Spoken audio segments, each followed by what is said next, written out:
Bartender.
Traveling lights, how it usually goes. Mind open wide with a heart open closed. Start at the bottom, but time only knows. Unravel the tale of the world that I chose. Seek an answer in an infinite skyline. A promising refrain, but the meaning tends to vanish when it's me, myself, and I again. I don't complain about it, I just don't have the time. Half the time, wondering whether the weather will give me some sunshine. Reaching outward for a lifeline that I won't find in this lifetime. Descend into dystopia created in my mind. Cause it's not fine and it hasn't been for a while now. It feels like a struggle to smile now. Like is anything really worthwhile? How can it be? Trial and error, kind of lifestyle that I lead, leaving me high and dry. Can smile with basically anyone, but the riddles and who I can frown beside. My chaotic good alliance, I forgets about it. Revelation, solitary confinement in a wet and crowded station. Just defeated light within the dark of life inside quotation marks. Maybe something's missing in this overcast heart. I'm always reaching out, shine away. Don't feel like you gotta stay. Better keep it just me. It's better that way, trust me. Despite my distorted and selfish heart, thinking you and I could be like someone be apart. I figure let's be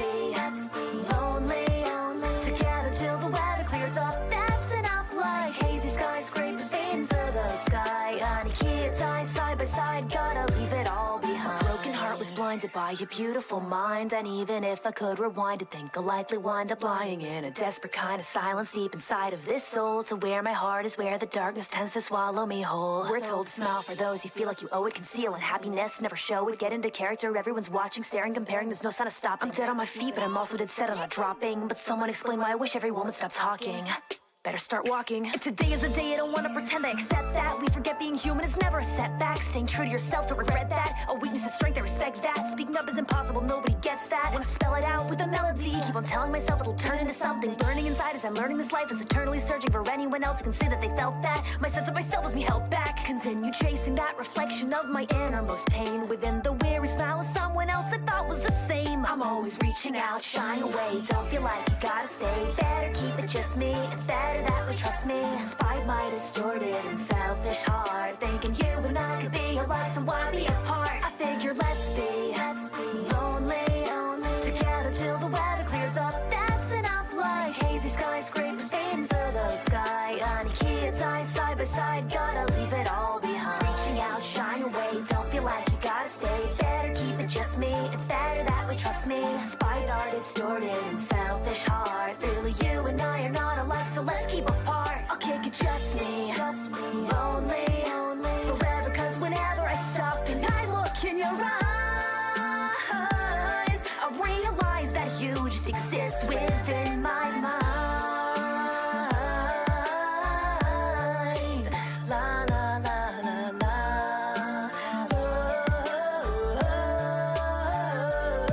I'm just a hazy skyscraper fade into the sky. Be like a hazy skyscraper fade into the sky. Forever hazy skyscrapers fade into the sky. Now hazy skyscraper, really there's no place I belong.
And now, Jinx and Electo get themselves a bit of a drink.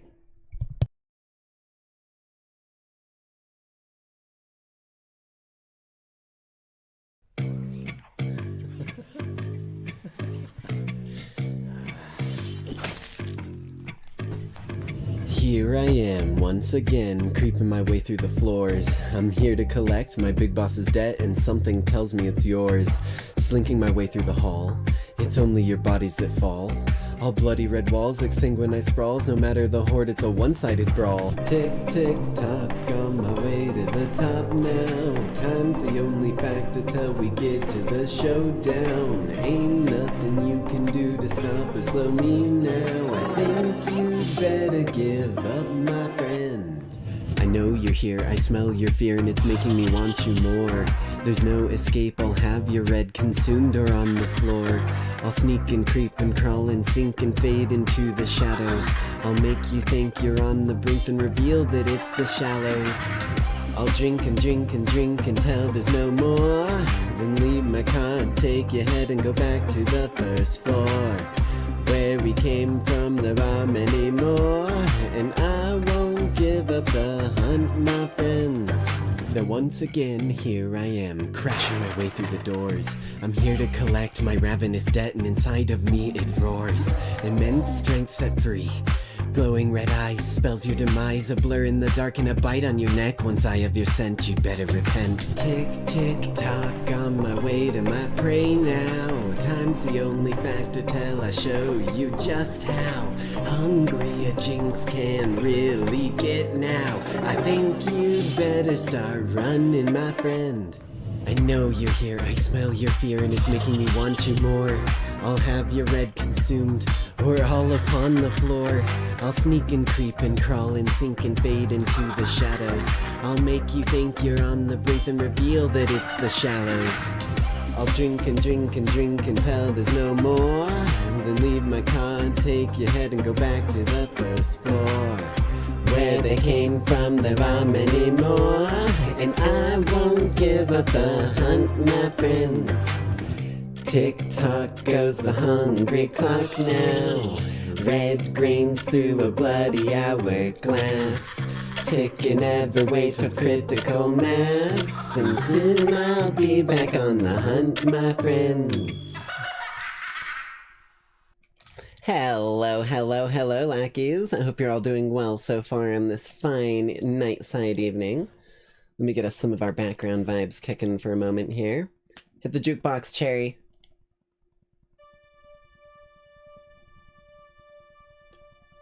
Oh, hell yeah. Alright. Alright, this one's a pretty good vibe. The droning chime of one note until it gets really good. Wait. There we go.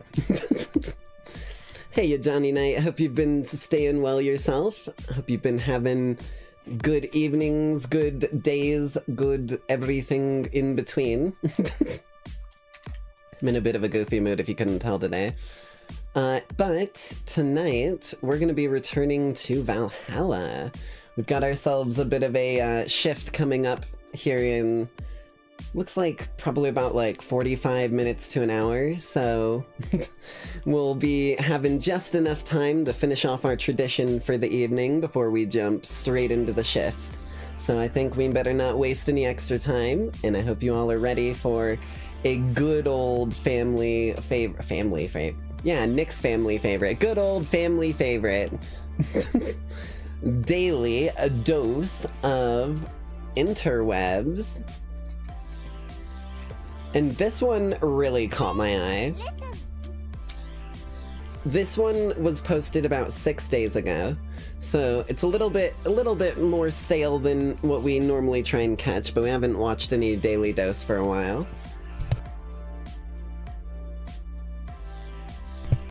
And this one is just casually called, you know, plane engine starts falling apart.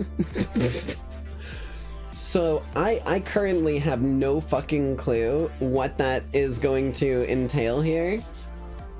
So I think the only thing that we really can do is just get straight into it. So let me crank our vibe down low. That way it doesn't become any sort of problem with the video. And without further ado, let's see what the fuck is going on here. Hello everyone, this is your Daily Dose of Internet. Hello. This plane was taking off from Taiwan when one of the pieces of the engine started to fall off. Okay, it looks like it's just the covering, thank God, not like any actual pieces of the engine. The pilot immediately turned the plane around and made a safe emergency landing. Damn, bro.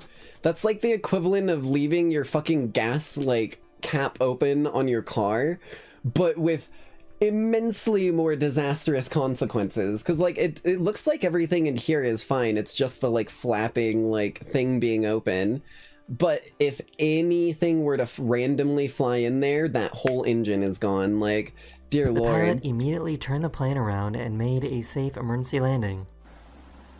Is that a penguin? I always forget that penguins are fluffy and very fucking fast. Jesus Christ. Kitty! They didn't realize that it was gonna... I was gonna say, I don't think I mentioned this before, but if you guys were here when I mentioned a few times that the kittens that were born from the strays that we kind of, you know, give some minor shelter and food and stuff to, that were underneath my room a few weeks back, they're actually old enough that they're walking around now. I'm not even joking. They're fucking the most adorable little cats that I've ever seen. There's two like gray and black striped ones, and then there's one orange and white striped one. And it's really cute because we don't know who the other parent is other than the mom because they're a bunch of stray cats. But the one single orange and white one looks almost identical to the mother, and it's so adorable.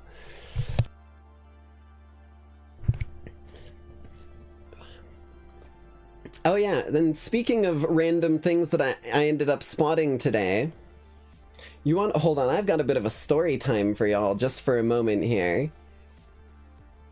You want to know what grinds my gears?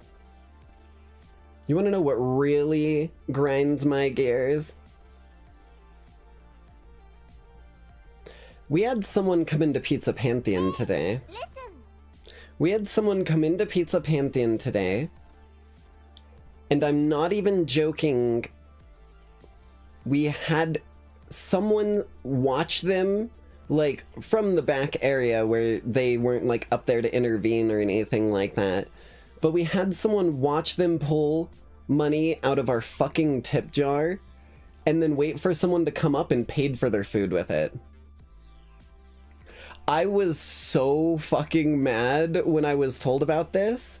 I immediately was like, alright, motherfuckers. Normally you get happy-go-lucky jinx when it comes to how I, like, do things with Pizza Pantheon, because I love making food for people. And pizza ain't that hard a job, right? Today you're getting bouncer jinx. And I started, like, basically, like, sticking around the entire front area the whole time and just keeping an eye on everyone who was coming in, especially the people who were still eating their fucking food in our goddamn area.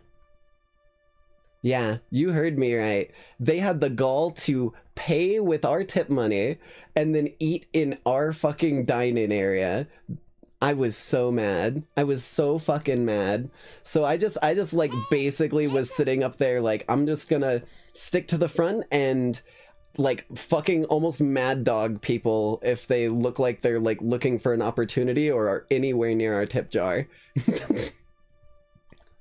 I want a Krabby Patty with cheese, toenail clippings, and nose hairs, and I want it here in 5 seconds, literally. And then not even that, but he didn't even pull the, like, no pickles shit. They just fucking took the money from the register, basically. And not even the register. They took the money from the employees' pockets who were working to make this shit for them. They weren't even taking from the establishment. Like, dear lord. Have a little bit of fucking heart, at least. Sorry, rant over. Maybe this windy outside. Oh my god! Watch his fucking instinct, dude. He sees it start to move, and just like someone who like watches like a big ass dog that's known for jumping on people, he immediately is like, oh, oh. And then he was just like, well, shit, too late. No stopping that.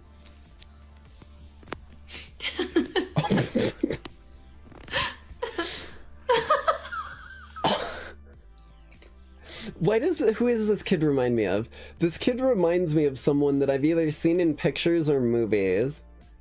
I feel like it may be from, like, Joe Dirt? Or maybe it's from, oh, it could be from, like, Trailer Park Boys or Hi, My Name is Earl. God, that... I don't know what it is, but this kid is, like, triggering a neuron like I've seen them before. Next person who does that gets a microwaved honey bun tossed at them. Yeah, doesn't that shit turn into, like, a fucking actual, like, construction-grade brick when you microwave a donut or a honey bun? I'm definitely down. I don't care if it's scalding, either. I'll regenerate. They won't. This video left me with more questions than answers. Although I'll throw it at them with the wrapper on so that they know it's just a warning shot. More questions than answers?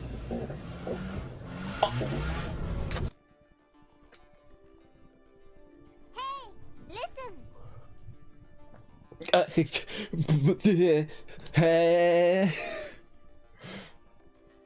Bro straight up said in like a fucking Red Dead Redemption character voice, get rid of the back car, or Earl, or whatever your name is, and he fucking detached the caboose of the train. Are you fucking joking? What just happened?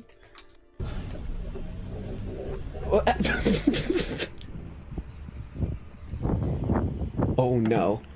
Yeah, you're never getting that back. Have fun. That shit is Team Rocket blasting off again, and that guy just got the ultimate colonoscopy. Jesus Christ, at least they caught him at the end. Using his voice, this guy realized that he could match the frequency of any room that he's in. If we sing this note, there's no resonant frequency, but if we...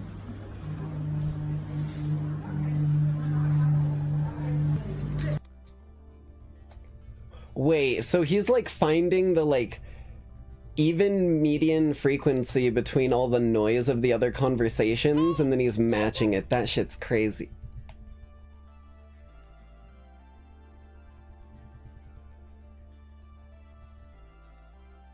I don't know what the fuck that sound was because I had my headset on, but it just, I took my headset off because I heard a noise coming from like outside, and I'm not even shitting you when I say the only sound that I could hear once I took the headset off was like a... I was like, am I fucking being abducted by aliens right now? What is happening? Dude, it's like resonating the whole room. This security camera caught this Jesus police car getting Christ. struck by lightning.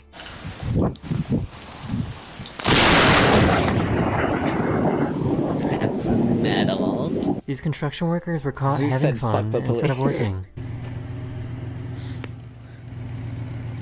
Coming straight from Olympus. I've lost my fucking Greek mythology license. That's fucking amazing. bought a new You know what golfing that hook. reminds me of? That reminds me of like a trick that I learned when I was really, really young. There's Discord chat watching from the window. Bruh, imagine I just fucking like pull my curtain aside and there's just like, it's not even people out there, it's just a bunch of like drones that are all connected through like a Discord call. But what I was gonna say is this reminded me of something when I was really little. I used to like fidget a lot. I still do. But like one of the ways that I would fidget if I was sitting on the ground is I would just open and close my legs like over and over again, like on my knees or like completely sitting down. And based off of where you sort of shifted your weight, it would cause you to rotate different directions. And I still to this day cannot tell what specifically it is that causes you to rotate the different direction, but it felt like you could just think and it would start going the other direction that you wanted it to, like those like illusions. I don't know what it is. It might be like some subconscious thing that I was doing. If an alien came to Earth, would you screw it? Because I can't be the only one. I'm in... Have you seen that dude who's like chasing after Stitch in Lilo and Stitch with the big spaceship and the blaster gun that's sent by the Empress? Fucking would. Anyways. He bought a new golfing hood cover that looks like his dog. Or the like skinny dude with the one eyeball. That dog hates it.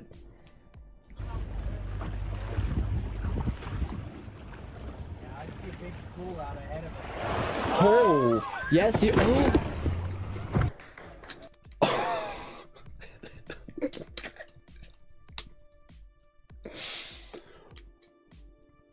Holy shit. Hold on, can we get an instant replay of that, please? Gone to... I know he got written out of history in the live action room. Dude, okay. Okay, I've got a bit of a rant. Another minor one. So you know how I went to see the Chicken Jockey movie? I don't know why I split that into like two voice lines, like I was splicing something there. But I went to see the Chicken Jockey movie, funny cube movie, and literally it was just me and my grandpa in the whole theater, which was kind of sick. We didn't even purchase the place out. We were just the only motherfuckers to go. And then when it came to the like actual like trailers at the beginning, they showed two motherfucking movies that actually looked interesting. You want to know what they were? One, live action Lilo and Stitch. Every shot in that trailer straight out of the original. Looked like they were gonna finally do what people always wanted with a live action and just remake the fucking original with a goddamn CGI and live action cast. Right? Right? So I was hype until I found out that it just got fucking hit with a goddamn semi-truck like Stitch at the beginning and the whole plot got thrown for a fucking loop. So then I was like, okay, you know, well, here's to hoping that they don't screw up the other one. The one other live action movie that looked really goddamn good, and I would be so hype to see just a straight remake of, with new, like, CGI and live action. And every shot from the fucking trailer seemed to guide that direction, so I can just preach with fucking Pepe putting his hands together until then that the How to Train Your Dragon live action remake is good. Because if it isn't, I'm gonna fucking, like, actually lose hope in live action remakes. I'm gonna snap. I'm gonna write an angry Tumblr post. Oh my lord. Sorry, I just needed to get ambushed by this whale one more time. The big school out of ahead of us. Did you see that fucking fish, dick face? I don't think you did. Oh, ow. They suddenly found themselves right in the middle of a tornado. It's by the Oscar Sharktail Company? Oh, fuck Dude, yes. this whole Okay. place It might flip the truck. Oh! Why are you here? That's why I got out the machine.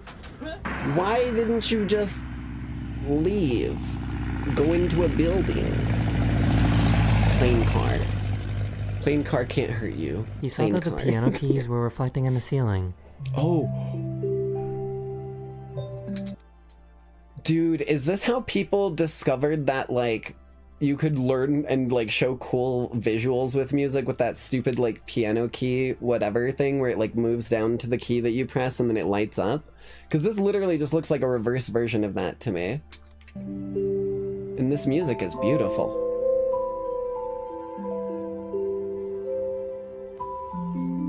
Why do I recognize They were trying that? to pick up this ship. If any of you lackeys know the name of that song, let me know, because I want to hear it one more time. Just because I kind of, like, started talking shit in the midst of it, but...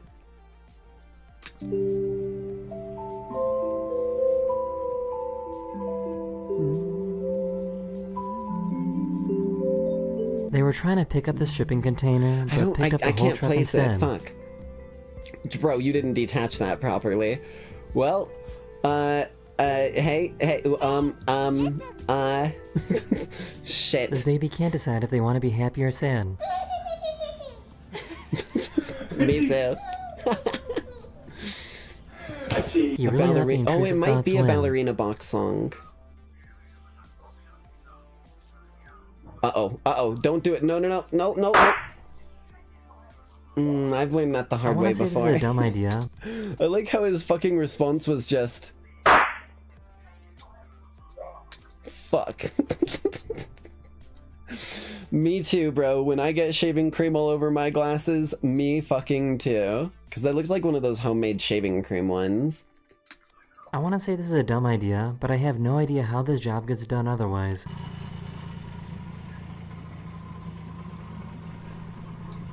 Yo, I'm not gonna lie.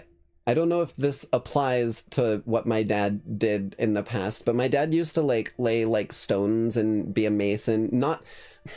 Okay, every time I say this, people immediately hear me say my dad was a stonemason and they go, stonemason? And no, my dad just fucking worked on stone, laid stone, and was a mason for a good point in his life when I was really young, right? To help, like, provide for me and shit, because he was a single father. And, like, my dad did stuff fairly similar to this, but I don't think he ever had any tools like this, so I'm suffice to say, I think this guy may just be showing off.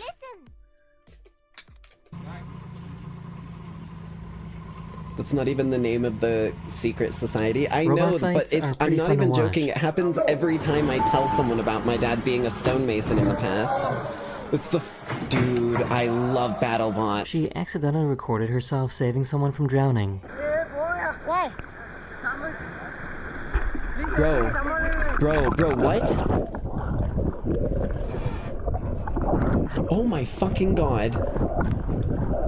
Is there like a drowning zone in there?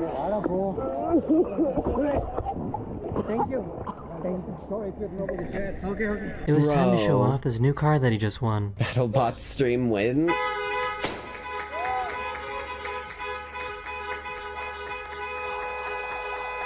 Oh. I was like, what's He happening was trying here? to take care of these plants when this happened. I don't... So, I honestly... I don't think...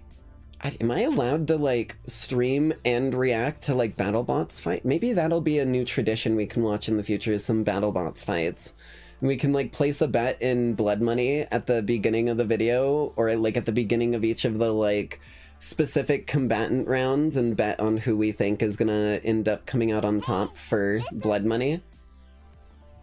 If you make your own robot, sure. I can't do that. I'm not... Bro, get in touch with someone in the Hephaestus family if you want something like that. That ain't my ballywick, buddy.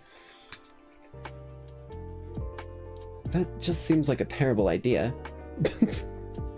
I don't know why the hell... Well, that's a dust devil.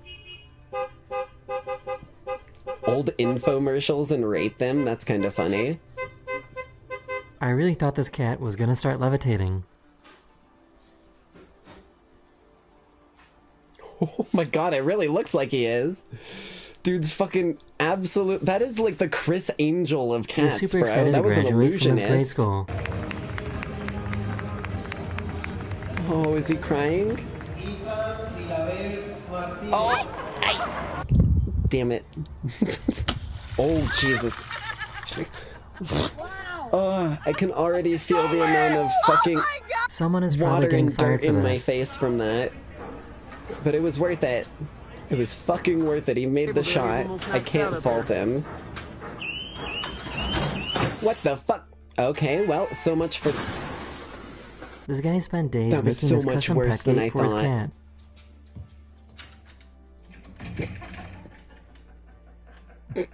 Gotta love cats. That is the difference, right? If you want a grateful animal, you get a dog. If you want a, I'd say on average, probably more intelligent and graceful animal, you get a cat. You can't have both. Or unless you do get one of those, like, rare moments where you get, like, a dog that grew up with cats and shit like that, and you kind of get the both of best worlds. Best Buy! Bath and Beyond?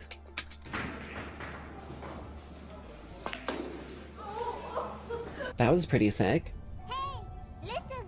I'm going to buy an island and flip it. Literally. Just like that traffic light. That doesn't sound good. These guys found a deer that was lost Dude. in the middle of a lake and saved The Grim Reaper, like, the Final Destination movies have to have been made about, like, Bro's heyday or something like that. Like, Thanatos is getting fucking, like, he's losing his edge. Maybe I'm doing too much work for him. it from drowning. You have a bearded dragon, she's 1% of my size, but could and absolutely would beat me in a fight. Bearded dragons are oh my god? Look at that, guys. Holy shit. This cat refused to Bearded let go of this dragons piece are of bread. adorable. Corbin, you have to give it back. I will say, the, horny lizard? Horn... That can't be the right name. Horned toad? Horned lizard. Horny lizard. The one that sprays blood from its eyes. I like that one. I like it a lot. It's one of my favorite lizards of all time, but I may be a bit biased.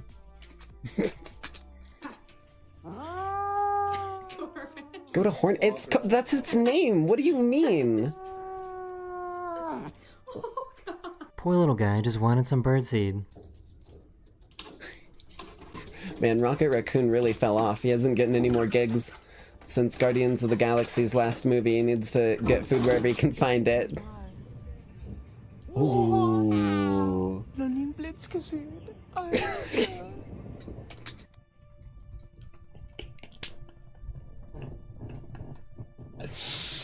Okay, I don't know what it is about some fucking, like... I don't know what it is about some languages, but even if you have absolutely no idea what they're saying, you know what they're saying. Hold on, we're gonna watch Rocket Raccoon fall.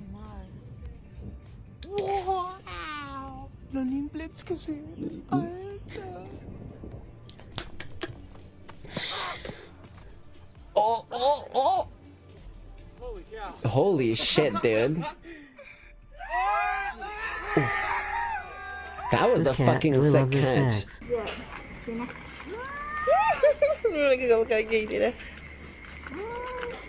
Ow, my leg.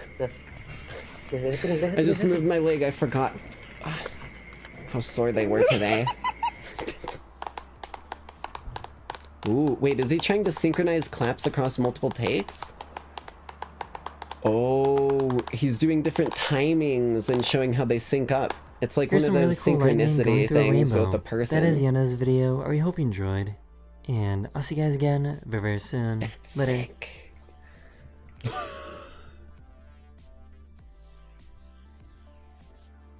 Is that a spectacle? I'm gonna fucking die.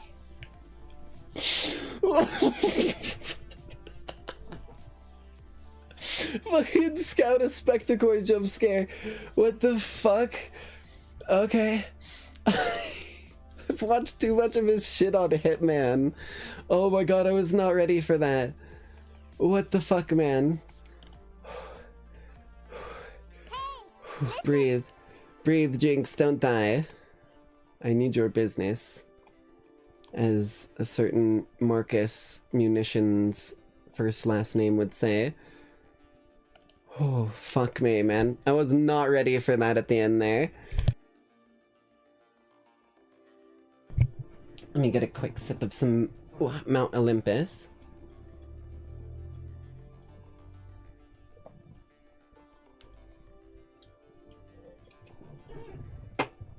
Okay.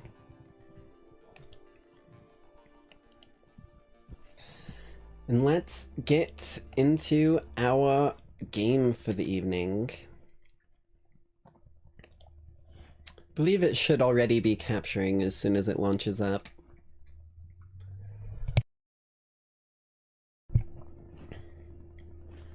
Hello? Salud? Sinervo un hajduk? There it is. Okay. Let's go ahead and get right back into this. Oh. Hold on. Un momento. There we go. We're gonna watch the intro as always while I do my intro. Hello, hello. Whoa, what the fuck was that? Jesus, one moment. Hello, hello, hello, lackeys. Welcome back to the Nightside broadcast. As always, I will be your hostess for the evening, the Nightside Jinx, your favorite punk underworldian part-time bartender, part-time pizza maker. And tonight, we're returning to another shift just on time for when we're supposed to be making it here. For, oh, whoops, I clicked out of it. For us to be able to get back around to see which insane patrons come around and what crazy shit I have to voice act this time. Considering episode 1 involved me having to say, have you ever faked an orgasm before? Which is a phrase that I never really thought I was gonna, like, utter on this fucking broadcast before, but you know. Beggars can't be choosers. And here is where this story unfolds.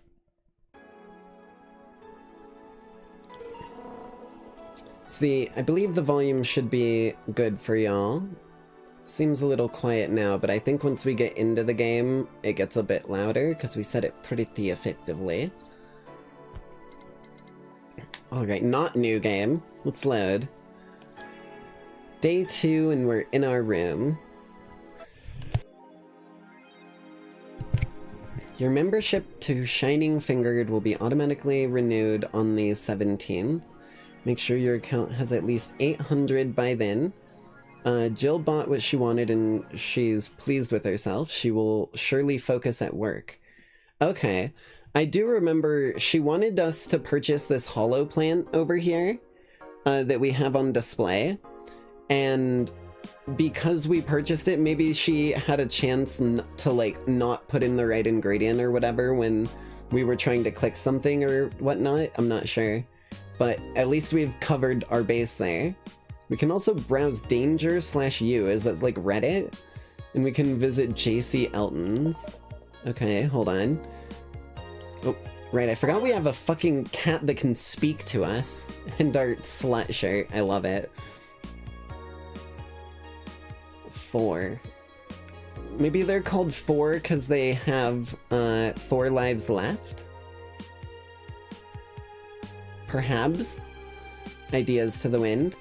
Weren't you gonna have curry yesterday? A ghost took my money.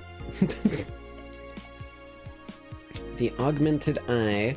We were supposed to look through these because the dude who runs this paper actually is one of our bar patrons. And I think the lady that our boss saved was an editor or like a journalist for them, so I think it will be worth actually reading through these. Local Woman, Local Hero by Lana Smithy. Mid-air? That sounds a bit too Oh wait, I'll read those after because I think they're like her fucking take on it, I say. This morning, a suicide attempt was thwarted by an unidentified local woman. The incident occurred at the Artemis Well Mall, where people noticed someone at the rooftop of the building. Firefighters were called as soon as their presence was noticed by pedestrians. Horoscope said you were gonna die today. It's past midnight and I'm still alive. Even if I die now, it was technically still wrong. Yeah, damn straight. Take that, horror scopy. Whatever the fuck that is. Firefighters were called as soon as their presence was noticed by pedestrians, but the person jumped off without notice. Wait, mysterious rescuer. Just when the would-be suicide victim jumped off, a local woman was able to catch them mid-air and fled the scene before anyone could identify her. The mall is taking extra security measures now. Wait.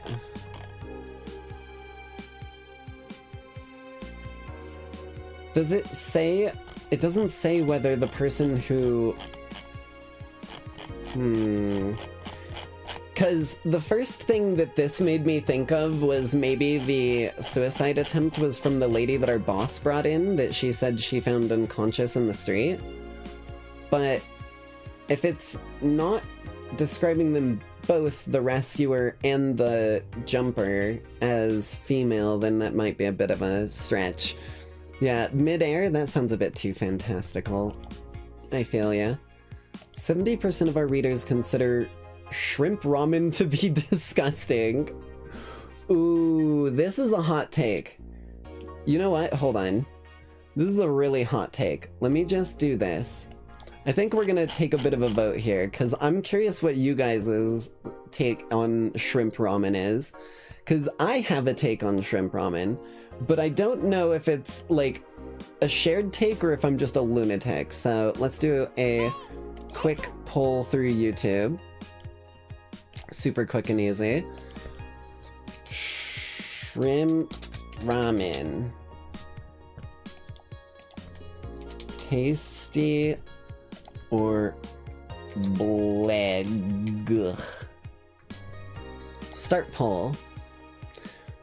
I'm gonna answer this myself. Oh, it doesn't let me. I guess I'll tell you guys my answer at the end of this, but we'll keep reading this. There we are, there we are. You don't know I eat it raw? Wait, no, not like that. You eat raw shrimp? What the fuck, dude? You're out here eating raw bugs? This is not really a surprise, but a lot of people seem to hate this particular brand of instant food.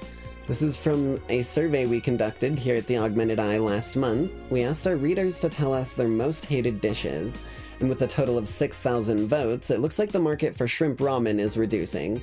That's good, because it sucks. It sucks so much, I barf a little every time I smell it. How can anyone like that? It's ridiculous. Ugh, I can't even finish this article. I'm sorry, everyone, but I have to puke. Blurg. Bro, I almost got it right. Instead of a blag, it should have been a blurg. I hope it's not put out of sale. Damn, okay. Well, it looks like the votes are in, and oh dear lord. Oh dear lord. Looks like out of both votes that were put in, you guys like shrimp ramen? Dude, shrimp ramen is so fucking gross. It actually is nasty. Like, I'm not even joking. Shrimp ramen, something about, like, it's not even shrimp. Like, shrimp is fine. If you're, like, putting shrimp in ramen, that's fine. But, like, the instant shrimp ramen, something about that is fucking wrong. And I don't know what it is. Oh. I think Alice Rabbit might be a dog. Or might a dog, not be a dog, sorry. Got a little ahead of myself in the lexicon there. Don't trust this dog. Intriguing. A dog, you say? Why not? After receiving brain enhancements, they're capable of learning at near human speeds. So why is it so impossible to imagine a gifted dog who uses their brilliance for programming? It makes a lot of sense, right? Well, maybe... Is this world? Okay, so Alice Rabbit was something that was mentioned previously. Like, in the last episode, they mentioned that Alice Rabbit was an existing, like, hacktivist group, kind of like Anonymous. And if the fucking Anonymous of this world is run by a cyber, like, brain-enhanced corgi, that is amazing. That is fucking amazing. And considering the fact that they've basically wiped all of the details here on any of what could have been said about them for any evidence, I think we may be on to something. That's some Mystery Inc. stuff right there. You're not wrong, and I absolutely love it. Like, Mystery Inc. has got to be one of my favorite fucking like, movies of all time, just because it's so unique. It's very out of the box, makes things that you wouldn't ever think of kind of work in really unique ways. Miki Concert 2. In the last thread, Anon wants to confess her feelings to her best friend. I still don't know. And how is she? I bet she's one of those cute, clueless girls who can't catch your signals.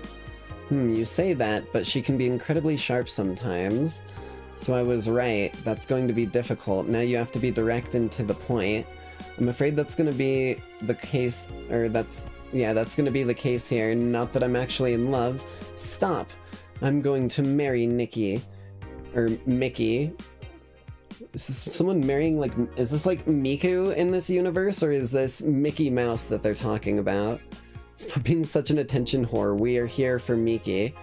Come on, Anon, don't be mean. We just want to help a fellow Miki, sister. This sounds like Miku, right?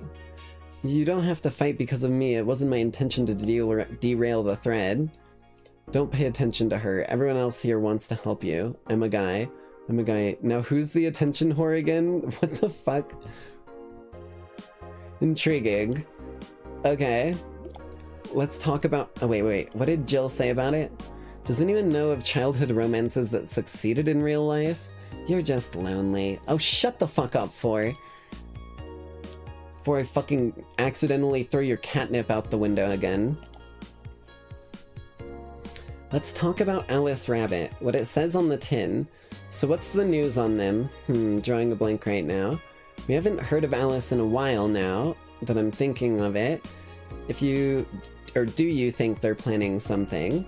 There's this constant rumor I hear about a terrorist attack next week. Oh boy. Don't scare me with that stuff, please. I have enough as it is. Lol, we're gonna be attacked and it'll be funny to see those White Knight fucks do nothing but drink? Are they? Oh right, the White Knights are like the civil protection police in the city. How do you know if you get hacked by Alice? It's my first time reading about them. Lurk more? She normally leaves a funny ASCII drawing and a message, something like, happy not birthday. Dude, I fucking love this. Okay, Alice Rabbit has officially gained a fan on me, at least. Sounds lame as fuck. Why is Alice even a celebrity? It's called a calling card. Some people have style. You, on the other hand, have a keyboard. The hell? Alice was the one who leaked all the internal White Knight memos, so they are doing like hacktivist, not like just random blatant hacking. She literally started the riots with the leaks. At least try with your baits. I disagree with that. Bit of a hot take, right? I don't know if other people think the same way as me, but as a detective-brained sort of person, and someone who believes in people's freedom of choice very heavily, in almost every regard, people have a right to truthful information when it comes to, like, corruption and stuff like that. People have a right to know. May or may not be able to do anything about it, but at least they can know and, like, have their own choice of what to do after that. That you can't call a whistleblower the one responsible for, like, the hordes of people who realize that they're pissed now. The whistleblower just told people the stuff that other people were trying to keep hidden, and the people reacted the way that the people wanted to react when they realized they'd been lied to. Oh, Miki Concert 1. Okay. Okay, so let's limit all the concert conversation to this thread. How are you preparing for the best day of your life? I'm going with my boyfriend. Boyfriend. Why would you lie on the internet? Boyfriend. Haha. Oh wow. Fucking normies, get out. That's so cute, Anon. Anyway, I'm going with a very special friend of mine. Are you the girl from the other day who said that you had a crush on your best friend? Yes. So you're finally gonna confess. Oh my god, this is gonna be the cutest thing. But I still don't know if I like her. Just wait until Miki shows up. You'll know right away if you love her. Trust me, I've been there. How so? You will understand once you are there with her. Miki concerts are some magical shit. Okay, so it's definitely Miku.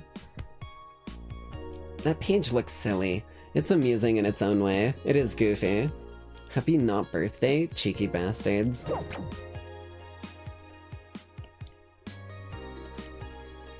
Okay, I guess we can't add any new apps.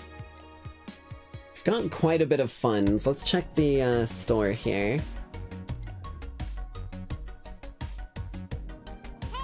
I don't know what social media site this is, but I hate it. I think it's supposed to be like a futuristic emulation of like Reddit or something like that. Like 4chan. Is there... I feel like I remember there being...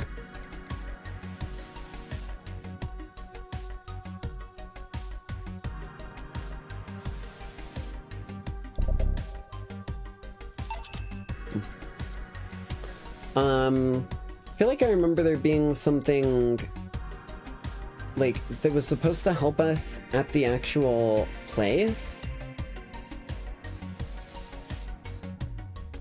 Mulan tea. Coveted tea-based liquor tastes like green tea and kicks like whiskey.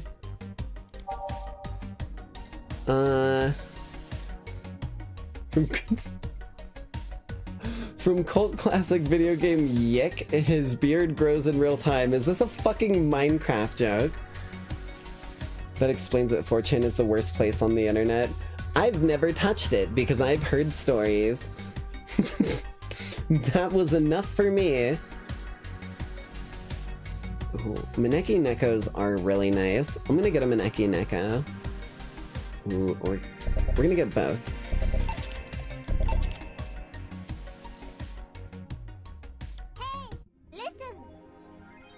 Wait, is Yick a real game? I didn't realize that was an actual thing. Interesting. Well, we bought a bunch of shit. Maneki Neko, we got our little hollow plant. Are any of these clickable? Oh, and there's our cutesy game poster. That's cool. It's one of the worst modern games.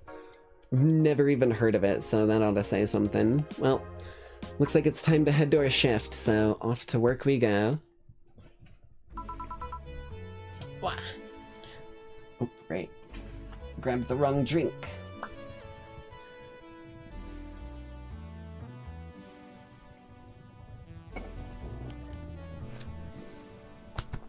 Good evening.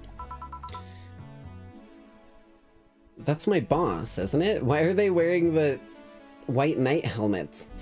Hey, Jill. That's a sound you don't hear every day. Boss? What are you doing with that helmet? I was just about to ask you where it came from. A white knight came in yesterday. She left and, well, I guess she forgot to take it with her. I figured she'd eventually come back looking for it, so I left it under the Wait.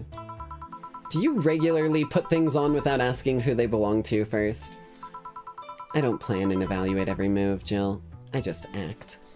Okay, I don't know who the fuck Dana is, but I'm already very, like, what do you Lackeys say? Because right now I'm about to give her honorary Nyx family status, the same way I gave Kyoko honorary Nyx family status. Because she seems right up my alley and the sort of morals of the family. Anyway, as your boss, I'm taking this helmet until the client comes for it. You sound happy. Well, this helmet is comfortable, and cool, and comfortable, and cool, and really, really cool. Okay, I fucking love Dana. Here is your, like, temporary badge. Once you've proven yourself even more worthwhile, you can get a permanent inclusion into the family. You get your little deputy badge for now. Hello. Strange that you're late, gal. Yeah, the traffic was... Don't run, you have work to do. I'm not going back to Hong Kong! What? Hong Kong? Chief? Sorry, I thought you were someone else. Apparently. I'll leave the rest up to you. I'll detonate the Pluto warhead somewhere safe. What? The what? The what? Where now? Nothing. Never mind. She seems happy. She's been tense these past couple of days. If she's somehow relaxed now, then good. Are you all set? Yep. Alright. Hey, listen! Ooh, okay. So I do want to... I want to do something here. So... After last broadcast, some of these songs got copywritten. Only like 2 of them. So speaking of Russian roulette night, let's play copyright roulette. We're gonna find one song. It's gonna be the only song that we put in the jukebox for the evening. And if that's the copywritten one, then we're in for a bad time. And then I will know after this broadcast, and then I will be able to never fucking put it in the jukebox again. So we want something good. Something with a nice vibe. Maybe Neon District.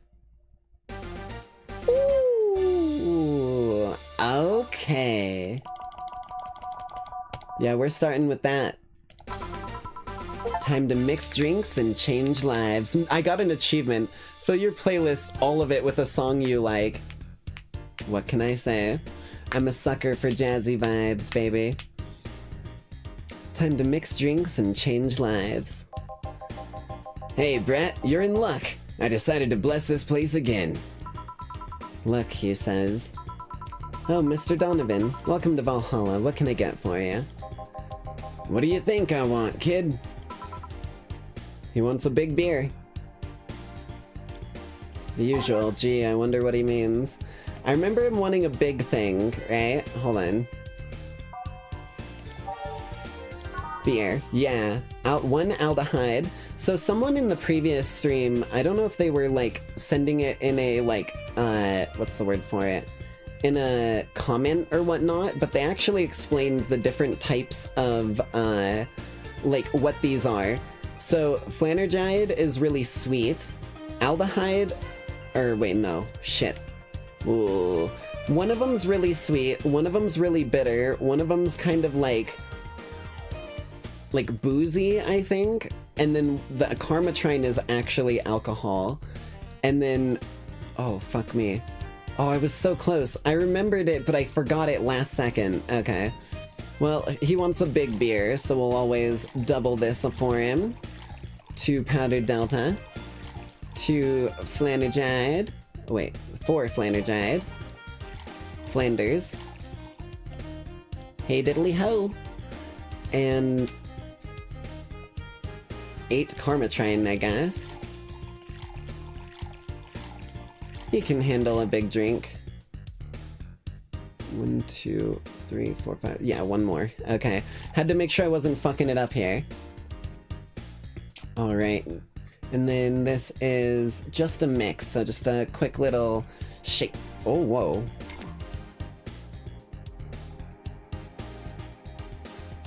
Just a quick little shake, shake, shake, shake, shake. Oh.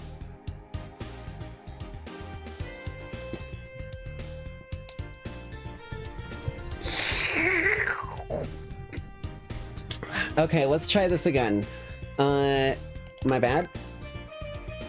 2 aldehyde, 4 Bronson, 2 Delta, 4 Flannergide, Jesus Christ, and 8 Karmatrine.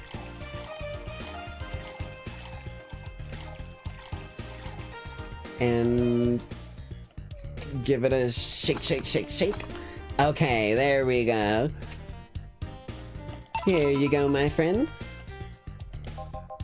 Yes, now that's what I call service.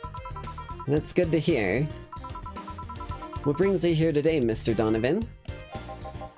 Today, we were supposed to hand the interns an article topic. All those crazy bitches came flocking to me like the first high schooler with a car. Bruh. I couldn't deal with it, so I switched places with some poor... He just fucking... Bruh, okay. He was supposed to be doing an interview today, but to hell with that. And thanks to all that shit, I found myself here, blessing your hellhole with my presence. You were here yesterday, too. How did that come about? There's this gal that's performing at the concert later tonight. He does look like Steve Harvey, you're not wrong. He looks like a mixture between Steve Harvey and J. Jonah Jameson. That's kind of what I have as him in my brain. Yesterday I was tuning the details of the interview I'd have with her today. And like I said, I'd rather work here than deal with a pack of competitive bitches. I see. So, how was the interview? Easy enough. The fact that the gal had a nice pair of knockers helped.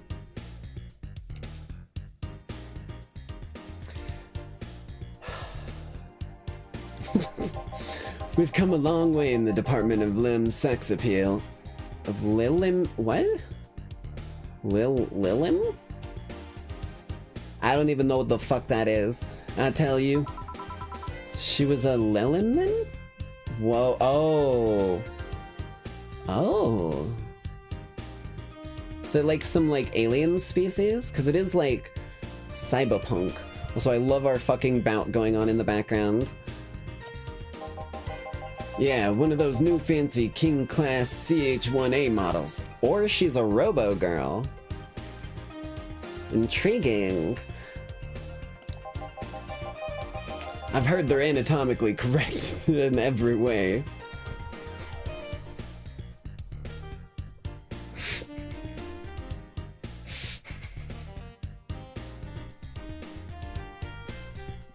Why is this making me fucking laugh so hard? The fact that we just had, like, Steve Harvey, J. Jonah Jameson come up to us, a female bartender, and start casually laying this shit on the table.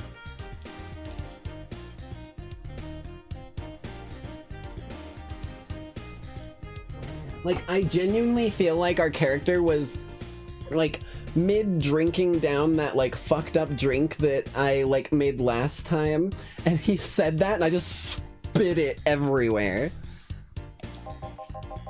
I wouldn't mind finding out about that myself. Oh, boy.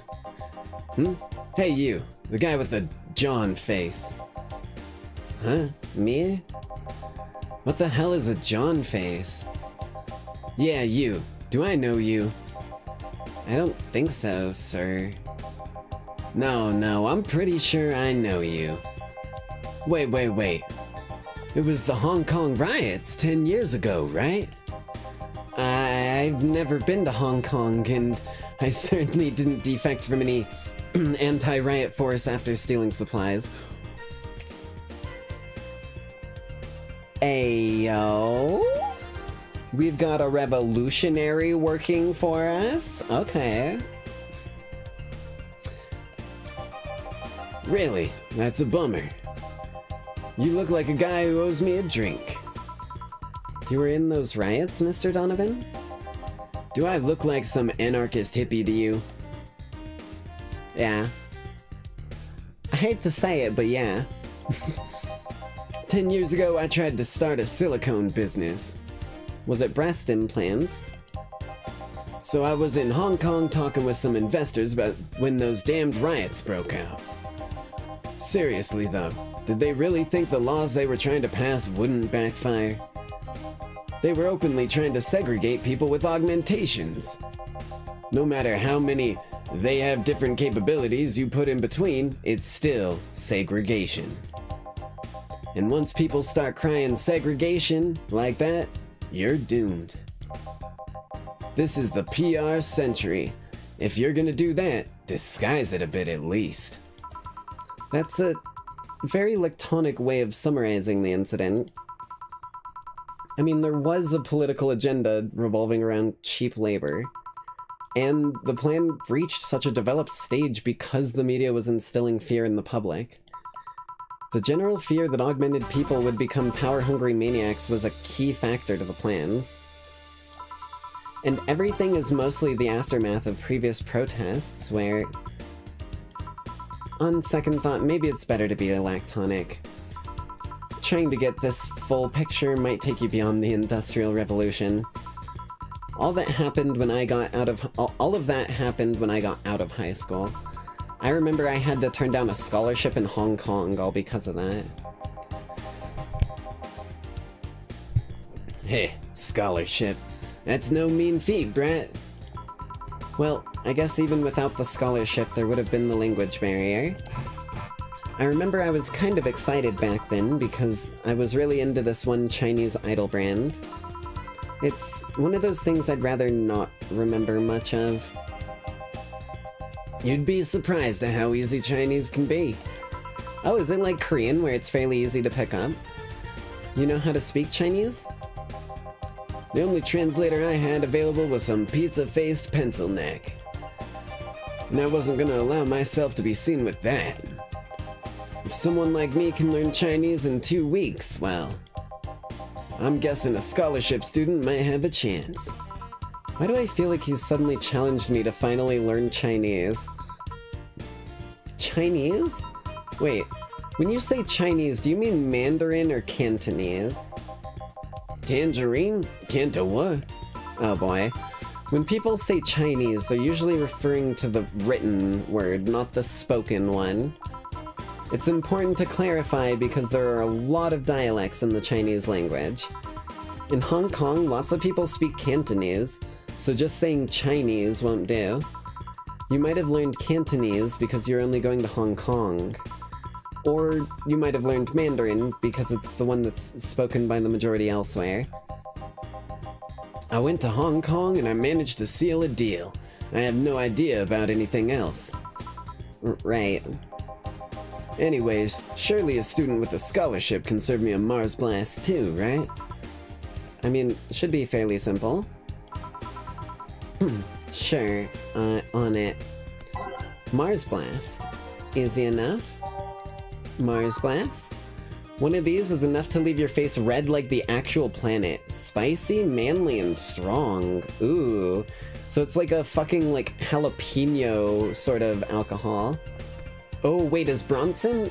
Ooh, I think Bronson might be spicy. Because it has 6 in it. 1, 2, 3, 4, 5, 6. 7, 8, 9, wait, 6, 7, 8, 9, 10, 11, 12, 13. I cannot make this big, so it's already big. So we've got 6, we need 1 powdered.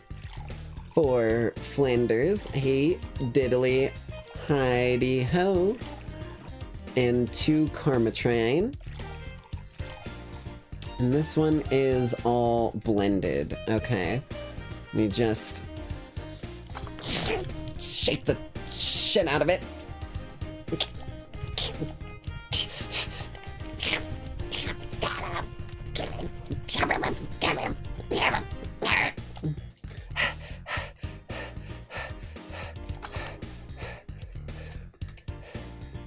I did it. Here you go. I'm blending this shit by hand. Like, you use a blender for that typically, not by your fucking hands. So I gotta really put some elbow grease into it. Here you go. Alright, guess I'll believe your story. Right. Hey kid, I got wasted yesterday, so there's a certain protocol here. Would you mind telling me if I said anything someone would use against me in a court of law? I just, like, note down all the shit that he may want to, like, be aware that he said slowly on a little journal behind the counter. And then when he comes back, I just, like, rip it off and hand it to him with his tab next time so he's aware. Unless complaining about your investors can be used as a legal weapon, I don't think so. Oh, good. Fuck those sons of bitches. Hey. What did I tell you? How they wanted unreasonable stuff, how they felt like they have more power than you, and all of that. Oh yeah, I recall something like that, but then again, it seems to be something I say a lot when drunk. That and racial slurs in German. Okay, sir. If you start shouting those, I'm gonna have to fucking boot you out for the evening until you sober the fuck up. Racial slurs in what? But let me tell you something. There are people worse than your investors. Who? Your clients. Excuse me? Your readers. If you think your clients are always right, then you're wrong. Unless I'm the client, that is. We live in an era where PR is the first and only word in anything. You can sell the shittiest of stuff and people will buy it if you're the apple of their eyes. But make one fucking mistake and it's over for you. You're suddenly a criminal to them. No chance of appeal. Gods forbid if they ever catch something you said out of context. Looks down at the stream chat of viewers who could very quickly and easily take things that I say out of context. A month ago, we had to clarify what we were talking about the animal, or that we were talking about the animal in an article about cougars in nearby forests. Just have a bunch of, like, fucking lonely men charging naked into the woods. All because we got a pack of 40-year-old divorced soccer moms crying about hurt feelings. They were having picnic parties in the same forest and thought we were writing about them. What? God, I hope at least one of them gets eaten by their damn namesake. It'd be pretty fitting. Pretty fitty. Yeah, it's funny when somebody else hears it, but the smell of rosy perfume still makes my blood boil. On the Discord, they're called channels as a reference to the river Styx? Or are they called channels as a reference to the river Styx?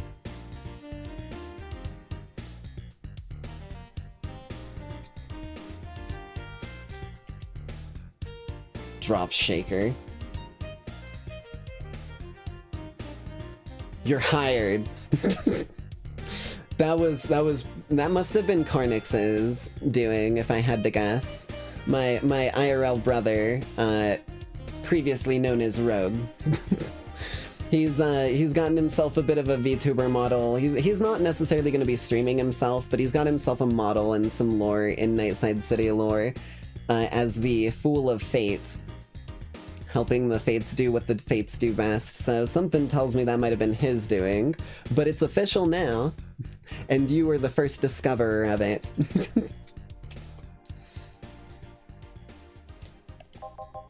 Nowadays, nobody can take a joke. They're always out for blood. Tell me about it, buddy. Have you ever heard of a certain thing called Twitter? You can't win, you will always offend somebody. Have you heard of a thing called Twitter? With the fucking music kicking in at the end. Literally, like, I still remember to this day, I almost got canceled on like my first week ever using Twitter just because I was like, I like to use fucking like AI art. So like, hear me out, right? I don't sell D&D services, and if I did, I wouldn't use AI art. But when I play D&D with like my like IRL friend group, Carnix and Neko and them, right?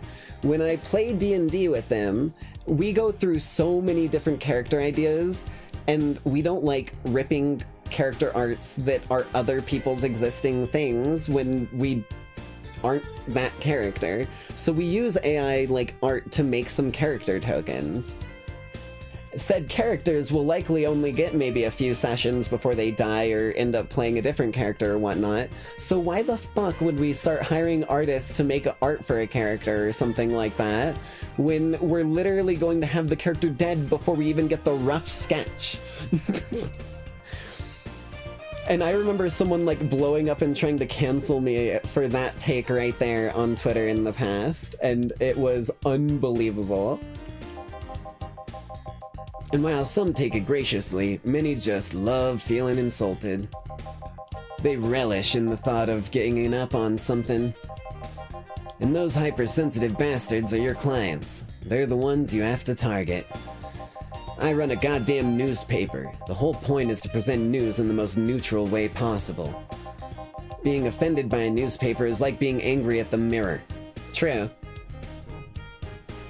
As long as it is presented neutrally, you can't what I like to always say is, you can't, while you may like 100% be believing of one thing, you also can't ignore the facts. Because once you ignore the facts, you start to fall into a weird realm of like, what will you believe then? And let's just say if that happens, it's a dangerous slope to fall down. Sure, let's go with that. I mean, it's not like he's totally wrong, but wait, am I wrong? Hearing it from him is kinda...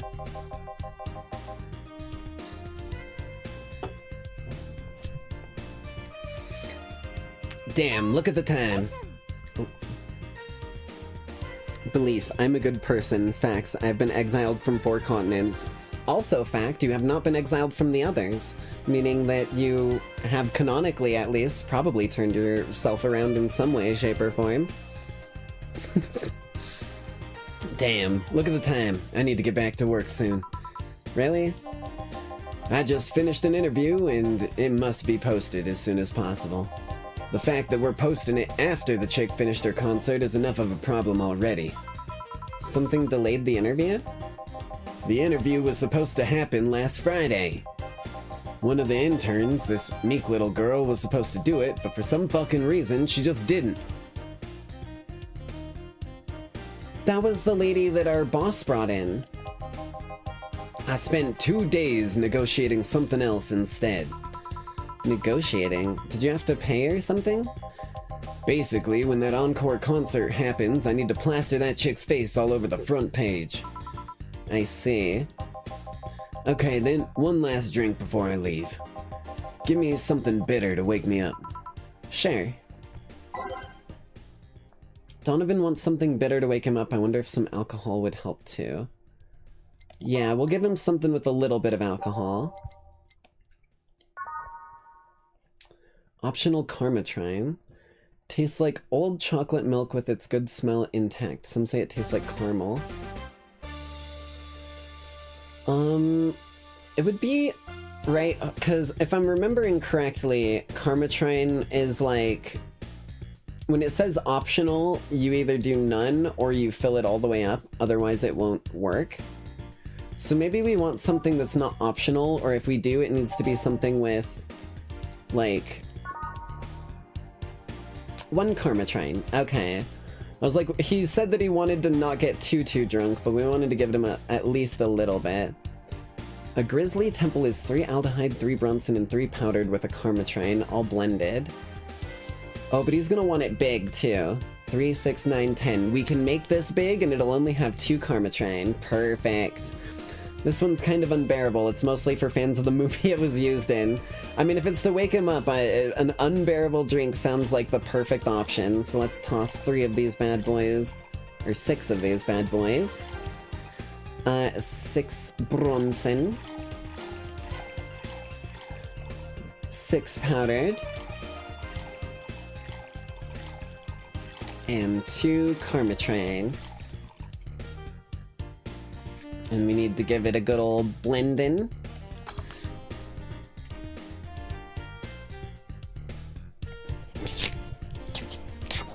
Yeah.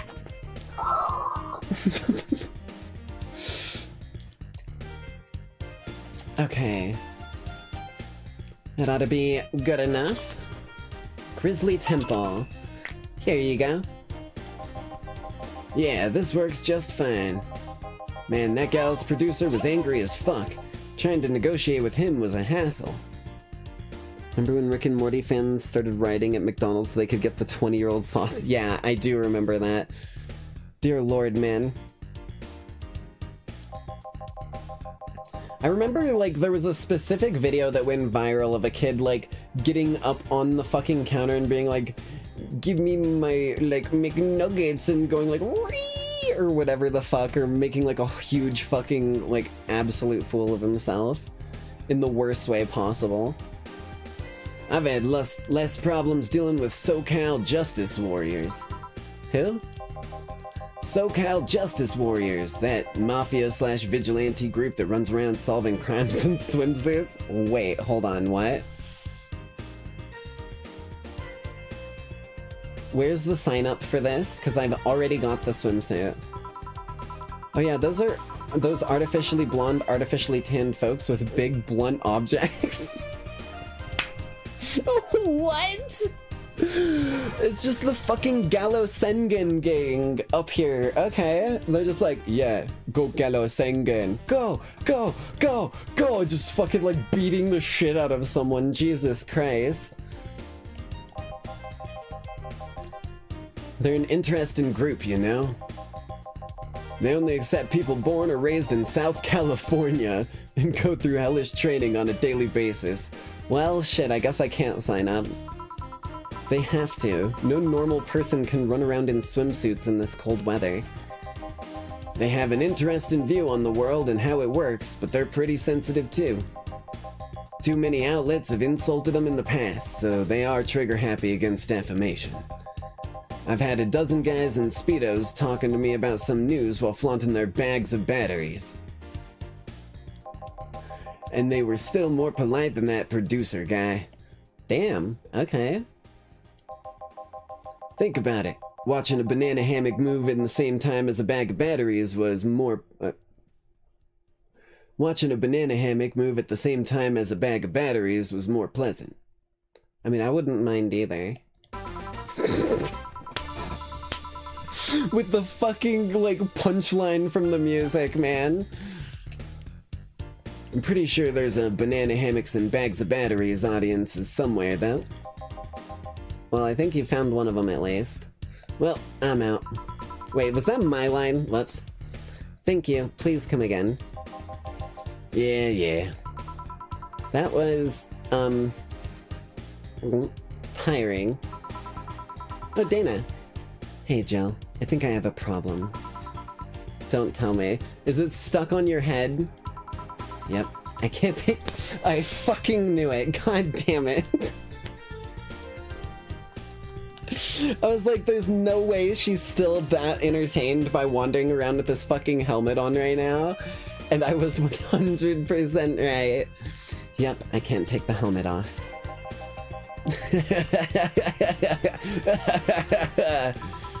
Yeah, very funny. Did you check the internet for help? how to take off a Valkyrie-type White Knight helmet is not precisely a common query, you know. I could break it, but I don't want to damage a client's proper... What? Did you run out of air? I just realized you served a Valkyrie in Valhalla. Listen. We did! That's so sick. I didn't even think about that. We served a Valkyrie in Valhalla. That's so cool. So, actually, it might even still be in my Steam inventory for any of you Lackeys who have me on your Steam friends list from the Lackey nights and whatnot. Speaking of which, we've got one of those coming up in just a few days. If you haven't requested the game that you want to play for a Lackey night with moi and the other Lackeys who might have it, make sure to request that bad boy. But what I was gonna say is, on my Steam library, or Steam inventory, I have my old Scout, like, scattergun from back when I used to play Scout all the time. And it's literally called Valkyrie. I'm not even joking. It's called Valkyrie. It is a, like, strange killstreak scattergun. Not Australium or anything crazy like that, because I didn't have much money to spend on this stupid shit in, like, high school and whatnot.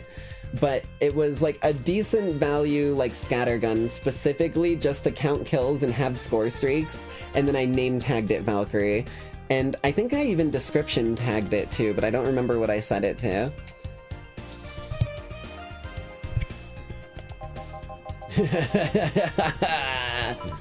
Shit, don't scare me like that. I don't think you can run out of air with this helmet. What are you gonna do? I know someone that might help me. I'll give her a call. Let's see, where was her number? Oh, here it is. Hey, Iris. I need some unclogging advice. Iris? I've heard Chief call her a couple times. Maybe she's a friend. More importantly, will Chief be fine? She will. Even if there's no God or Buddha, you can always trust in Boss. Yeah, let's hope you're right. I love how Jill in this game keeps referring to Dana as Boss, the same way that the Nix family, like, head in Nightside City goes just by the Boss. That's so funny. Or Boss.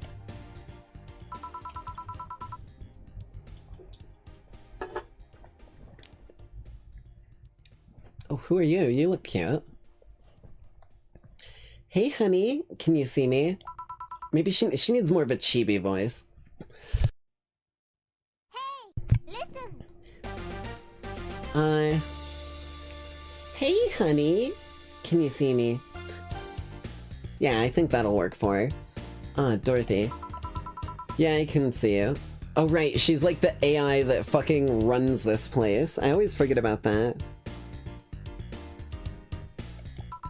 Yeah, I can see you. Why? Or wait, no. No. The AI girl that's in here has, like, longer hair. This is someone different. Okay. Really? Man, did they sell me the wrong stuff? One moment.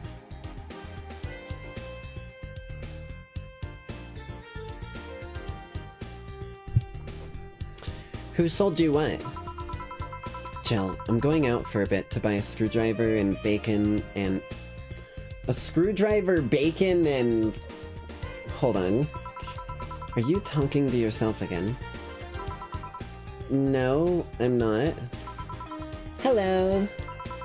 Oh, hello, Dorothy, wherever you are. I'll be back in a bit, then. She didn't see you? Oh, I get it now. They sold me a Vic jammer, not an optic camouflage system. What? What the fuck are you talking about? Care to explain? Have you seen those pics or videos of someone stripping or, of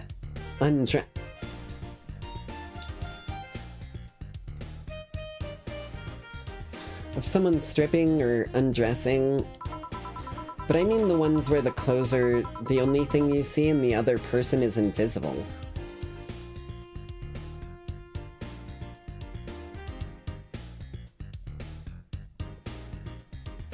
No, but, like,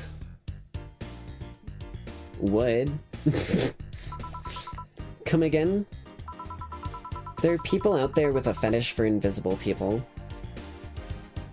I mean, that's understandable, I guess. That's been a trope for quite a long time. Where you can only see a few articles of clothing floating about.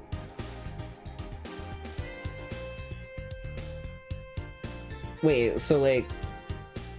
Wait a minute. Hold on.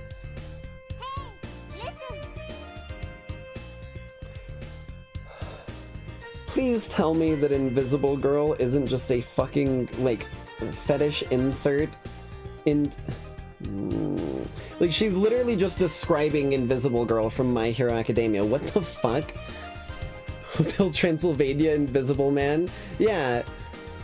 Like, typically the fucking, like, invisible people are always, like, super covered in clothing so that they don't look invisible, but apparently... Okay, it's anime, I shouldn't question any further. I was trying to find something that would let me cater to that fetish, but my contact misunderstood my request. I asked him to bring me something that'd make me invisible, and he did. The episode of SpongeBob where they became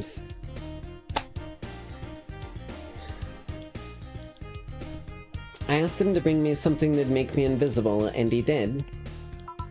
Reminder that Nickelodeon was owned by Dan Schneider. I always forget that. I always fucking forget that. But I'm only invisible to cameras. Well, that would still work, right? So if you're only invisible to cameras, record it. You could even probably live stream it like fucking Project Melody if you wanted to, because that's still a camera. I don't think you're normally doing this in person? Maybe you are. Who the fuck knows? Even then, wouldn't your clothes be invisible too with such a jammer or something? You have a point. Oh well, I'll work something out. Maybe we'll get a nano camo nano camo module. That shit's a tongue twister. Nano cam. Stop making me say this. Nano camo? Haven't you heard of nano camo? They're like a military technology company that recently branched into civilian appliances. They use nanotechnology to make fabric or other materials take any color or texture you want. You can order a module from them and change the color of clothes, walls, or tables with it. So it's like chameleon stuff, I see. Maybe I'll look it up. What does that have to do with what you want, though? If I remember correctly, they have a module that makes things almost invisible to the human eye. It was quite pricey last I checked, though. Almost? And to the human eye? Well, it's not perfect. If you move, you'll be like an eerie surroundings-colored blob. And we Lilum...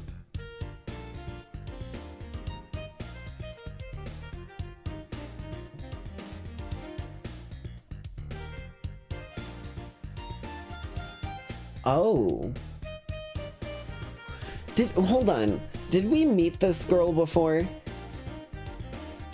The last fucking, like... I'm trying to remember the last episode, because it was such a blur of, like, craziness. I don't think we've met her before. Maybe she's just, like, a previous patron. But she's one of the Lilum robot things. I see. Okay. Oh, it does make sense. Her eyes do kind of look like cameras. And we Lilum see things differently, so it's ineffective against us. Still, it might be what I need. Now, what was that about talking to yourself again? Or again? Nothing important. What are you having? I'm in a good mood, so give me a piano, woman. Sure. Simple enough. Over to the P.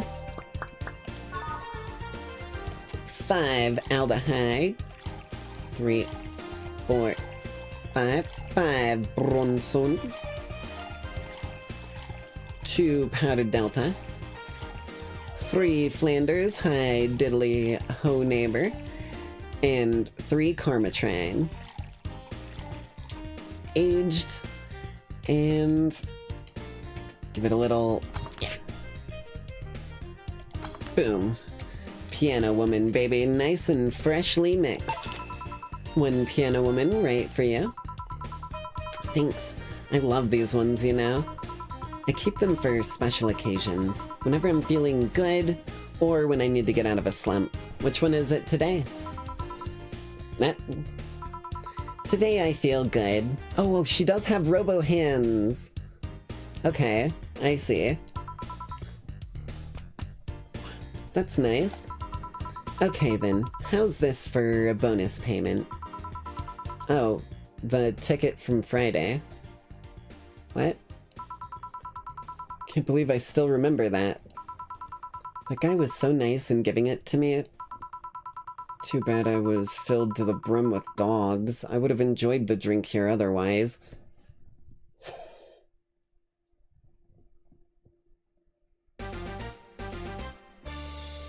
It took me a minute to realize that was a euphemism, bro. What the fuck?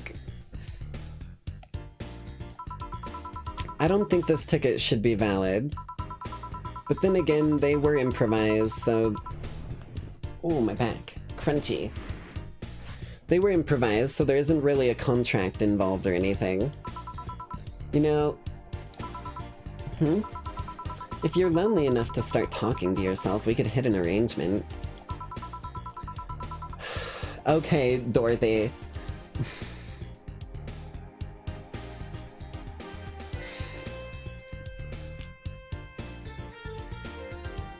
First of all, I'm a woman and my own kind make me scream and puke, okay? So, like, I don't think a robot's gonna be much better on my nerves and anxiety here. If I get in the same room with you, it's gonna go poorly. Keep me fed and I'll keep you company. You'll still need to pay if you want to get naughty, though. I think I'll pass. I already have a cat that does all of that. Oh my fucking god. What a fucking comeback. Do you pay him to finish that sentence and I'll make sure you truly become invisible? I've got contacts, lady. Don't fuck with me. Fine. Consider this a standing offer, though. Oh, hey, John.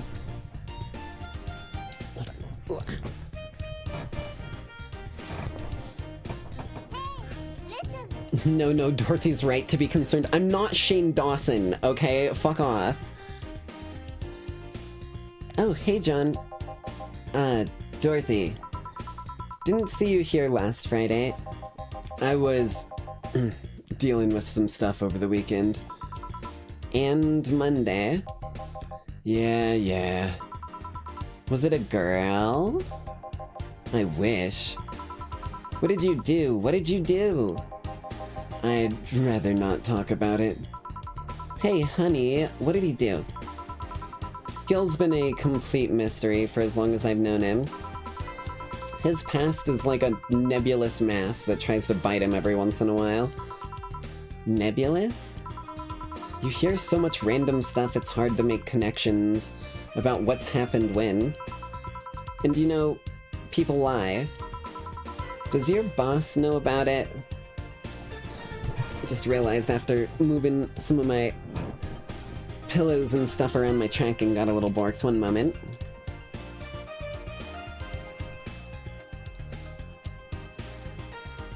There we go.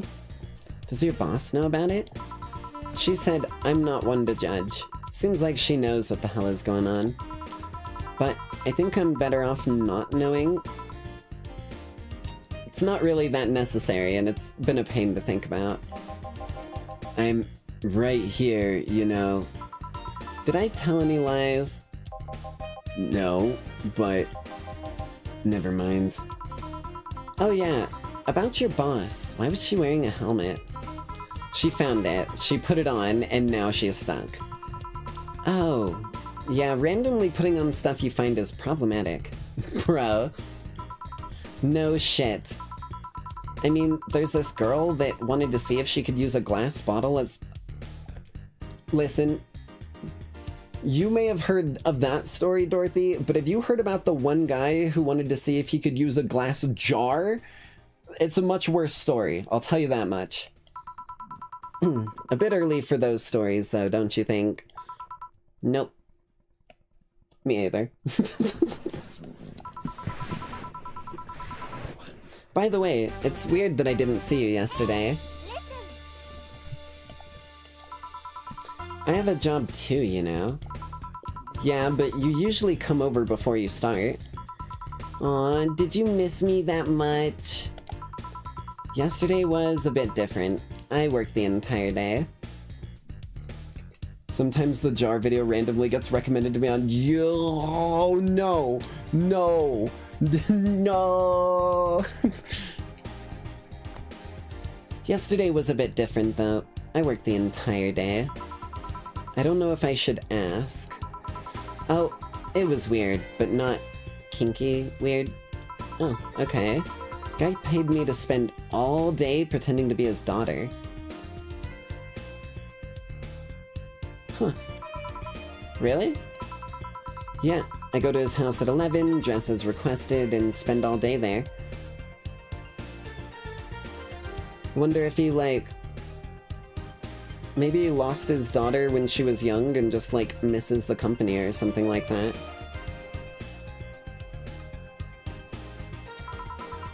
Play some games, occasionally tell him I love him, go to bed when ordered, and leave. That's rather nice, I guess. What was that? Oh my god. There was like a series or a movie or like something where a guy like keeps just like hiring like a prostitute basically in order to get her to just like go to dinner and like spend like just genuine time with him, nothing like sexual. But I can't remember what it's from. It was like a movie or a series or a game or something like that within like the last like 15 probably years, or maybe 20. We'll give it some extra range. Nothing sexual. I used to expect him to push me against the ground and have his way with me. But after 3 years, it's unlikely that that'll happen. 3 years? Yeah, one day a year for 3 years now. Oh, but last year he also wanted me to play the part on his daughter's birthday. Yeah, it just seems like someone who's lonely and sad and looking to fill a bit of a hole. But not with a glass jar. Wait a second, does he have a daughter or not? Had. Seems she died 4 years ago. Oh. Yep, I seem to attract that kind of people for some reason. I mean, that's not a bad thing. You're helping people grieve and helping people not suffer from something that they kind of can't get rid of, really. What kind of people? Nobody. I said nothing. Give me a moonblast, would ya? Sure. One moonblast coming right up. Boom. No relation to the Hadron cannon you can see on the moon for 1 week every month. 6 aldehyde. 2, 3, 4, 5, 6. 1 powder delta. 1 Flanders high diddly ho. And 2 carbotrine. And this is on the rocks and blended. Alright, get the ice in there, grab this bad boy up, and give it a good old mix in. Give it a good old blended. Okay, that should be that dealt with. There's your moonblast. I remember seeing a post about a guy hiring one to do things like paint his fence and other random chores. I mean, yeah, that's also, like, one of those moments where it's like, not quite what was expected, but if you're willing to do it, then same as any other job. I ain't judging one way or the other. There's a reason that there's an entire fucking, adult district on Nightside City. I don't go there too often because it's run by one of the other families, but it's there. Here you go. There's something interesting about this drink.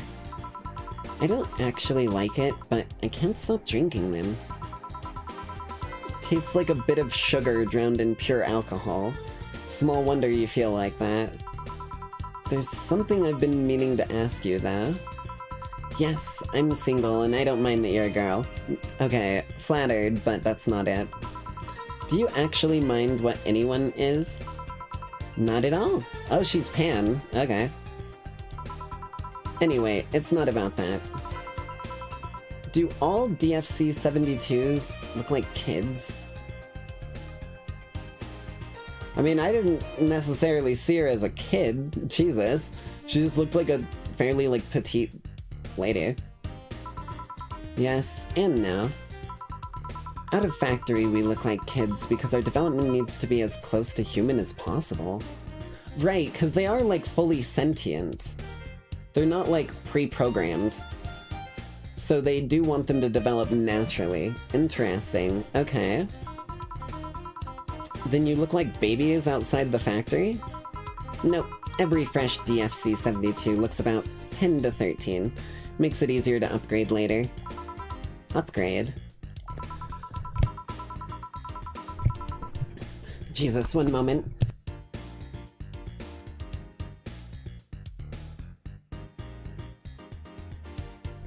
Tried to clear my throat and made it much worse. Once a DF-72 passes 3 maturity tests, it can opt for a factory upgrade. Said upgrade alters its body into something older. Some go for it, some don't. Will you go through it? I don't know. Right now I'm a rarity. Okay. You don't find many like me in my line of work, so I have an advantage. And I really need that advantage, you know. How so? When people hire me, half the time it's not because I'm me. Ooh. The amount of role-playing I have to do on a normal night is ridiculous. So, if I stop looking underage, I'll lose my advantage over everyone. Oh. It might not exactly be the crowd you want to pull. That advantage may not be the advantage you want, Dorothy. I didn't think about it that way, though. Should I think about it at all? I mean, I'm assuming she's, like, probably passed the maturity test, because, like, she said she could, but she just chose not to. But who the fuck knows?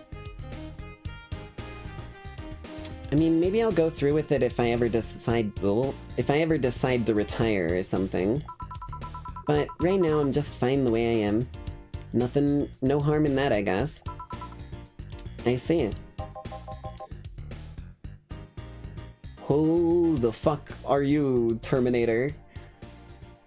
My name is John Connor.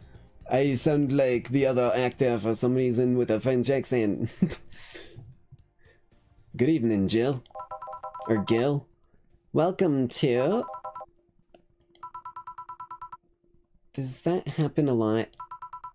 Not really. It would happen less if Jill would just let people call her Jules. Oh.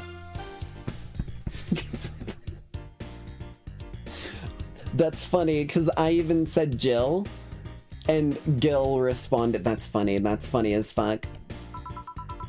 Call me Jules, and I'll make sure every time you sit, you'll hear the cling of your shaker. Fine, fine. I'll be with you in a minute, Jamie. Just let me finish here.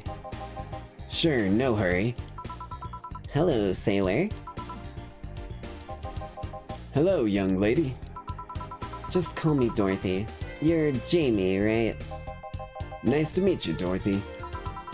Hey, let me buy you a drink. Oh, I couldn't let you do that. I insist. I got a hefty bonus the other day, and I'm in a good mood. I suppose it'd be impolite of me to reject. I don't know why I'm giving him like a southern twang on his voice, but I feel like it fits. Sure, I'll take you on your offer. Yay! Honey, I'll have a big sunshine cloud. I'll be fine with just a gut punch. Come on, don't be stingy. Ask for something more expensive. I'd rather not. Man, that girl puts me on edge with the way she addresses people. Okay, then let me get your orders. 1 big sunshine cloud and 1 gut punch. Press next after the first mix to make the second. Okay. Sunshine cloud. It's a big one, so we'll do it first. Bitter, girly, and soft. Tastes like old chocolate milk with a good smell intact. Some say it tastes like caramel too. 4 aldehyde.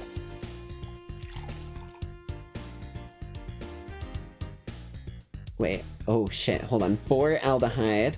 Oh my god, she's absolutely boozing up if I give her some alcohol here.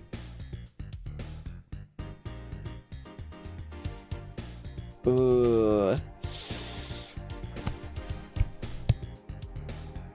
Because optional Karmatrine, like, maybe I didn't understand this correct earlier, but it's either no Karmatrine, which means no alcohol, or you load it with alcohol, like, to the, like, full brim of what the normal recipe would call for. So for this one, it would be 6 Karmatrine, and for a big, it would be fucking 12. I mean, she's asking for it. She's old enough to order at a bar, I suppose, so... so let's just get 12 Karmatrine.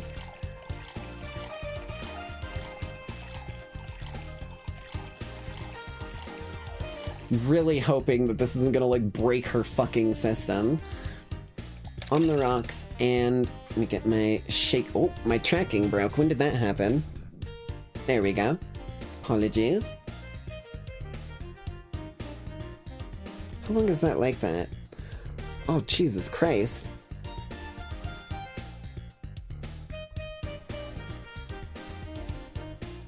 Bro, I've been borked for like fucking 6 minutes, Jesus. Okay. Ugh. The pillow I removed from behind me is going back behind me now, so we don't have a repeat of that.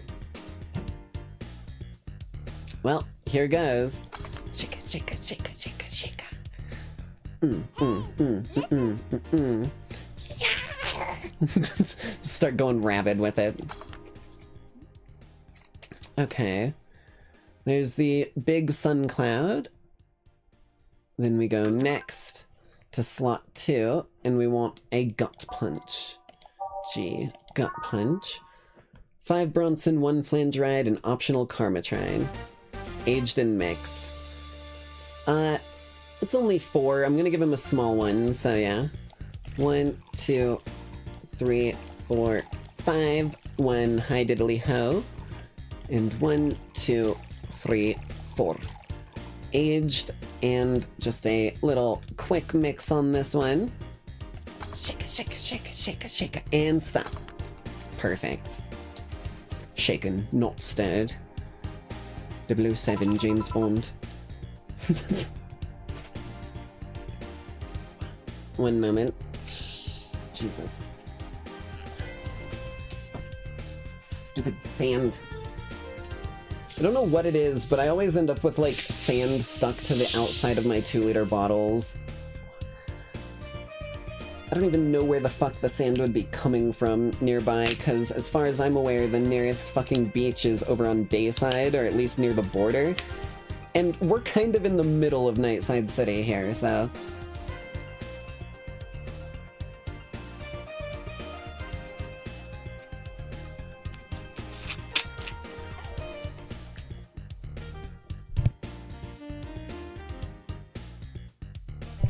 Quick little sip to refresh my boys. Bartending is definitely thirsty work. Run off from the river, maybe there's some sand, sometimes there's some sand in there. Honestly, it might be that. I do spend quite a lot of time in the river, or at least nearby it. It's kind of like just out back. Here and here. Thank you. All in order. Thank you, Dorothy. Don't mention it. And thank you, Jill. It's my job. Hey, Dorothy, may I ask you something, private? If you need a price list, I have a convenient card with updated fees. God, I'm in fucking Las Vegas again. I can give you a discount if you pay for the room and invite me to dinner.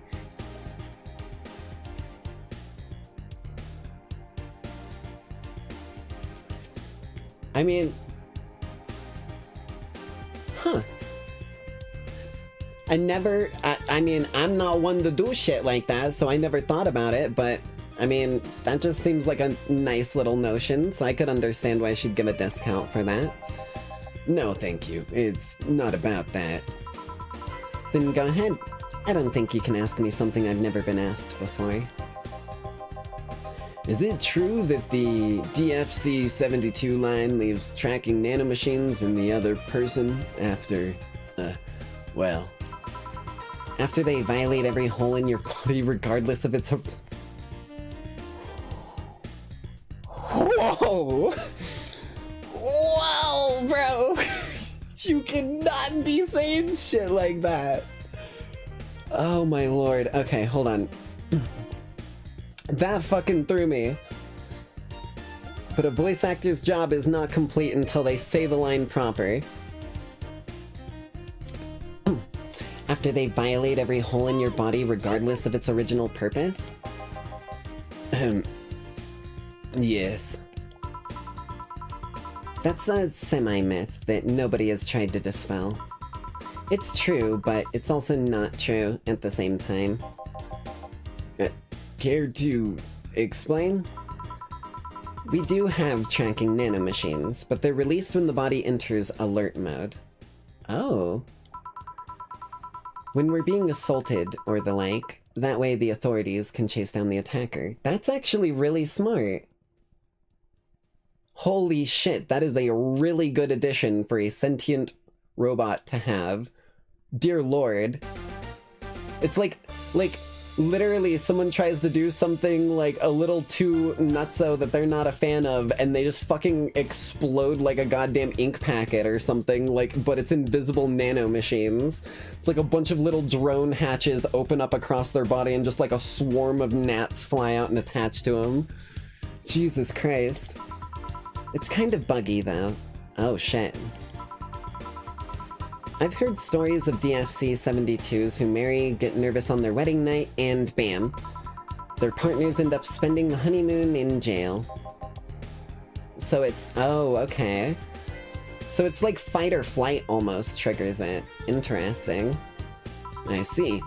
And besides, I've modded myself so much that if any tracking nanomachines were still being released, I'd have to commend their tenacity, to be honest.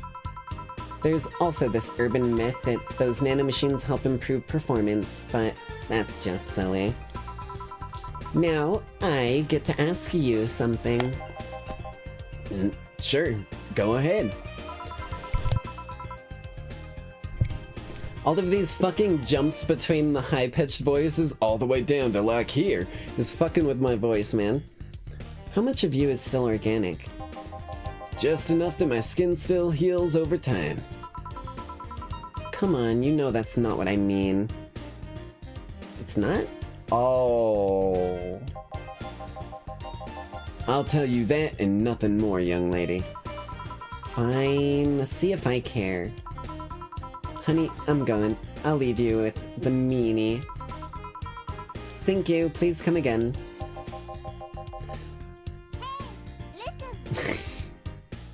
Okay, but can you tell, yeah, can you tell us now that she's gone? Hey buddy, how much of you is still organic? Looks down. You know? That girl is something else, huh? She's so earnest about what she does that it's kind of hard not to root for her. Honestly, true. She also has no qualms about anything whatsoever, and that can become a problem from time to time. Okay, I'm done here. Right, I'm gonna go and take my... Gil! I need your girly hands for a second here! God damn it, Dana. Coming! Sorry, can you take care of him while I help her? Sure, no problem. I apologize if I'm taking time from your break. Nah, don't worry about it. Sorry, you'll have to deal with me, though. You're no problem, Jill. Yeah, but you usually seem to have a blast when Gil's the one serving you. Anyway, do you want something else? Can you make me a Mars Blast? That I can. Mars Blast. Mars better not give him any other kind of blast drink. Mars Blast. Mars better not give him any other kind of blast drink by accident.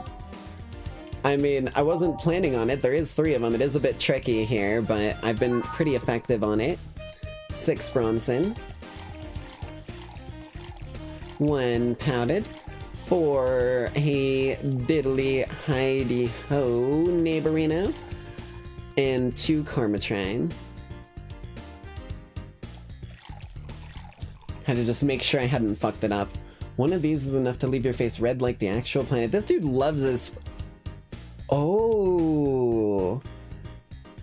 So if he's almost entirely Terminator, right? And it's just enough that his skin will heal on its own left. I wonder if he drinks the super, super spicy alcohol drinks to try and, like, get himself to, like, feel a bit of, like, pain or something, because I feel like one of the first things that they'd start working out of your system when it came to actual, like, cybernetics would be removing your pain thresholds on shit, or, like, removing the capability to even sense it beyond certain levels. That's intriguing. I never thought about that. But all blended, so let me grab this bad boy and shika shika shika shika shika shika shika shika. Woo! Meow! Meow! Yahoo! Sorry, I did a bit of a wall jump trick there. It's a bit of a new speedrun tech that I figured out. No one else knows about it, so I'm not gonna explain how it's done, but I just completed the whole Mario 64 game in about 5 seconds. Anyways. Here's your Mars Blast, sir. Here you go. Bitter and mind-numbing. Just like war. Oh, damn. Okay. Have you been to war? Life's a war we fight every day, Jill. So you haven't been to a war? Not to an official one, at least. There's something I've been wondering for a while now. What could that be? First, it was how a professional assassin could be so polite and pleasant to be around. But I guess your line of work doesn't have to have any bearing on your personality. Thanks a lot. Oh, wait, hold on.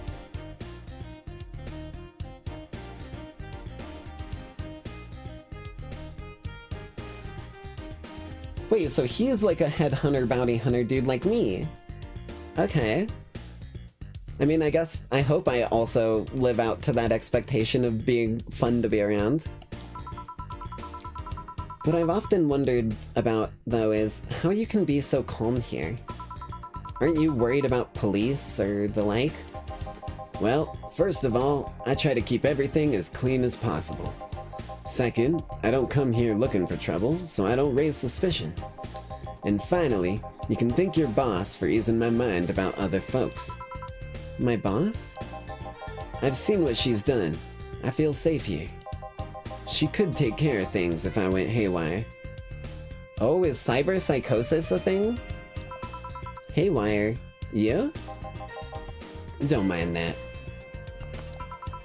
Hard not to mind it if you just said, You wouldn't happen to know about how she got her mechanical arm, would you? I heard she lost her original fighting a cyborg wrestler that had gone rogue. Just a rumor, though. Damn, I still don't know then.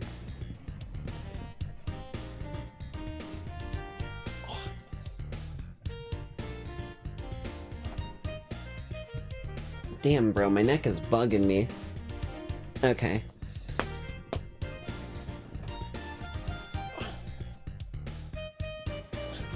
Damn, still don't know then. Have you tried asking her? No. Oh wait, never mind. She told me it's more interesting if it's left a mystery. Which leads me to believe that she might have started some of the rumors herself. They're believable because she's her. Maybe I'll see her. Well, wrong character. Maybe I'll see. I like slid from his from his voice to hers. Maybe I'll see her in action one day. You should. It's quite the show. Good news, Gil. Good news, Jill. God damn it, I'm doing it too. Good news, Jill. The helmet came back off and you can take your break. Finally. It's always a pleasure, Jamie. Thank you, Jill. Boss, break. Alright.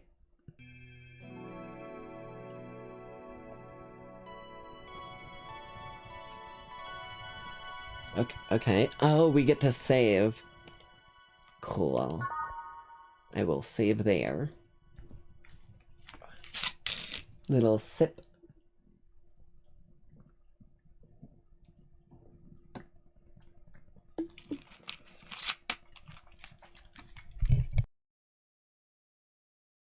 Also, I just wanted to mention something that I found really, really funny. So you know how I've told you guys before that my grandma was really addicted to Plants vs. Zombies and had played all the way through it multiple times? Like multiple times? She's found her new addiction after reaching level, like, fucking 10,000 on one of those little, like, move the fluid to different vials and get all the, like, colors unmixed game, and realizing that it started just raising the number of level caps and there wasn't actually an end to it, so she decided, okay, I'm gonna find a new game. She found the fucking Suika game.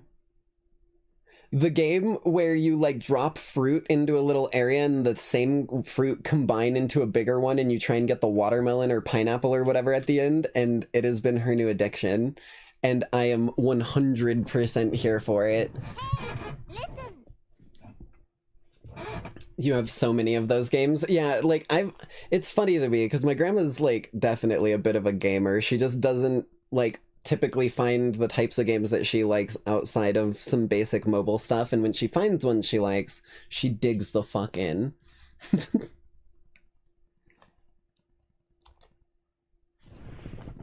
There we go.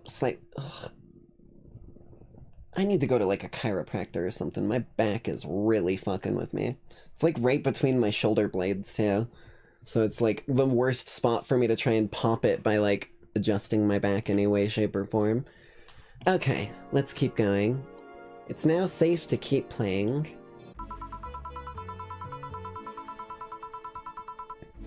Boss should clean the chicken buckets she throws out. Everyone can smell the spice from a mile away. Ooh, okay, we get to set a new playlist.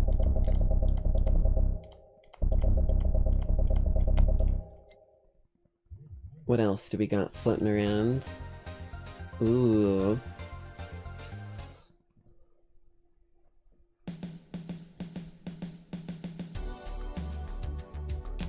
That one's pretty sick. That's the opening one. Want something... Drive me wild. Ooh.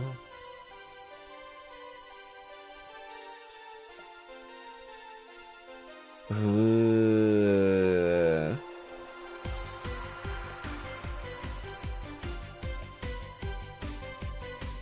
Yeah, we'll switch things up. You could take a couple minutes more, you know. I'm fine, thanks. How did you get the helmet off? Turns out the release button was jammed with ashes. Whoever owns that helmet made sure to use it to the point of voiding the warranty. Keep it safe in case she comes back, okay? Sure. Now, take it away from me before I feel compelled to put it on again. I fucking love the boss. Right. Yes, it's open. Great. Welcome to Valhalla. Ooh, you're pretty. I love her hair. The red eyes? Oh my god, bro, the red eyes and the hair fucking pop. You are absolutely fucking slaying out here. And I don't say that shit often. I'd put a knife in your hands and you could be murdering people and I wouldn't stop you. Okay. Good evening. What kind of place is this? Did I step into some kind of afterlife? In a manner of speaking. But you're not being held against your will, don't worry. Do you often enter places without knowing what they are? Sorta. Kinda. Yeah. Well, this is a bar. A bar. Nice. Nice. What can I get you? I don't know. I don't drink that much, to be honest. What do you recommend for me? What do you normally enjoy? I like tea. That's not something I can work with. What about flavors? Bitter, but not too bitter? Sorry if it's too confusing. Something bitter, but not too much. Maybe something bitter and girly? I can do that. Let me see what I can get ya. Flavor. Bitter. Wait. I feel like we did have tea.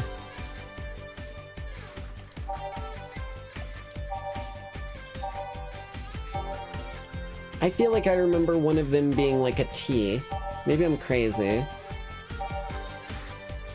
I am crazy. Okay. Bitter, Sunshine Cloud? Bitter girly. Okay. Tastes like old chocolate milk. Yeah, she'll probably like that.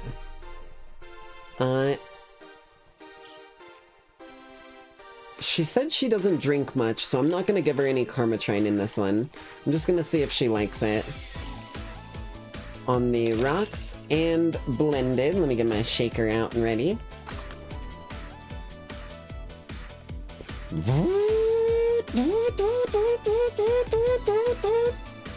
Pit stop. Or pit stop, or however the fuck he says it in cars. Bam. Here's a nice little sunshine cloud for you. Try this. Yep, this'll do just fine. Thanks. Guido could get it. At least you knew exactly who I was talking about. And let's just say if he can do a pit stop that quick, imagine what he could do going down.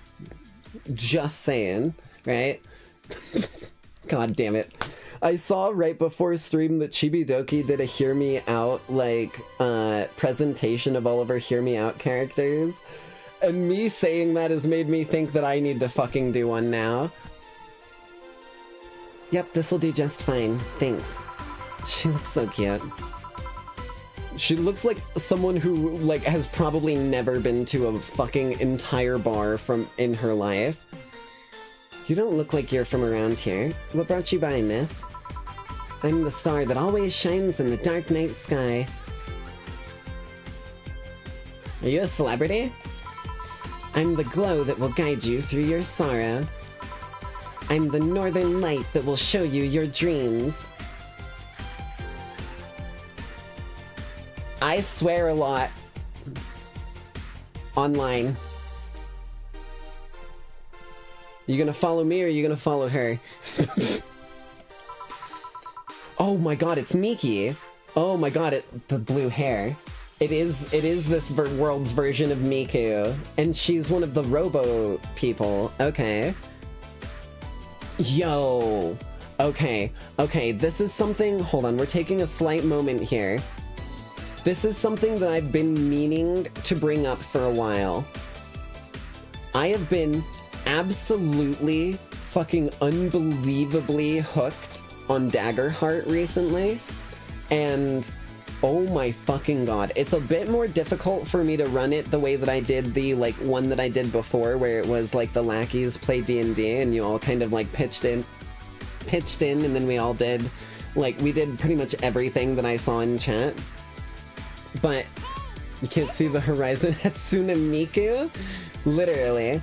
But what I was going to say was that, the way that Daggerheart is built is it encourages the players to like add narration and build onto the world even if they don't know something exists there, as long as it makes sense and is cool for the story. So it would be a bit more difficult for us to do it the way that we did D&D before, but I do think the system is probably going to be one of my new all-time favorites, and we might do some character creation down the line, maybe even at the end of tonight's broadcast normal length if you guys want to, because I am so... Actually, even Ginny D, one of my favorite D&D YouTubers, put out a really good video making a character in Daggerheart. So after the broadcast, if anyone remembers, please try and remind me. I'm even gonna pull up a sticky note right now on my fucking PC. Sticky notes. Sticky notes need an update. The fuck do you mean sticky notes need an update? You're a text box. What update do you possibly require? Are you fucking joking with me?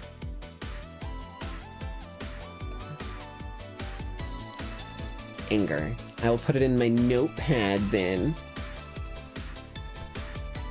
That doesn't need a fucking update. Ginny D. Daggerheart video at end of stream. There we go. The virtual sticky... Yeah, even the virtual sticky notes aren't fucking sticking anymore. That's how you know all of fucking Microsoft is, like, just a big pile of AI code, I'm telling you. It's actually Skynet in disguise this whole time. But the reason that I thought of Daggerheart was because one of the races in Daggerheart is called Clanks, and they are living robot people like this. And there's... So, Daggerheart is meant to be able to, like, go across multiple different entire genres. You can play Daggerheart themed like a super futuristic, like, fucking Cyberpunk universe. You can play it in a, like, gritty Dark Souls universe. You can play it in the campaign that I'm currently working towards, like, making for the group that I play with at home. And that is the Colossus of the Badlands, which is a fucking whole frame that's like Wild West Gunslingers meets Titanic fucking Shadow of the Colossus style monsters.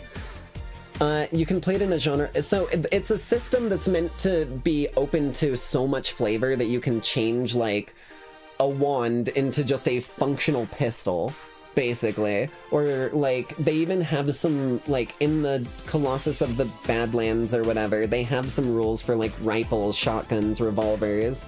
And then they have one called Motherboard, which is all about, like, super... like distant future, like cyberpunk stuff where like the whole world is like covered in this corruption and like only certain areas are able to like filter the air and everything in the sort of bioengineered planet, and it uses the same system. It just gives you some new shit to work with. It's so cool, man. I have been so fucking hooked on Daggerheart. If you want to check it out, there is a SRD, which is a free, like, basic resources document that explains, like, all of the rules that you don't have to pay for. You can just look up, Daggerheart SRD and download that bad boy. But if you want to actually, like, get into it, the virtual place that I've been using is kind of the only place you can do it virtually, but it's the Daggerheart Nexus, which allows you to buy the virtual book, and then you can make characters on the website and do like the virtual character sheet and everything, like I've been doing with D&D Beyond for years for our D&D sessions. So I've been so fucking hooked. I've been making so many characters. Sorry, D&D nerd rant done, I promise. I'm not gonna jump back down this rabbit hole until the end of the stream when we watch the video, but I had to get that off my chest because I've been meaning to say something. Like, I literally missed doing our stream on last Saturday because after D&D we just slid straight into Daggerheart with the players that were left, and I completely spaced we were doing a stream that night. It was so funny to me. Okay. Dear Lord, I need a sip after that rant. My whole fucking, like, throat and everything got dry as shit with how much I was breathing there.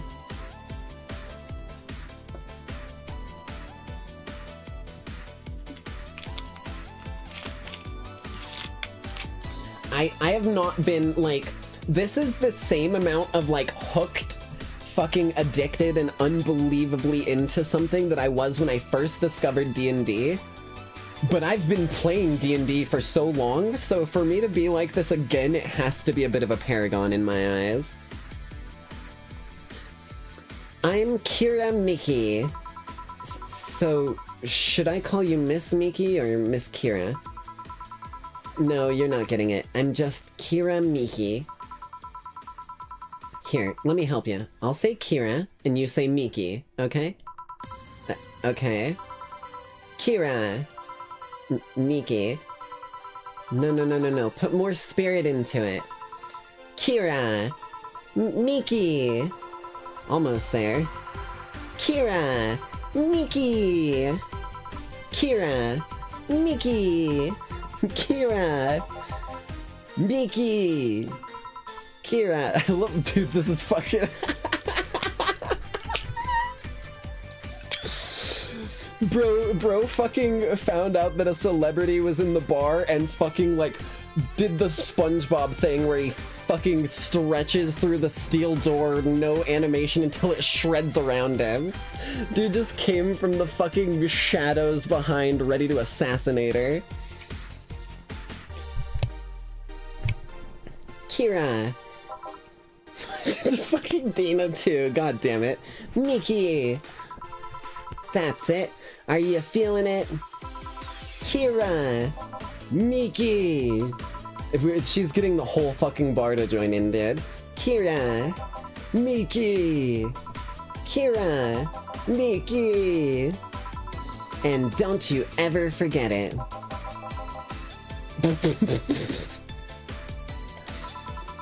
What the hell am I doing out here? Where are we, Jamie? Right, I was telling you. Wow, you're good. Thank you. It's nice to know I still have it. Especially since I have a concert in a bit. Oh my lord. Concert? Wait, you're the Lilim that's putting on a concert tonight. I'm one Lilim who's putting on a concert tonight. I don't know if I'm the same Lilim you're looking for, though. And what are you doing all the way down here? Well, they were making last preparations for the concert, so I snuck out. My producer is always obnoxious while that's going on, so I just decided to leave. I saw one of the concert's posters outside and decided to check this place out.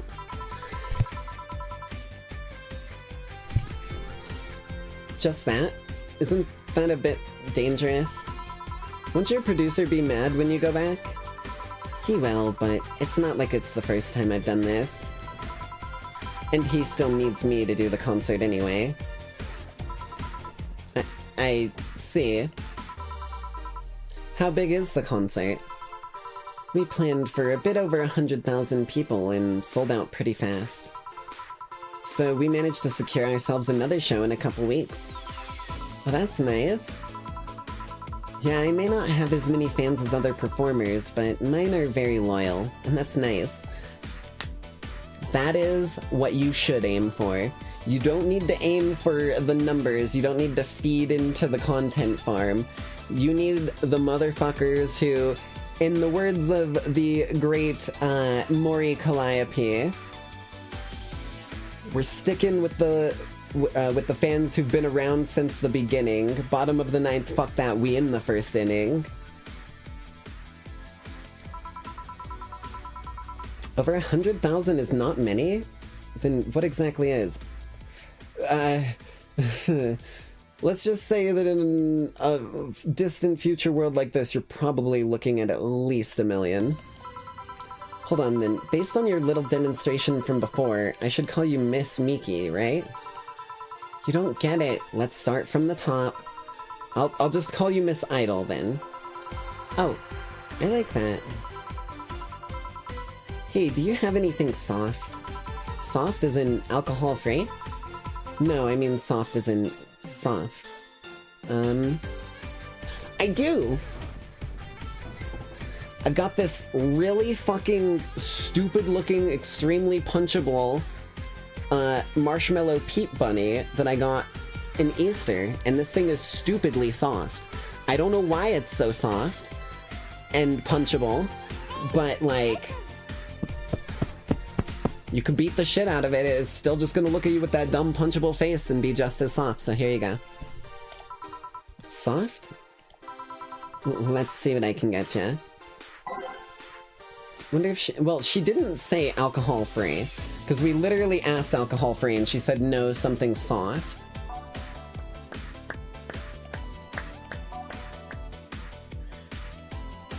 Let's look at some descriptions. You have your cat, she's more squishy than soft though. I love it when cats are like just hanging out with you. So there was one of the strays that showed up in the environment light and fruity. I think she wants a sugar rush. But one of the cats that we had forever ago was actually friendly enough that it became pretty domesticated and would come inside and hang out with us. I used to let him up on my lap and we'd just like hang out with him, like chilling with me whenever I was watching videos. His name was Royd.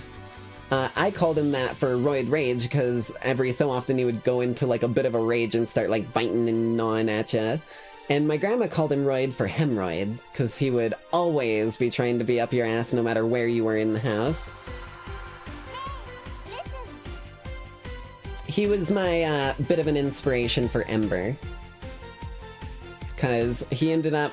I mean, he was like an indoor and outdoor cat. We weren't gonna keep him indoor non-stop because he came from outdoor in the first place. And then he just kind of vanished one day, so we don't know whether or not he found a new home, found like his old home, or it was the end of his adventure for the time being, but definitely left a mark in my heart. I'm thinking Sugar Rush. This seems like the best one. Unless there's something else that is like specifically white. They used to actually sparkle, but too many complaints about skin problems made them redesign the drink without the sparkling. Ugh. I think she'd like this. We're gonna make her a Sparkle Star. And we will toss her a bit of Karmatrine since she didn't ask for something alcohol-free.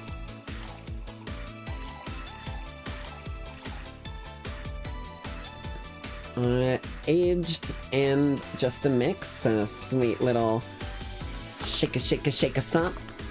Perfect, perfect.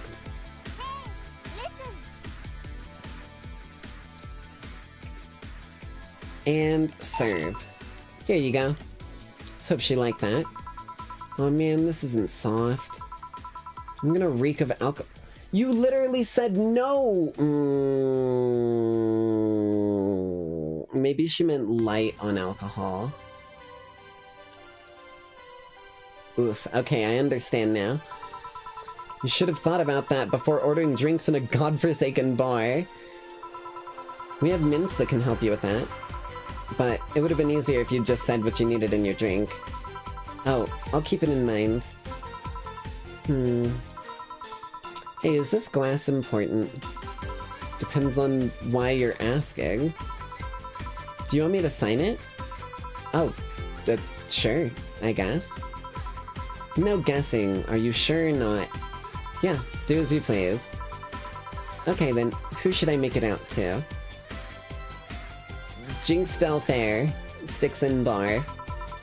Maybe for my boss? I wonder if Gil would like it though. I'm gonna be real with you, right? Gil would fucking love this. Your name, girl. Oh, for Jill then. For Jill, never lose your star. From Kiara Miki. Oh, that's a pretty autograph. Thanks. No, thank you. So, tell me more about this concert of yours. Well, we're promoting my new single. It's called Shine Spark. I say that, but people still look forward to my old single, Your Love is a Drug. I'm worried I might become a one-note star, you know? Ahem. Anyways, The tour is called Shining Star, and we've been traveling the whole continent. Oh, that's cool. We sold out tickets fast, so we decided to give an encore concert after all the others are done. Ah, nice. But I'm not gonna bore you with details you'll find in tomorrow's newspaper anyway. I got this awesome dress that looks all cat-like. Ooh. I'm very hype. It sounds sick as hell. My hairdresser, Agnes, came up with a hairstyle that makes me look like I have cat ears and all. I mean, hell, if you've got the fucking, like, team to back you up, you may as well go the whole 9 yards, right? What do cats have to do with stars, though? Nothing. I just like cats. My producer suggested a bunny, though. I see. You know, if I hadn't ended up on stage singing, I'd probably be the one planning the pyrotechnics. When you enter the stage and the sparks start flying, that's magical, you know? You've never burned yourself with those fireworks? I've heard ugly stories from other musicians. She's a robot. I don't think that's in her, like, ballywick. No, not yet. I cinched my hair once, but I just went for something short for a bit. People seem to love it. I should go back to it sometime. How do Lilum get longer hair? Okay, one more drink before I go. By now, the stage should be all organized, so the fallout should have settled. Isn't it a bit late for a concert? It's part of my gimmick. I always make concerts that go from night till dawn. Hello? Hello, Nightside Miki. I'm the Nightside Jinx. My streams always start stupidly late and go until the wee hours of the morning. What the fuck, bro? I swear to you, I have never played this game before. Why are there so many parallels in this? I've never seen this game played, I've never played this game, I've never, like, what the fuck? In this one, I'm supposed to close with a song called Sunshine Stone. If everything goes as planned and the weather forecast is accurate, the sun should come up just as I reach the climax of the song. I'd be depressed if they ask for Your Love is a Drug as an encore, though. That sounds nice. Hey, I need to make people feel their tickets were worth the ridiculous price, you know? Don't you think it sucks to pay for something only to find out you shouldn't have bothered? Yeah, one time I bought some expensive coffee in this one cafe. It tasted like filthy water with cream. Still don't know if it was the coffee or the girl that served it, but it was bad. Man, that sucks. Speaking of which, do you have anything better? I really need to wake myself up. Let's see what I can find for you. Something bitter to sober up. Easy enough, easy enough. And we could gut punch her. I don't think she'd enjoy it, but...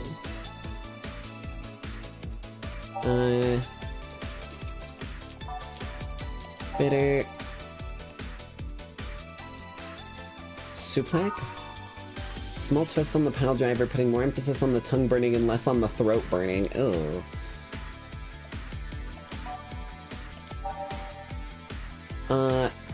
Sunshine Cloud? Tastes like... You know what? Let's try it again, but this time without the Karmatrine, because she didn't want Karmatrine, apparently. I also am kind of curious. I'm gonna do something here. 2 aldehyde, 2 bronson. And what if I put, like, 1 Karmatrine? Rocks. Grab my shaker and my mad scientist experimentation here. Blend this bad boy nice and quickly.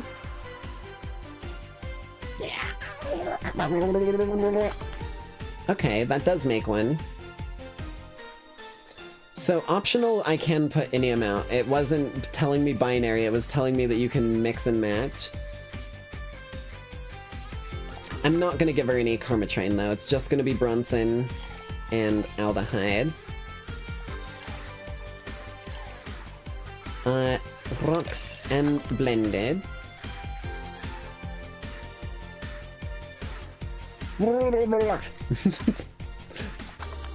There you go. Try this. Yeah, this works. So how is it?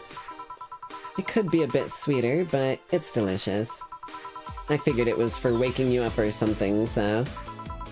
Really nice. Thanks. Hope you aren't offended by this question, but... I can see that you enjoy what you do, but how much of it is about the music? I'll let you know that before becoming Kira Mickey. Or I'll let you know that before becoming Kira Mickey, I was a very accomplished pianist. I had concerts every week and part-timed in bars with a jazz band. Bro.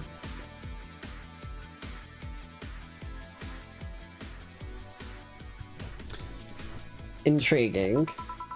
I still write and compose my own songs. Whoa. Why the change? Going from jazz and piano to idol?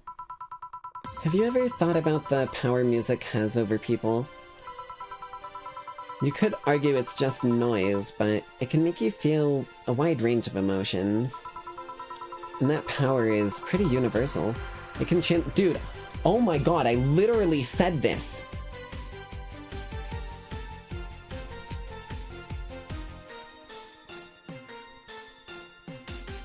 How is this game tapping into my psyche? How? I need to fucking know. Because that is literally my thought process on music. It is like a language that transcends language because everyone can understand the sort of like, or at least should be able to understand the sort of emotion that's being provoked from the music. That's one of my biggest takes. Dude. Oh my fucking god, I feel like I'm having a fucking deja vu moment. What the fuck, dude? Being in a jazz band or performing recitals, I can only take that power to so many people. Dude! Dude!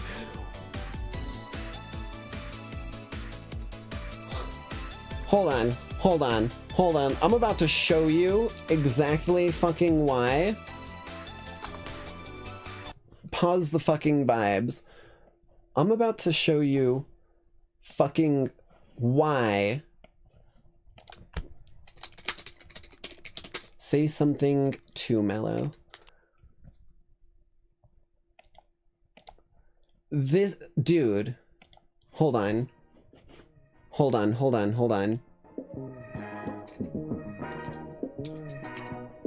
Where is it? Where is it? Where is it? Mic check 1 2 1 2. Wait, no, is this the one? No, this isn't the one. Shit. I don't remember which specific one it is that Too Mellow has in his like repertoire, but there's literally a song where he says, and I quote, like, when you find that song, and I mean that song, the one that makes you feel like nothing you've ever felt before, when you find that song, you think to yourself, man, if I can't do something like that to make other people feel like that in this world, then what am I doing with my life? That song right there, and my whole, like, I want to be a bastion against, like, unhappy times and shit like that, and bring my vibes, bring my fun and go luck.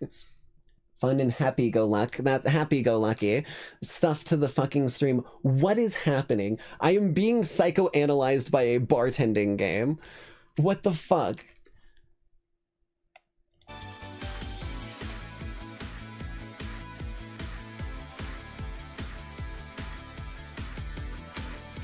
It's like me, the video game. I'm fucking losing it, man. But being an idol, I can take that power and spread it far and that right fucking bro.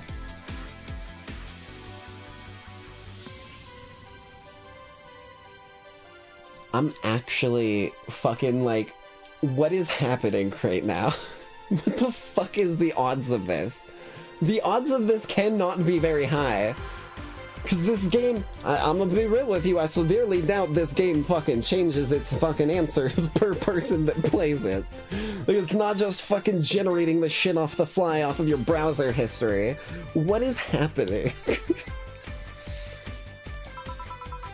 Kids and adults, men and women, they all have access to my music and I can reach every one of them. Wow. What music do you like, Jill? It has mind control power, yeah. This is actually a mimetic SCP that was released into the wild when it first came out. Excuse me, little spider friend. Hold on, we got a little spider mafia moment over here. Let me just get you off in a more safe location. There we go. That's fucking crazy, bro. But it's just fucking infecting people's brains and giving them this as the zeitgeist. Maybe that's what it is. Maybe I'm like properly embodying a fucking zeitgeist of the genre that I love. What music do you like, Jill? I'm not picky, but I do prefer versions with no lyrics. Makes it a bit easier to stream with it in the background, you know? Why? I like to listen to music while working, and lyrics distract... Bro, what the...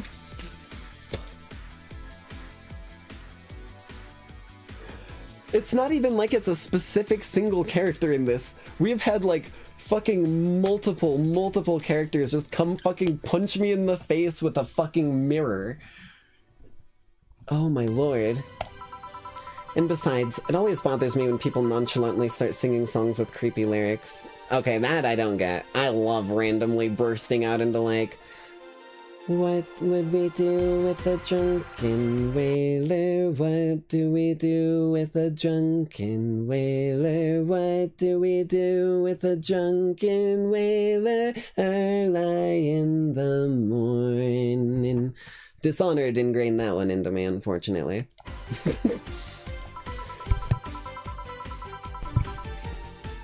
What would you do for a Klondike bar? Unironically, me and my dad and grandma gave a Klondike bar to one of those, like, road construction workers who have to stand there and hold the, like, stop and slow sign. It was, like, a super hot day and we had them, so we were like, fuck it, we're gonna give them a Klondike bar, and we did. I don't even really like Klondike bars that much. It's too much ice cream and it gets fucking everywhere the moment you bite into it, but... Batteries can be replaced, but some things stay the same. No matter how we twist and turn, you're still What is that from? I don't know why, but my brain said it's a FNAF song, but I don't think that Lucky is the type of person to be quoting a FNAF song.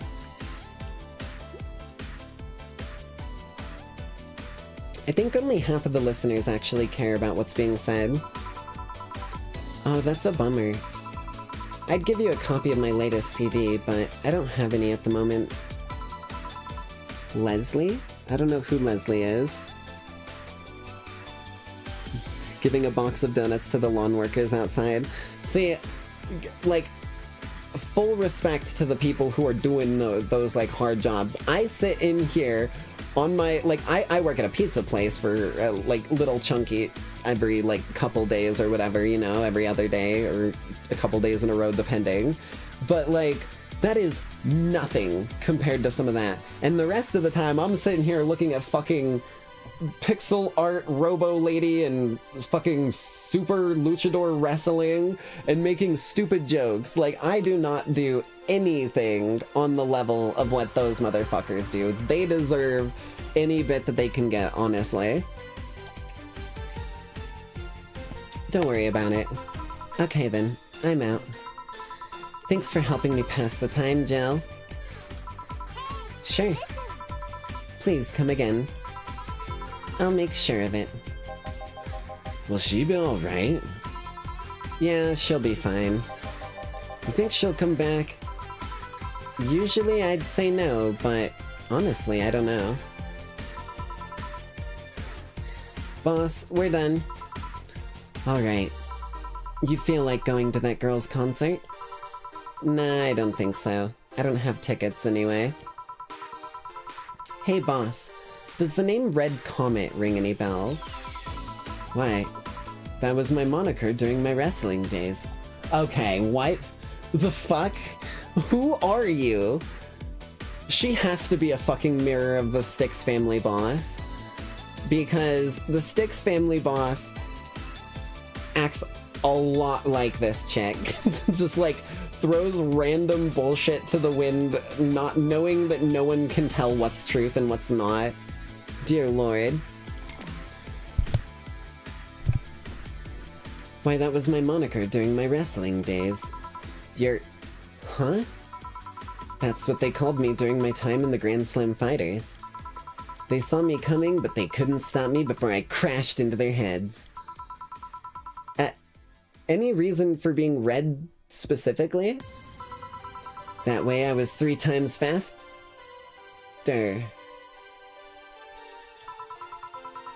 How did you find that out? Do you like wrestling? A client mentioned it yesterday when he saw you. I just kinda remembered it.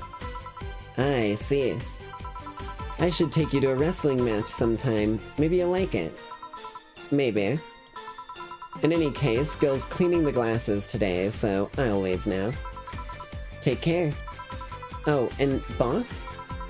Don't cram anything on your head without thinking. Please. Yeah. Nice. Grab a snack on the way home, it's on me. Oh, we got a $300 bonus. Hell yeah. Oh, but we didn't get a flawless service bonus because she didn't want something with a lot of alcohol. I understand. It's a lot of money. Damn. Sweet. Okay. Membership to Shining Fingered will automatically renew on the 17th. We've got to have 800. We've got plenty. But as long as wait, I should have read that.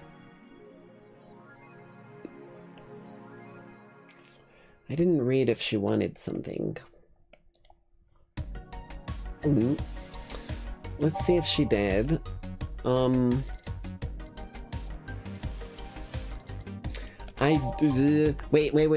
I've got an idea.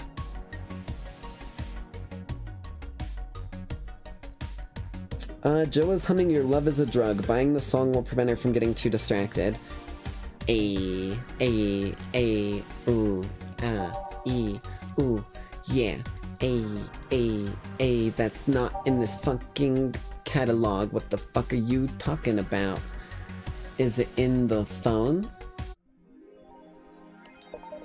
Could be in the, this one.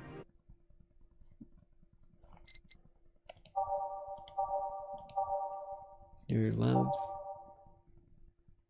Hello?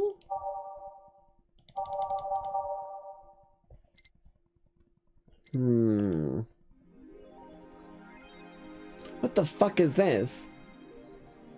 Oh, it's the Kiramiki blog. Okay.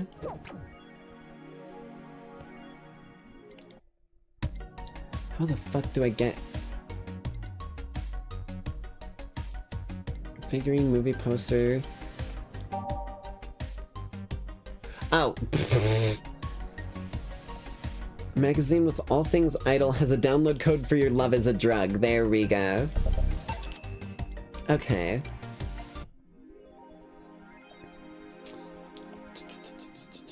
Alright, let's see what we've got going on here for us. Actually, give me just a minute here before we move forward into reading all of this stuff. We're at about the halfway point, so I'm gonna take a quick bio break.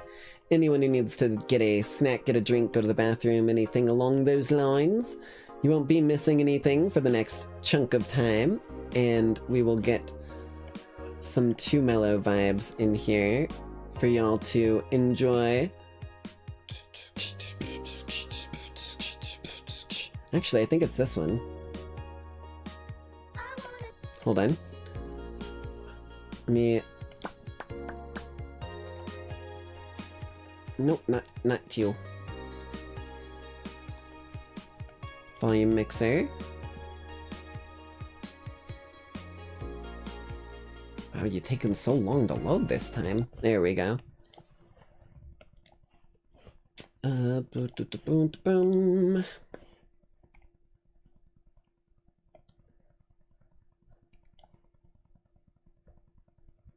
Shit, there we go.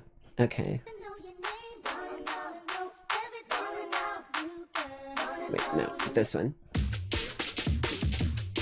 Yeah, that'll be a good one. Why not? Screw it.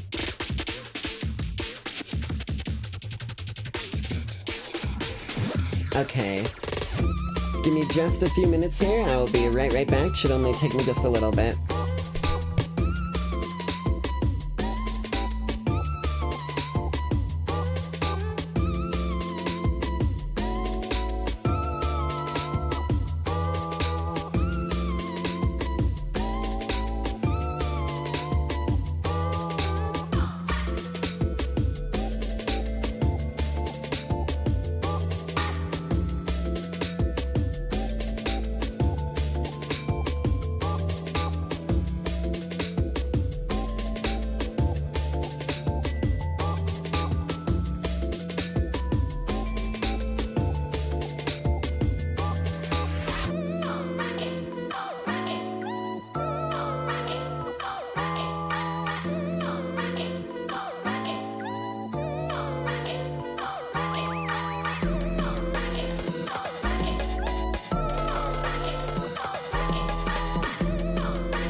see you when you need to.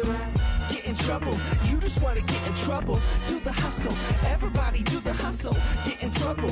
You just love to get in trouble. Do the hustle. Everybody do the hustle. My modus operandi don't involve ganja, booze, or beer. Party favors after shows. Dressing rooms full of those. Players looking to propose a toast. Nope. I've been around the world, but like my bedroom the most. So you know I won't go away. I got the golden voice even a ventriloquist couldn't throw away. I need understanding, my presence is demanded. Buy some merch and maybe I can spin it on a stand-in. One mellow, cause the two is seeing double after about 3 drinks. So before I get into trouble, slap you 5 and grab a taxi. Don't even have to ask me if I'm tired, y'all stay wide like old telephones. I need my time alone in my home. Create my zone, prone, cuddling with an old movie on, and I'm gone. So if you're calling me to come back to the streets and get freaked, please, I ain't even trying to get 24-hour party, people don't sleep, don't drink, don't eat like we do. I leave you be if you leave me be too, but I can't see you when you need to. Get in trouble, you just wanna get in trouble. Do the hustle, everybody do the hustle. Get in trouble, you just love to get in trouble. Do the hustle, everybody do the hustle. You gotta understand, I wish I could live like you, but I can't be a man.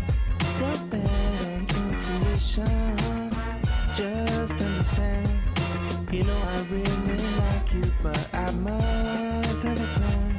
Don't thrive on inhibition. My oh my, it's 3:04, and partner, why oh why are you calling me for? I thought I was understood. I'm so good on that club shit. Don't care how the club's lit. I just make the club hits, spitting on the introverted tip. Flex that I don't return texts and I don't throw fits. It is said, it is writ like your name on an every night check for the beers and tips. My tips are reaching out. I want my own apartment. My life is halfway over, and it ain't even started. My new rap name is Young Tragedy. This ain't the way it had to be. I'm plotting on a magic seed. Please intercede if you see people stopping me, asking how do I make the sound of giving me demo CDs, trying to get me to smoke weed and watch their TVs. Can we have all interactions through email, please? 24-hour party, people don't sleep, don't drink, don't eat like we do. I'll leave you be if you leave me be too, but I can't see you when you need to. Get in trouble, you just wanna get in trouble. Do the hustle, everybody do the hustle. Get in trouble, you just love to get in trouble. Do the hustle, everybody do the hustle. You gotta understand, I wish I could live like you, but I can't be a man. Don't bet on intuition, just understand. You know I really like you, but I must have a plan. Don't thrive on inhibition. Body people wanna dance with me, like they know there's no chance for me. Please don't let it stop when they don't know what I'm not. Body people wanna dance with me, like they know there's no chance for me. Please don't let it stop when they don't know what I'm not. Body people wanna dance with me, like they know there's no chance for me. Please don't let it stop when they don't know what I'm not. Body people wanna dance with me, like they know there's no chance for me. Please don't let it stop when they don't know what I'm not.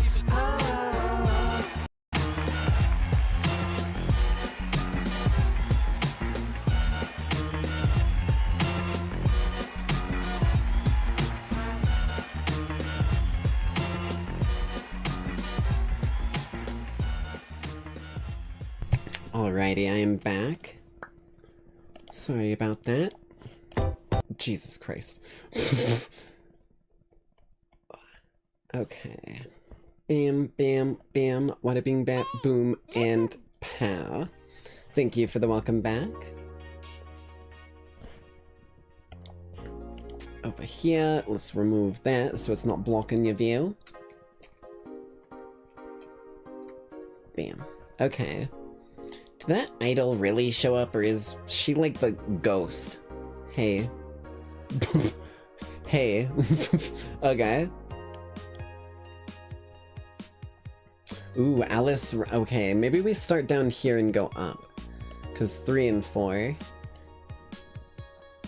In the last thread, Anon hates fun. I don't want fights, Cryface. You couple are so immature. What's wrong with being a guy in danger/you? You're gonna tap out for the night? Yeah, have a good one, Lucky. Thanks for coming out as always. Why do you care if we assume you're a girl anyway? Fuck off. Dudes in danger / you. Let's go back to the concert, please. 27X, and you stupid idiots still care about that petty shit like this. He started everything by mentioning he's a guy. Anyway, we should gather somewhere in the train to the stadium together. Not a bad idea. We can keep an official, or we can make an official danger / you meetup. Danger / you meetup, like I'd want to be seen in front of a bunch of ugly girls in front of my bro, what the fuck?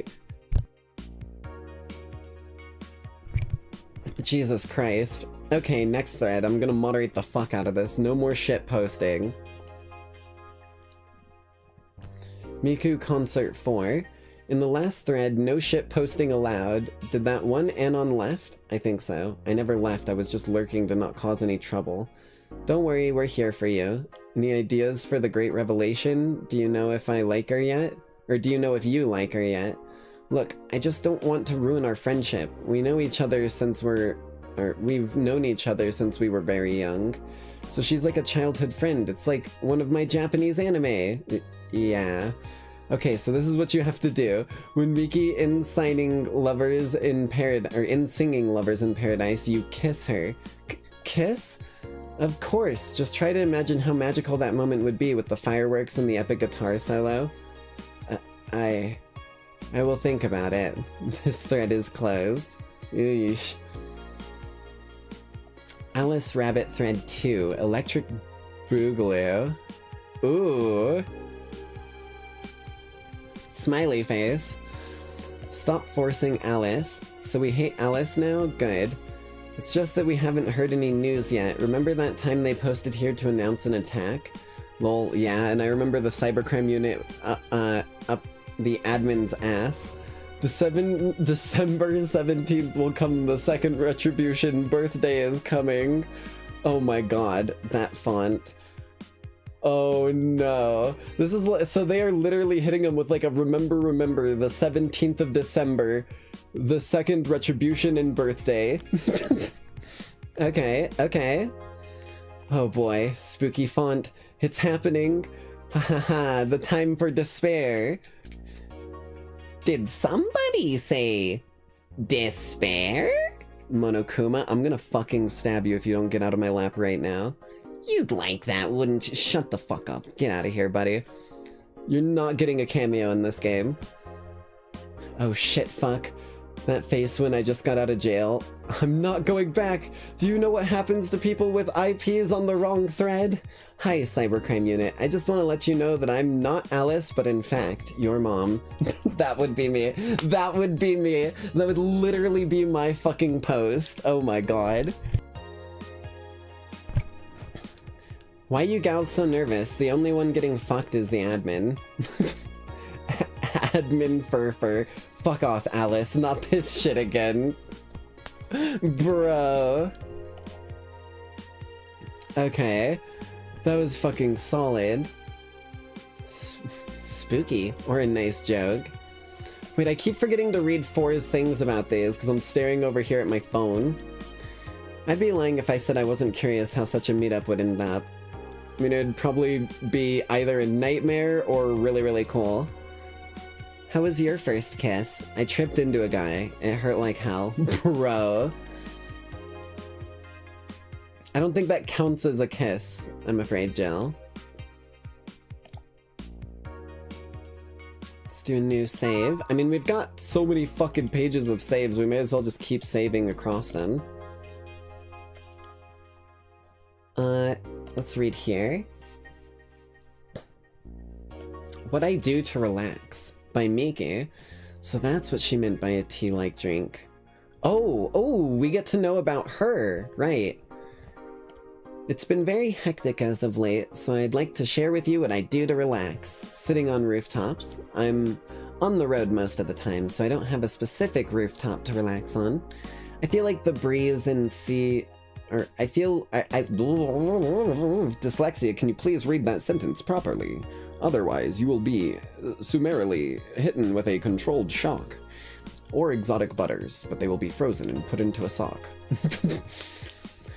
I like to feel the sea breeze. Error number 1 detected. I like to feel the breeze and see a beautiful vista.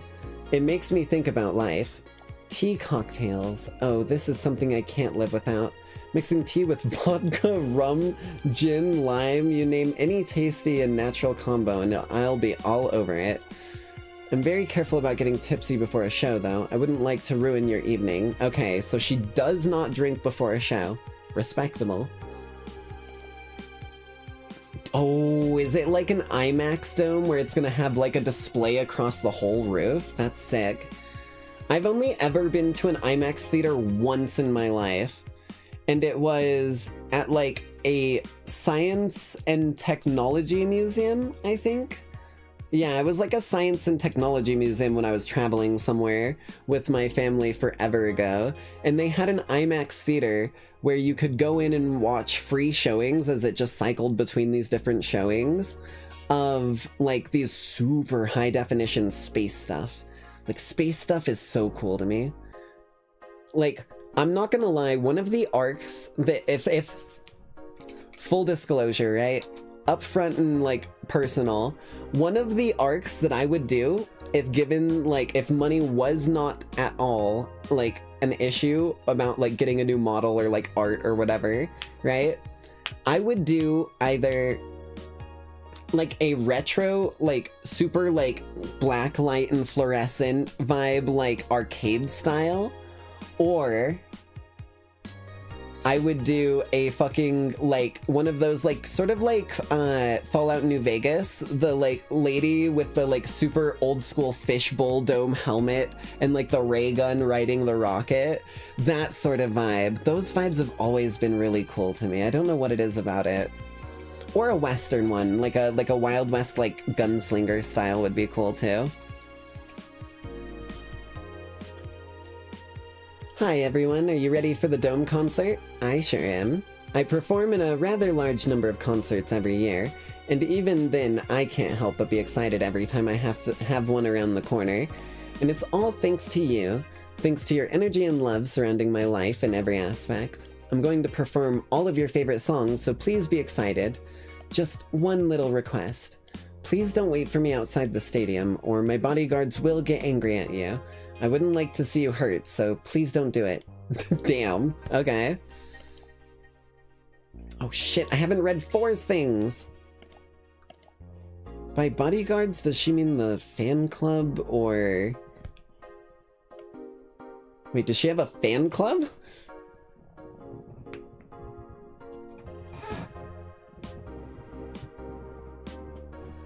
Oh, my neck is bugging me.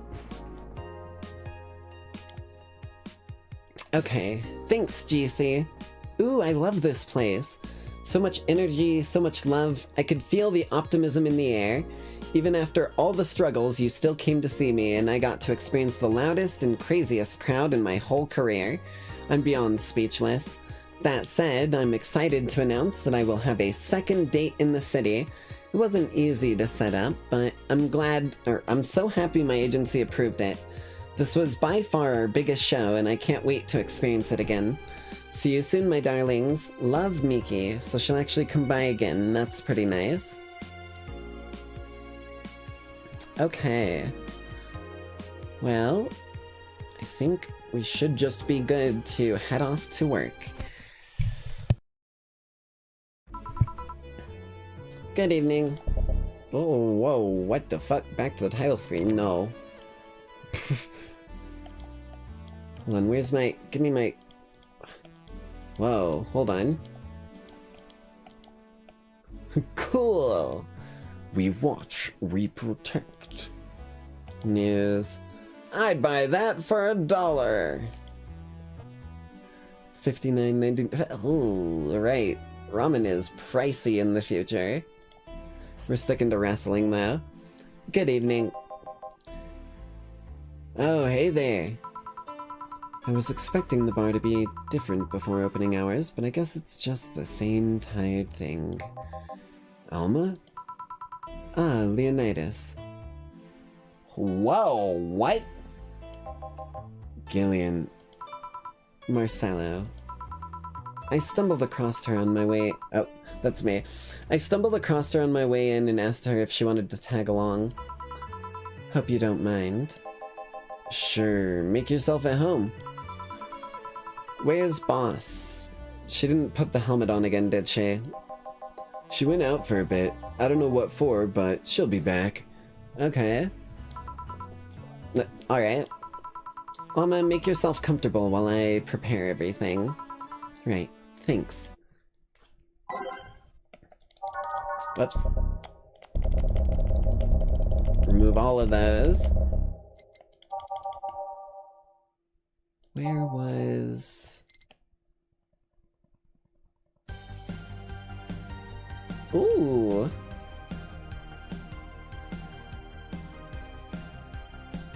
Okay.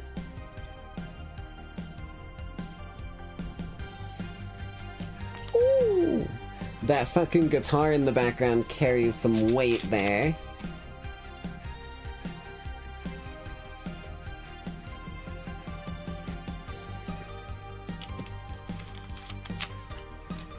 That is a good one. What about her other song, A Star Pierces the Dark? Whoa. Whoa.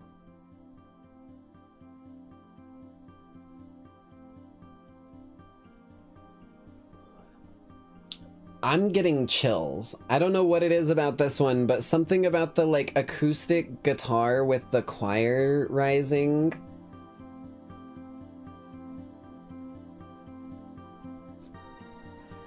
You know what? We're gonna find out how this song turns out. Time to mix drinks and change lives. What was that? Oh, just something they made me say back in instruction. It's kinda stuck. Huh. I went to a school that made us stand up with our hands on our backs when someone came in. That habit didn't rub off until high school or so. Yeah, it's kinda like that. Oh yeah, look at this! A glass with a signature. To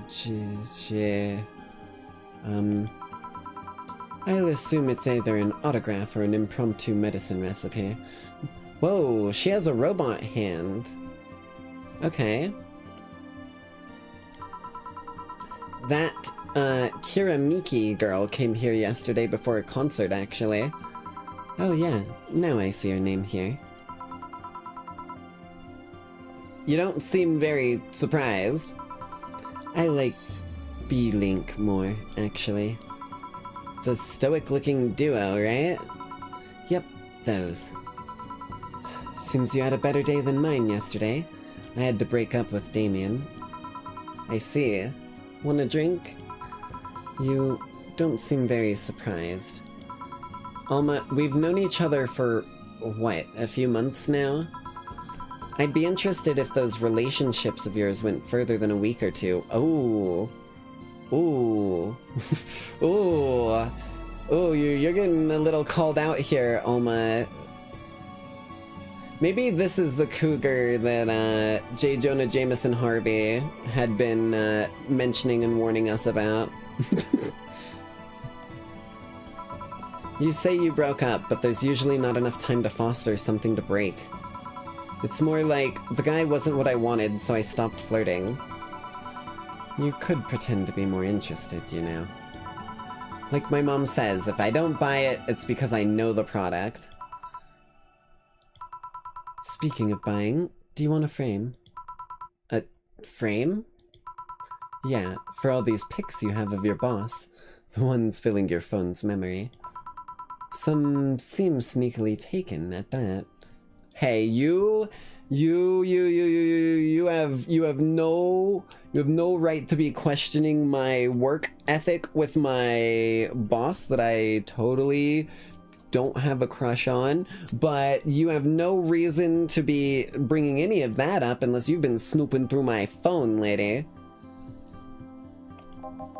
Is that true? What do you care, Gulliver's Travels? How the hell did you find that out anyways? So it is true, Gulliver. You're gonna be really feeling like the small people on the island then rather than Gulliver if you're fucking not careful here in about 10 seconds, buddy. Shut up, okay? I'm a hacker, remember? You shouldn't piss off a hacker. Ooh. Okay, listen, I'll make a deal with you. We can like, I'll scratch your back, you scratch mine, okay?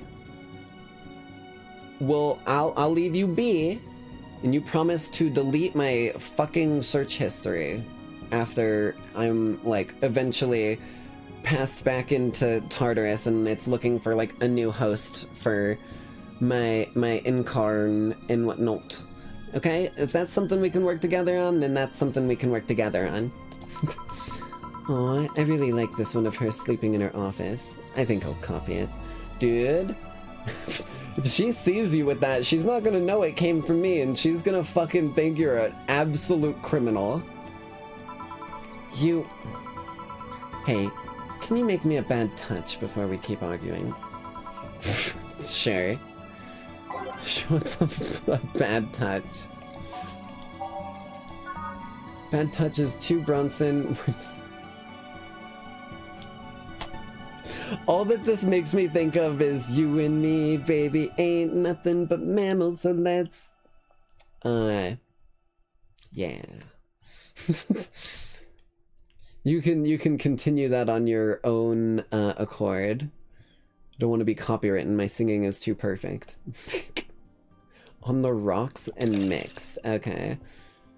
2 Bronson, 2 powdered, hi diddly ho. And a lot of booze. Understood. Okay. Get this bad boy out. Shake it, shake it, shake it, shake it, shake it, shake it, shake it. Perfect. Okay.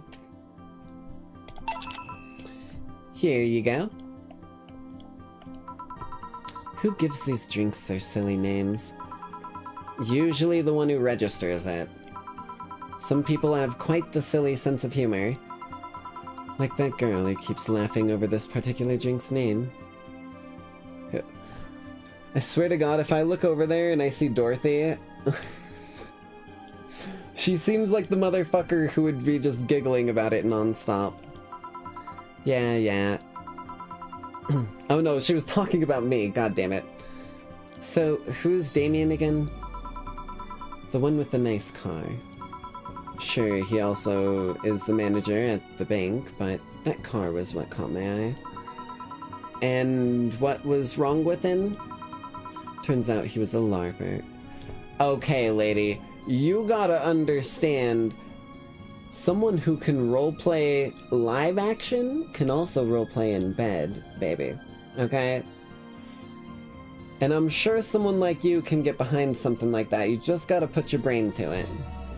That's a mistake, I'm telling you right now. LARP?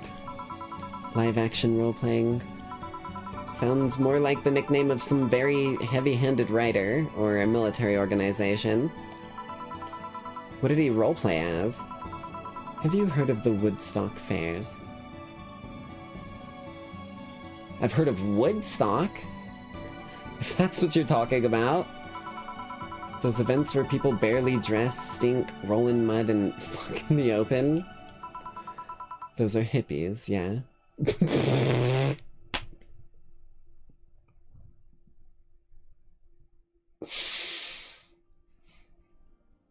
Coming from a family where my grandma proclaims herself as an old hippie, my dad proclaims himself pretty often a new age hippie or just a hippie in general. Bro. Bro. Those are hippies, yes. He frequents those, and it's something I'd rather not deal with at all. How is that LARPing? What part of that is LARPing? I think you may be thinking of something different, my friend. Are you thinking of a Ren Fair, perhaps? If I stayed with him, I'd eventually have to. I mean, I need to support my partner in what he does, but if it's something like that... You see, that's the problem right there. You say breaking up like you had something formal, but most of the time you're still getting to know him. Think about it. Have you ended your longest lasting relationship for things like those? Okay, sorry for not using the right word or whatever, but I'm still sorely disappointed. And at least I'm trying to get some action. When was the last time you spent the night with someone else? Last night? Your cat doesn't count. A year ago, it was messy. See? I mean, I have no idea how you deal with that. If I were you, I would have pushed fuckboy over there into a closet ages ago. There's a certain thing called, like, my fingers, okay? And I use a controller, right? I've been, like, a controller player through a large chunk of my life. So, like, there's this thing that you have to do with the controller where you have to, like, sometimes wiggle the stick back and forth really quickly or, like, mash a button really quickly. Yeah, I'm really good at those. So, like, yeah.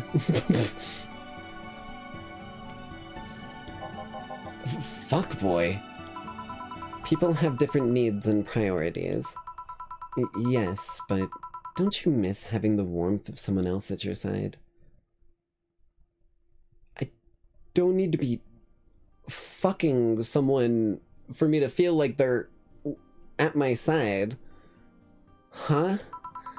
Using them as a pillow, mixing your perfume with theirs. I don't know. Does blood count as a perfume?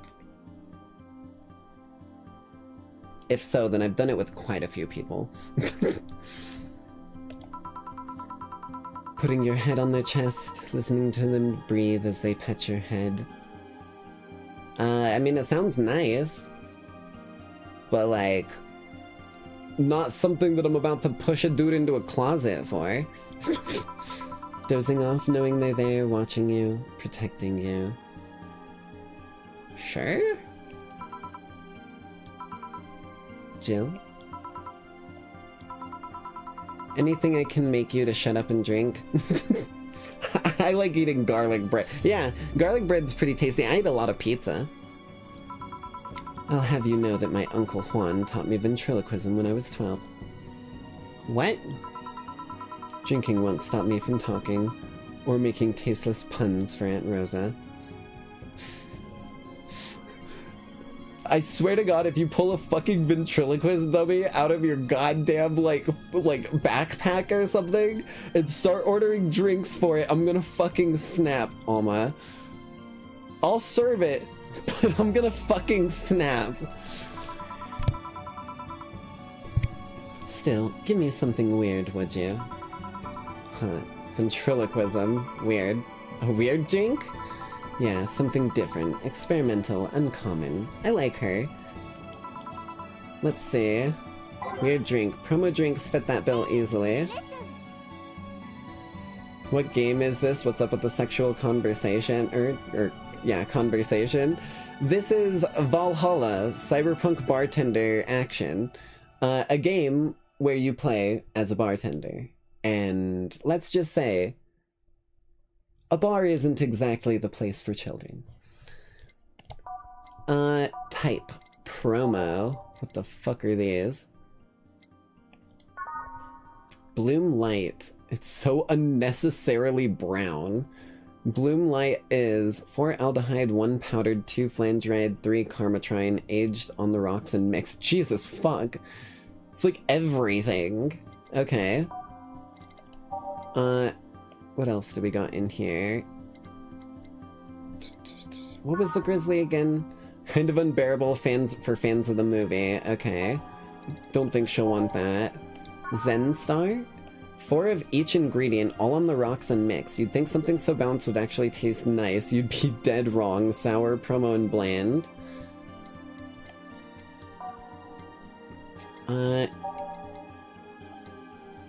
Really? Piano Man and Piano Woman? Drink does not represent the opinions of the Bar Pianists Union or its associates. Or... Pretty woman complained there should be a piano woman if there's a piano man.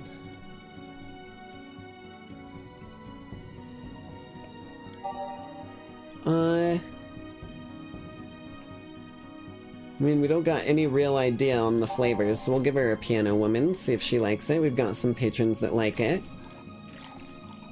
Wait a minute. Weird. These aren't weird. Bet you she wants a Zen star. No, because that's like, it's even, which isn't that weird. I'm giving her a Bloom Light. It's just like a fuck ton of weird shit. 1, 2, 3, 4. 1 powdered. Hi diddly ho neighborino. And 3 Karmatrine. Aged on the rocks and mixed. Okay. It's a hell of a recipe, lady. Just a little spinnerino and a stop. Nice. Okay, let's send that out. Here you go. Yeah, this fits the bill. It's a promotional drink made to commemorate a movie. No, it's fucking not. That was the other one. Read they leapt at the chance to sell drinks that would be unmarketable otherwise. Whoops, wrong voice. Oh.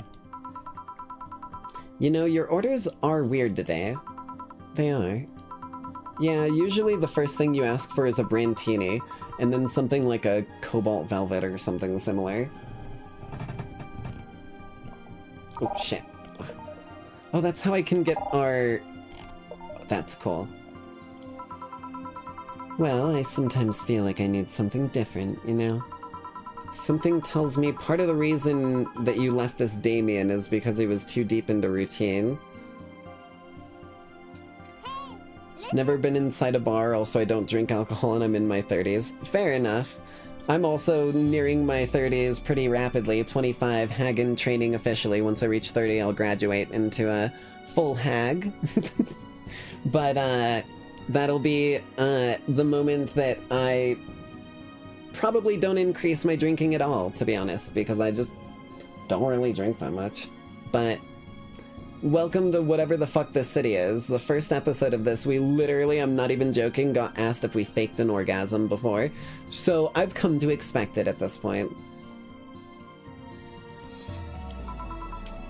Maybe. Hey, speaking of routines, as a hacker, what's your opinion on the whole Alice Rabbit thing? Ooh, we struck a nerve. That's the silence of somebody who just heard something stupid. Stupid enough to warrant the speech they prepared just for occasions like this. As always, very perceptive of you. You know, decades ago, there was this group of people that hacked simple sites with an agenda. Anomalous, right? We are anomalous. Forgive and forget. Expecto Patronum. Yeah. Yeah, I remember. Can't remember what they used to call themselves. I just remember that it was just petty vandalism. Anyway, everyone that participated started using the same name. They wanted to create this anonymous anarchist identity. The whole Alice Rabbit thing is the logical conclusion of that. It's what happens when that idea breaches its breaking point and goes mainstream. It's no longer a group, but an individual. An untouchable entity, watching from the shadows, monitoring and judging anything everyone does. For ideas, Mr. Insert name here, are bulletproof, stabs man. One of my favorite movies of all time, by the way. V for Vendetta. Mwah. Pièce de résistance right there. Apparently there's a graphic novel that it's based off of that I've never had an experience or an opportunity to like read and go through, but it's very, very, very, very good movie. Observing, tolerating no one but itself. Although this seems like it may have gone a little overboard. A lot of bullshit for what's essentially a pet the press made up. The antithesis of your usual boogeyman, if you must. So you don't think such a person, whoa, brain, holy shit. You don't think such a person exists. There we go. Don't know, don't care. I mean, we have seen the actions of such an entity. But it might be anything. An individual, a group, an AI. That's not taking into account all the copycats and pranksters using the name. So, Alice Rabbit is a thing that exists, but it's also really muddied overall. There's something else that worries me, though. That kind of story always catches the attention of kids and such. They start trying to hack stuff without knowing the risks or consequences. Imagine if, suddenly, a group of tweens broke into this bar and started asking for drinks. That's how it feels for me, and thanks to that damned Alice Rabbit thing. I see. But enough of that. There's a more pressing matter at hand. There is? Yes, my drink is empty. Yeah, you've been delaying my invitations for hanging out sometime for too long. Damn it. Okay, I almost guessed it. Oh, that.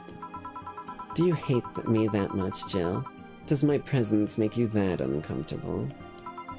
No, At this rate, I might just crash by your apartment. That way you can't just say no. Maybe I'll also crash for the night. We could have a sleepover. Braid our hell. Well, braid our hell? Just pulling, like, pure hell flame and shadows from Tartarus and braiding it into chains for evildoers. Braid our hair, tell stories all night, shower together. You know, you need some human warmth in that place. Okay, lady. Your tits alone would fill my entire bathroom.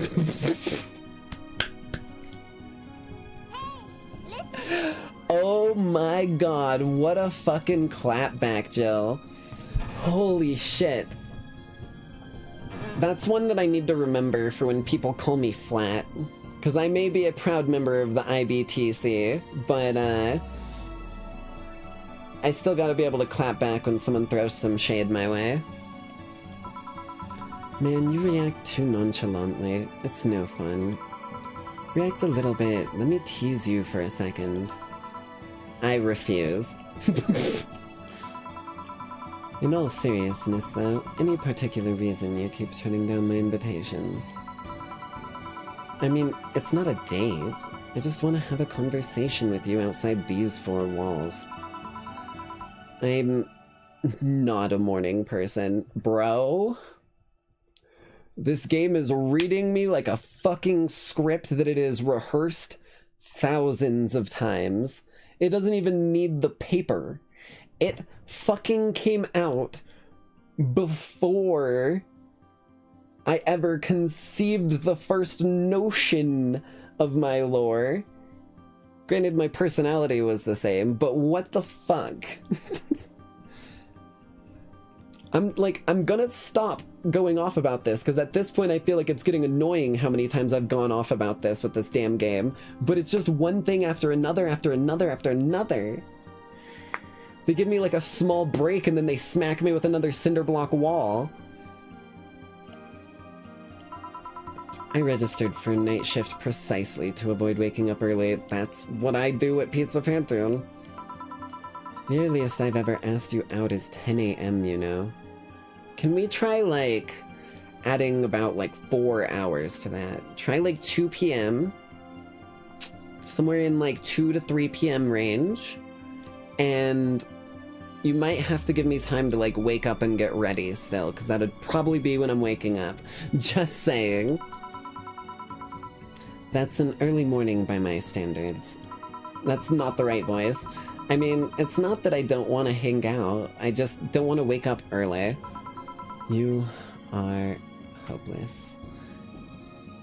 Could you try maybe doing a late night one of these days and we can hang out? Like, one of us can bridge this gap.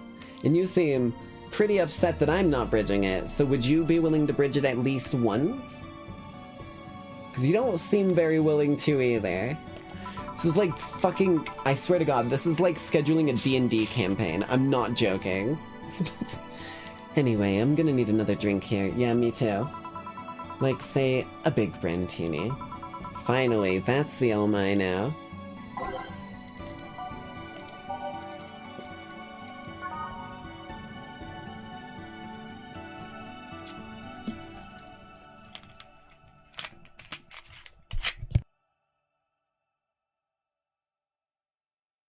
Okay.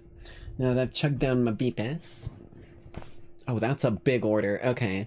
1, 2, 3, 4, 5, 6, 7, 8, 9, 10, 11, 12. 1, 2, 3, 4, 5, 6, and 2 Karmatrine. Jesus Christ. Aged and mixed. Let me get my shaker out real quick. Shake, shake, shake, shake, shake, and stop. Too much and will completely ruin the entire flavor profile. You'd know it if you'd been working in the bartending business as much as I have.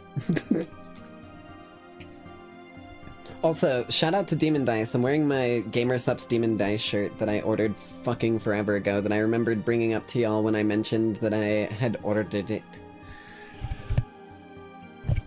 It's a very, very silky, smooth, soft, like, it's not one of those, like, cotton shirts, it's like the plasticky sort of feeling and stretchy ones that don't ever get too warm against your body. Definitely one of my favorites. Here you go. You know...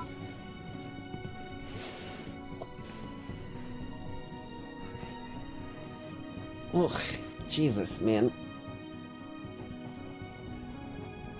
There we go. Holy shit, I needed to stretch in a slightly different way to get it to stop bugging me. You know, Brandtini is such a weird name. It was originally supposed to replicate the martini. Problem is, the BTC got a hold of a brand of vermouth that was named after a certain automobile company. Oh my god, what? So, on a weird whim, they changed the name. I see. I see. You know, I was wondering... Yeah? Don't you worry about what the people you work for might be doing with the information that you provide? Not really. You don't? Do you worry about what happens when people leave this place drunk? Yeah. If they're getting in a car, I worry quite a lot. Not really. Most of the time. Well, neither do I. Why should you? Or why should you? Do you get people drunk? Some say my beauty is intoxicating, but that's besides the point. I get my payment, do my job, and forget about the whole thing. Okay. You make your job sound so easy. Once you understand what precautions to take, it's no problem. And I've always found my job fun. However, most of my contracts are consultancy-based gigs. It's not like every day is a thrill. Do you meet with your client, or... I don't. It's always from behind as many filters as I can manage. Do a VTuber model, then it's not you at all. I remember I once did a job where I had a couple of kids relaying letters. For security reasons, right?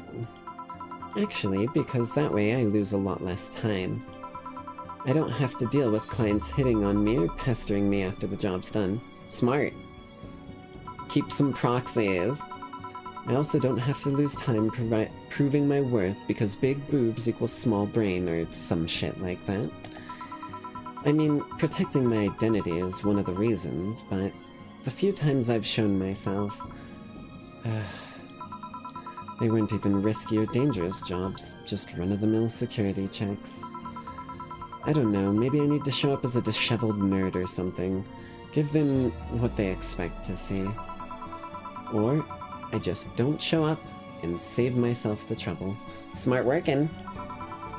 Why all the questions? Just things I've been curious about and always forget to ask. So many Alice Rabbit headlines have been recently making me wonder about the hacking business, too. Oh, I'll remember to ask you things next time, then. Well, I'll take my leave now. See ya. Take care. Hello, sugar. Ow. Hello, Mr. Donovan. Oh, that's not her. Hello, Mr. Donovan. What? Bro. That's what the ow was. I was wondering what the, like, ack was all about. Like my pop used to say, never touch the ass of a woman with metallic arms. Yeah, he fucking touched her ass and she punched him right in the fucking mouth. I think it's more like plastic and carbon fiber, which makes it light, which means that it can pack even a quicker punch. Hey, listen. You had the Berserk PS2 game, but the disc was defective. No, wait, they made a... Okay, I didn't even know that they made a Berserk game. First of all, that's kind of sick. Second of all, it really sucks that the disc is defective. There might be a way that you could try and, like, get whatever you could of the code, like, if you kind of, like, pulled the ROM in a way. Like, I'm not saying to, like, get a ROM online. YouTube. Disclaimer. I am not advocating for piracy. Do not bonk me with the rules hammer, okay? I am not advocating for that. But if you own the hard copy, you should be able to, like, actually find a program if you can get a PC that has a, like, port, or, like, a disk drive and can do, like, writing and reading. And you can try and pull what, like, works off of it, and then maybe even find, like, some sort of debugging stuff to try and get it fixed back to the OG or whatnot. That's my, only advice that I'd give. I really... Let's just say... I've had the worst part of Berserk spoiled for me. Which really makes me kind of not want to read Berserk or watch Berserk. Because, like, damn. Like, I understand using evil things as, like, making someone real evil and, like, unredeemable. But, like, damn. If you don't know, you kind of fucking don't. I'll just leave it at that, okay? They're hard as fuck, and that's all my abdomen felt. Do you normally greet people that way? I'm a man that can't contain himself when he sees something he likes, kid. Well, you're also a man that's gonna at least be missing a few teeth, probably a black eye or two, and likely some sort of rap sheet from assault if you're not careful. Oh, but don't worry, you're safe. You're flatter than a field at...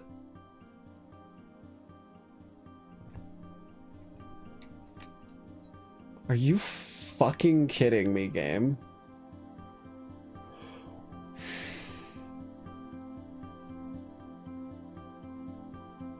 I'm not gonna say it.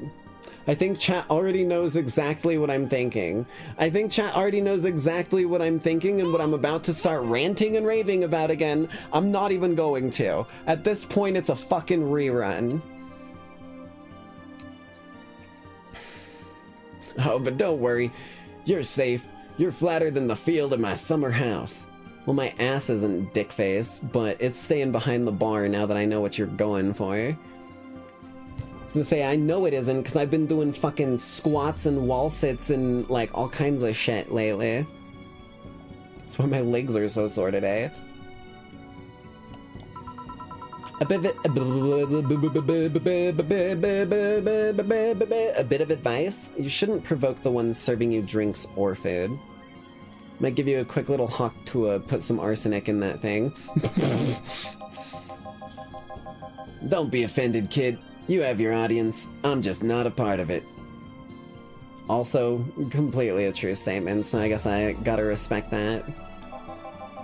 Today, I'm making this a quick one. Gotta tend to business in a while. Having said that, I'll just have the usual. Usual, he says. I know what his usual is. I know Mr. Donovan's usual. He gets it all the time, baby. 2 aldehyde, 4 Bronson, 2 powdered, and 4 flangeride. Then 8 Carmatine. Wait, what the fuck? What did I do wrong? 2, 3, 4, 5, 6, 7. I didn't do anything wrong. Alright, get out the shaker and shake it, shake it, shake it, shake it. Wait, stop! any further and everything would have been ruined.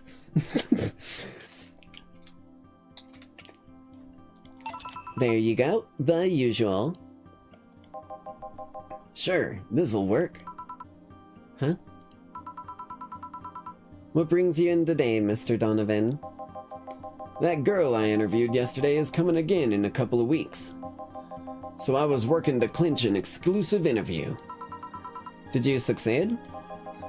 Who the hell do you think you're talking to? I'm J. Jonah fucking Jameson Harvey. I knew it. Bro.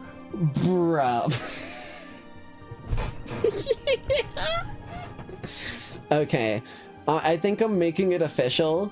We're gonna have a, like, in Nightside City, I know that, we've got press journalist, Kelvin, if he's still floating around anywhere in Nightside City, but I think we're gonna have the Nightside Post, or whatever it's called, in lore. I just love this character design, and there's already so many parallels at this point I may as well embrace it. I feel like it's gotta be, like, our own little J. Jonah Jameson, like, version of a dude.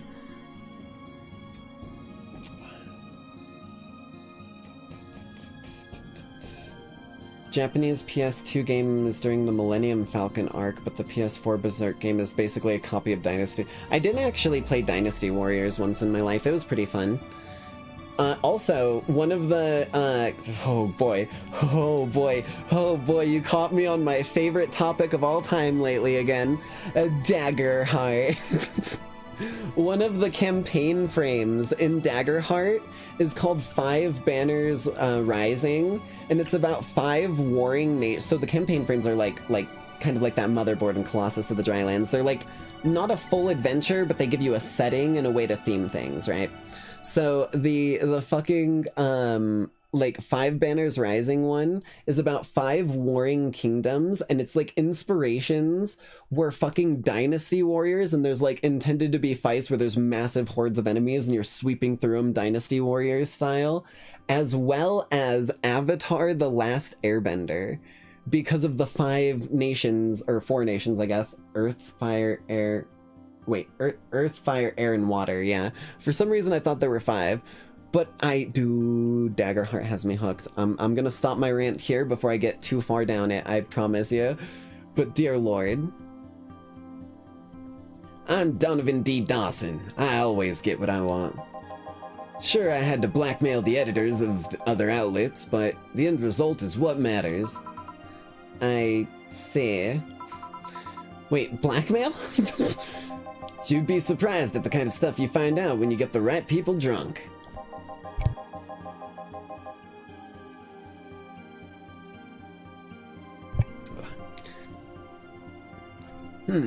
Hey, the signature on that glass over there. Oh yeah. That big-titted Lilum was here? Bro, that's the Lilum he was talking about? She came yesterday before the concert, yeah. Anything juicy come out of her visit? No. Gossip-worthy? No. Tabloid-worthy? Buddy. This is a bar. You drink and tell under the knowing knowledge that I don't tell, right? No. Come on, there has to be something. Well, her love for what she does is so honest and pure that anyone who tries to ruin it should be ashamed. Ah, don't give me that shit. Throw me a bone here. Anything. I've got nothing for you. Everyone has a price. How much for you to spill the beans? I'm serious here. She said nothing that could be used against her, or that you didn't already know. Fine. Hey kid, do you think Lilum have nipples? I mean, probably, right? Isn't the whole point that they're supposed to be as anatomically correct as possible? Excuse me? Jill's a little thrown off. Don't mind her. Everyone has nipples. It's nothing to be ashamed of. I mean, I've seen a couple of pornos where they have them, but they could be modded, you know? So yesterday, while interviewing that singer Lilum chick, I kept wondering if those tits had nipples. Bro. I mean, I'd be fine without them, but the curiosity is killing me. That curiosity is gonna kill that cat. You better hope that the satisfaction brings it back.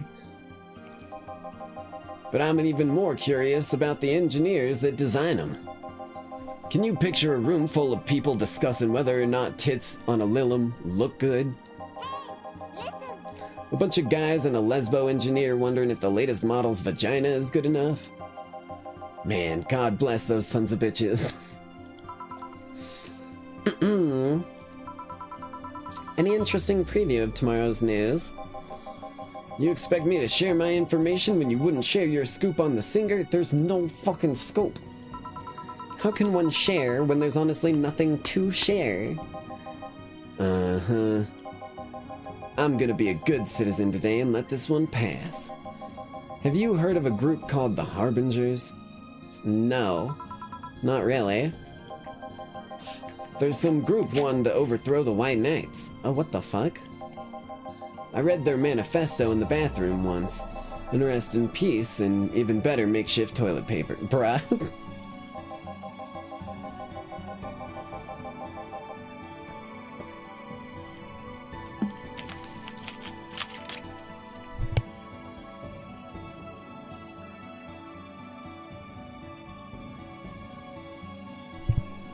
They talk about how the organization is corrupt, full of mob bosses or something like that. I mean, you do know who the founders and still running members of Nightside City are, right, Mr. Donovan?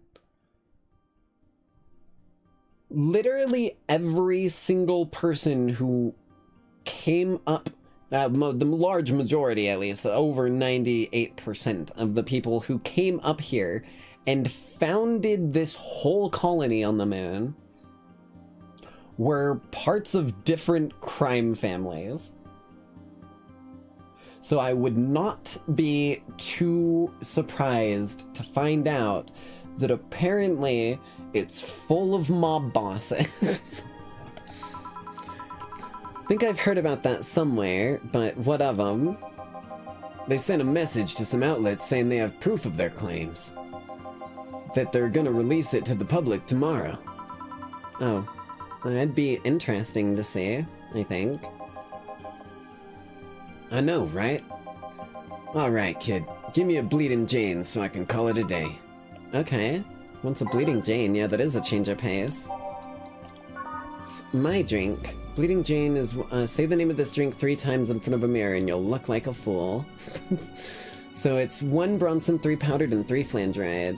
1 Bronson, 3 powdered, and 3 flange-dried. Now, Mr. Donovan here always likes his big drinks. No matter what it is, it always has to be big.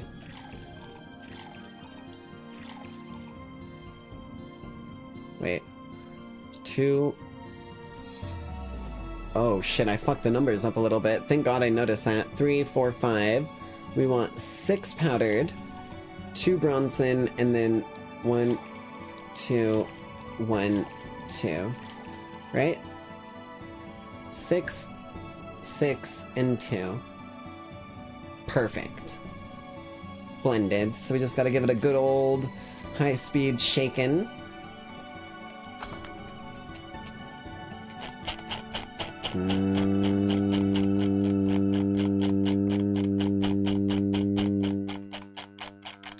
Ding. There we go. Let me put this bad boy away.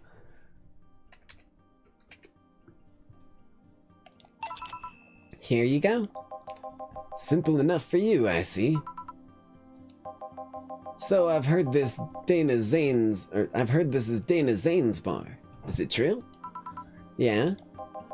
Never thought I'd hear about the undefeated of the West again. What the fuck are all these names? More so after the incident with the bears. Where is she?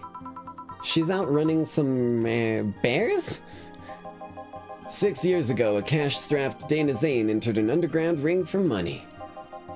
Faced 10 enraged grizzly bears. She beat them all without killing them. I heard she set him free afterwards, too. And you were there? I was drunk and bored. What can I say? Do you know if she lost her arm during that? Can't remember. Too drunk. Maybe she had her prosthetic then, too. Intriguing. I heard someone there suggested that she lost it after throwing a baseball out of some stadium. What? Threw it so hard her arm fell off. Totally. But that sounds more like an that sounds more like an fuck. That sounds more like an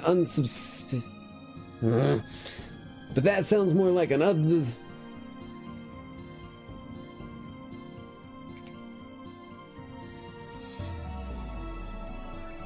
unsubstantiated.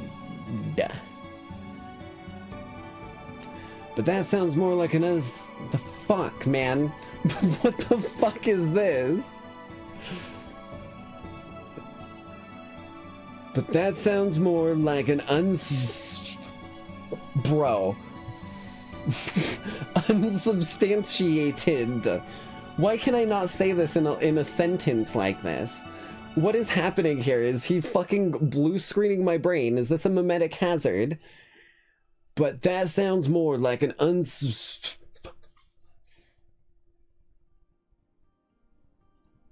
I fucking stupid?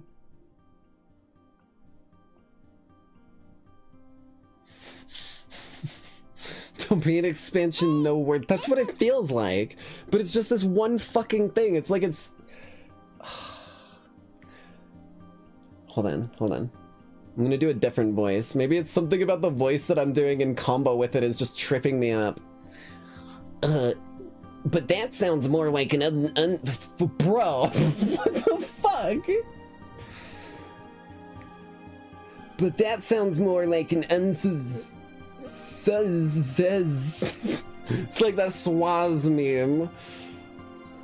But that sounds more like an okay, bro. This is fucking pissing me off. This is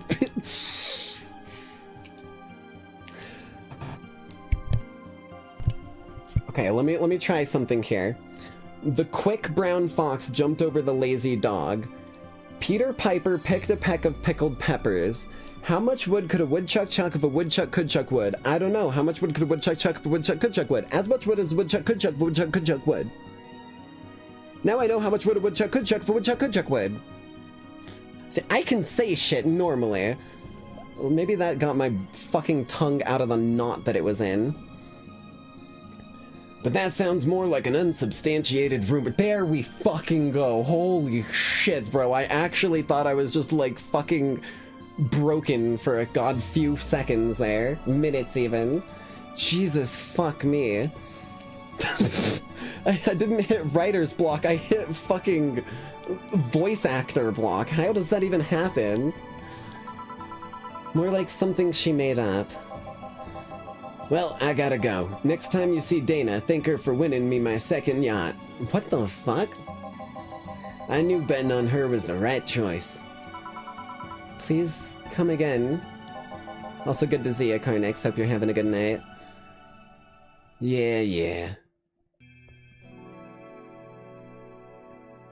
Damn, dude. This game is so sick.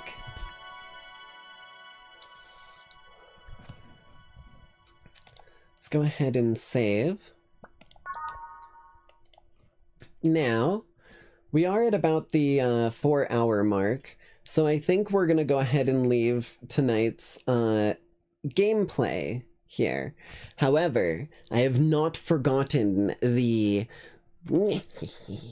the addiction and thing that I'm gonna drag whatever lackeys are sticking around for a little while longer here for another end of the night tradition into my new lethal spider web of addiction that I've been hooked into.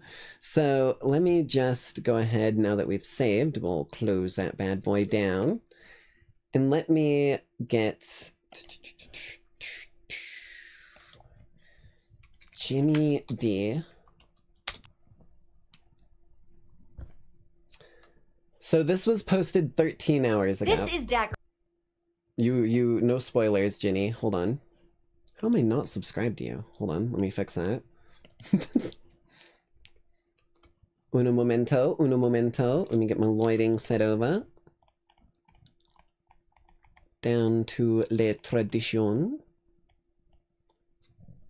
Because while I feel like I could describe Daggerheart and like all of its shenanigans fairly well, doing it live like this, I feel like gives it a disservice compared to good old Ginny D here, who has always been quite the high-quality D&D YouTuber that I've watched over the different years of loving D&D.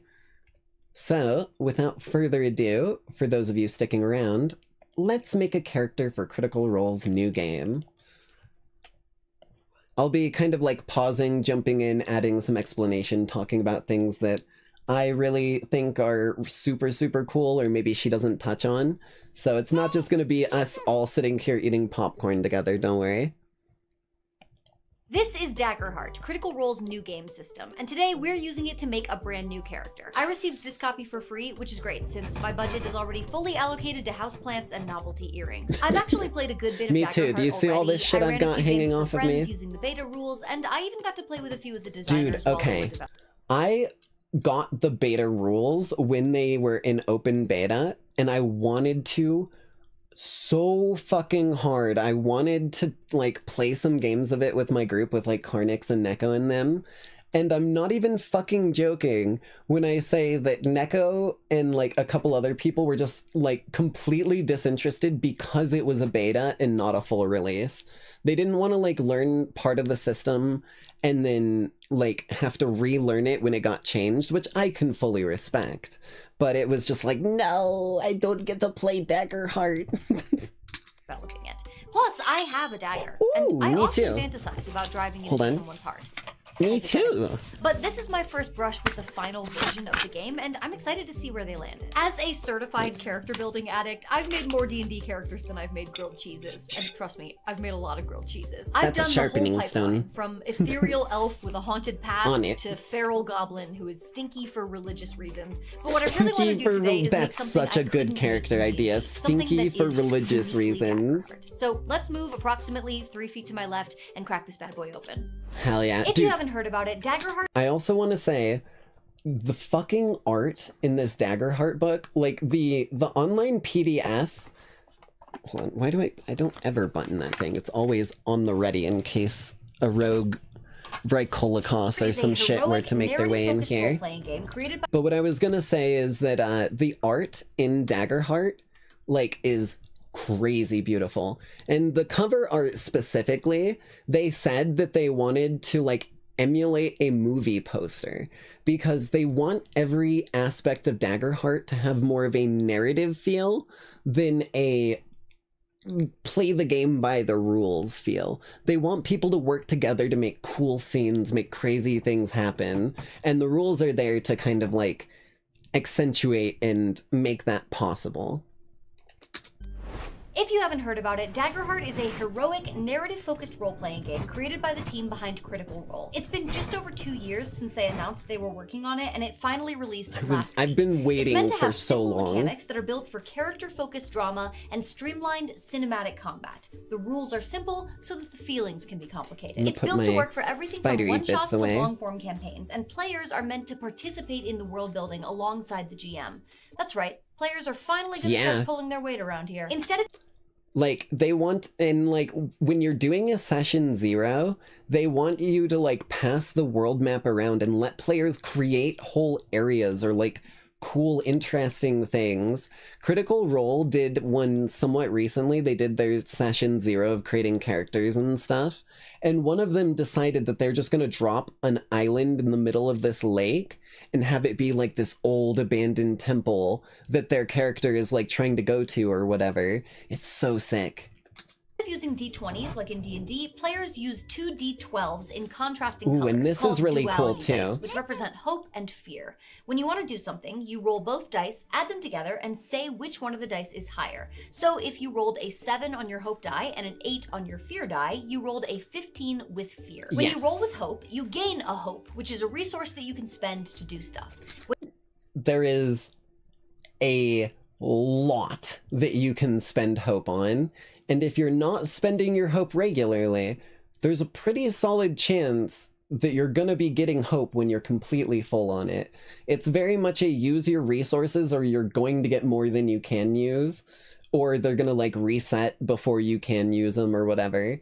So it encourages people to make the like every sort of like action and combat and stuff cool as they can make it. And hope is like the player resource for that. When you roll with fear, the GM gains a fear, which is a resource they can spend, and there's a consequence or complication with your action. Now, this doesn't decide whether or not your action succeeds. The total number on the 2 dice has to meet the roll's difficulty to succeed, just like in D&D. Hope and fear are just additional information. You can succeed with fear or fail with hope. Trust me, I do it all the time. I was gonna say, one of the other things is part of why they did the 2d12 system is because a d20 is fully random.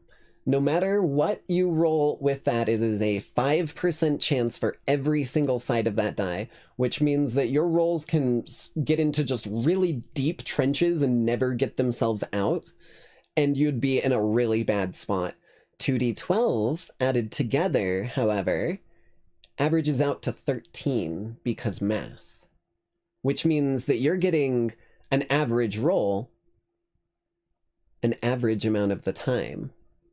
It is so smart and it feels so much better. However, the DM still gets a d20, meaning that they can get on super high winning streaks or very low losing streaks. And that's fine because that feels more impactful or chaotic for the players, but it's not like gimping the players out of a bunch of what they can actually do in their like turns or what they decide to do for downtime or whatever. If you roll the same number on both dice, that's a critical success, Hell yeah. no matter what those numbers are. The book also comes with these printed cards, which have all the These are so character pretty. abilities on them. Dude, I wish that like I was able to just like have these kind of pulled up like PNGs. I feel like it would be so fun, like not even just a character sheet, but have a bunch of these downloaded and then just like open them on your screen and have them all in their own little spot. And then you could literally just like have most of your character sheet visible there, no matter what like sort of tab you're on or whatever. Or just like making physical proxies, because they did release, one of the cool things they did is they released a custom card creator. It's on one of their websites, you might have to look it up, I don't know exactly, but it allows you to customize the domain, tier, fucking, or level, cost, name, and even the art. And one of the things that they mentioned they wanted to do that for was for people who really liked their character and wanted to take this through like a really long form campaign. They could either mock up some art, have a friend mock up some art, or whatever they wanted to of their character in the scene from the card in some way, shape, or form, and then just use those in proxy of the original ones, and now it's a customized sort of card deck too. It's really cool. Character sheets can be downloaded online for free and printed, so yes, it is time to order that $50 ink cartridge that you've had sitting in your cart for the last 4 months. And can I just say, the art in this book, ooh, chef's kiss. Oh, the fuck full yes. illustrations are gorgeous, but I think my favorite part is all of the sketches, most of which are done by... This is one of the coolest fucking things that I have ever seen. It reminds me of the Dragonology books. I don't know if you guys ever had those old, like, super well-known from Barnes & Noble's Dragonology books, where it takes the, like, fantasy dragons from, like, everyone's mythology and kind of, like, quantates them in a, like, How to Train Your Dragon sort of way, but looking at reality and, like, what things made sense. These concept sketches, when we were making our first character, I think it was actually one of Carnix's characters, we were literally, and I'm not joking, we were making a fungrel which was like the little like sentient fungus people, like big mushroom dudes. Also, I just realized there's no background vibes. Let me fix that. There we go. But literally, one of the things is it had a bunch of different displays on how fungirls could look over like ages and growing, and it had mentions that like fungal mushroom caps will always keep growing throughout their life, getting bigger and bigger and bigger. So the older they are, unless they like prune it down or do something to deal with it, they eventually have like a mushroom cap bigger than their body, and they're stuck sedentary with people like helping them out and stuff like that. It was such a cool idea, and it gave you all these different like concepts of like, maybe this is something that your fungirl does. It just makes it feel like members of seaborne communities may utilize water in their magic practice, carrying it with them as they travel to dry climates. Seaborne is the community that either lives nearby large bodies of water, or like you can see here, literally on fucking city ships, where it's a massive Omega ship with a whole city on it. It's such a cool idea, dude. Everything in this feels like it was just made for every fucking fantasy lover. Also, this, I just realized the song just changed to a cult. Hold on. Okay. Oh, shit. So many tabs. By the same guy, the lead concept artist Sean Ellis, who is also my friend. Oh, drew shit. This incredible piece of Necrosha Raging, which is available. Yo, that goes so fucking... Oh my god, that made my fucking spider legs come out, dude. That goes so fucking hard. Oh, I wish I had money to buy that. Holy shit, dude, I love that.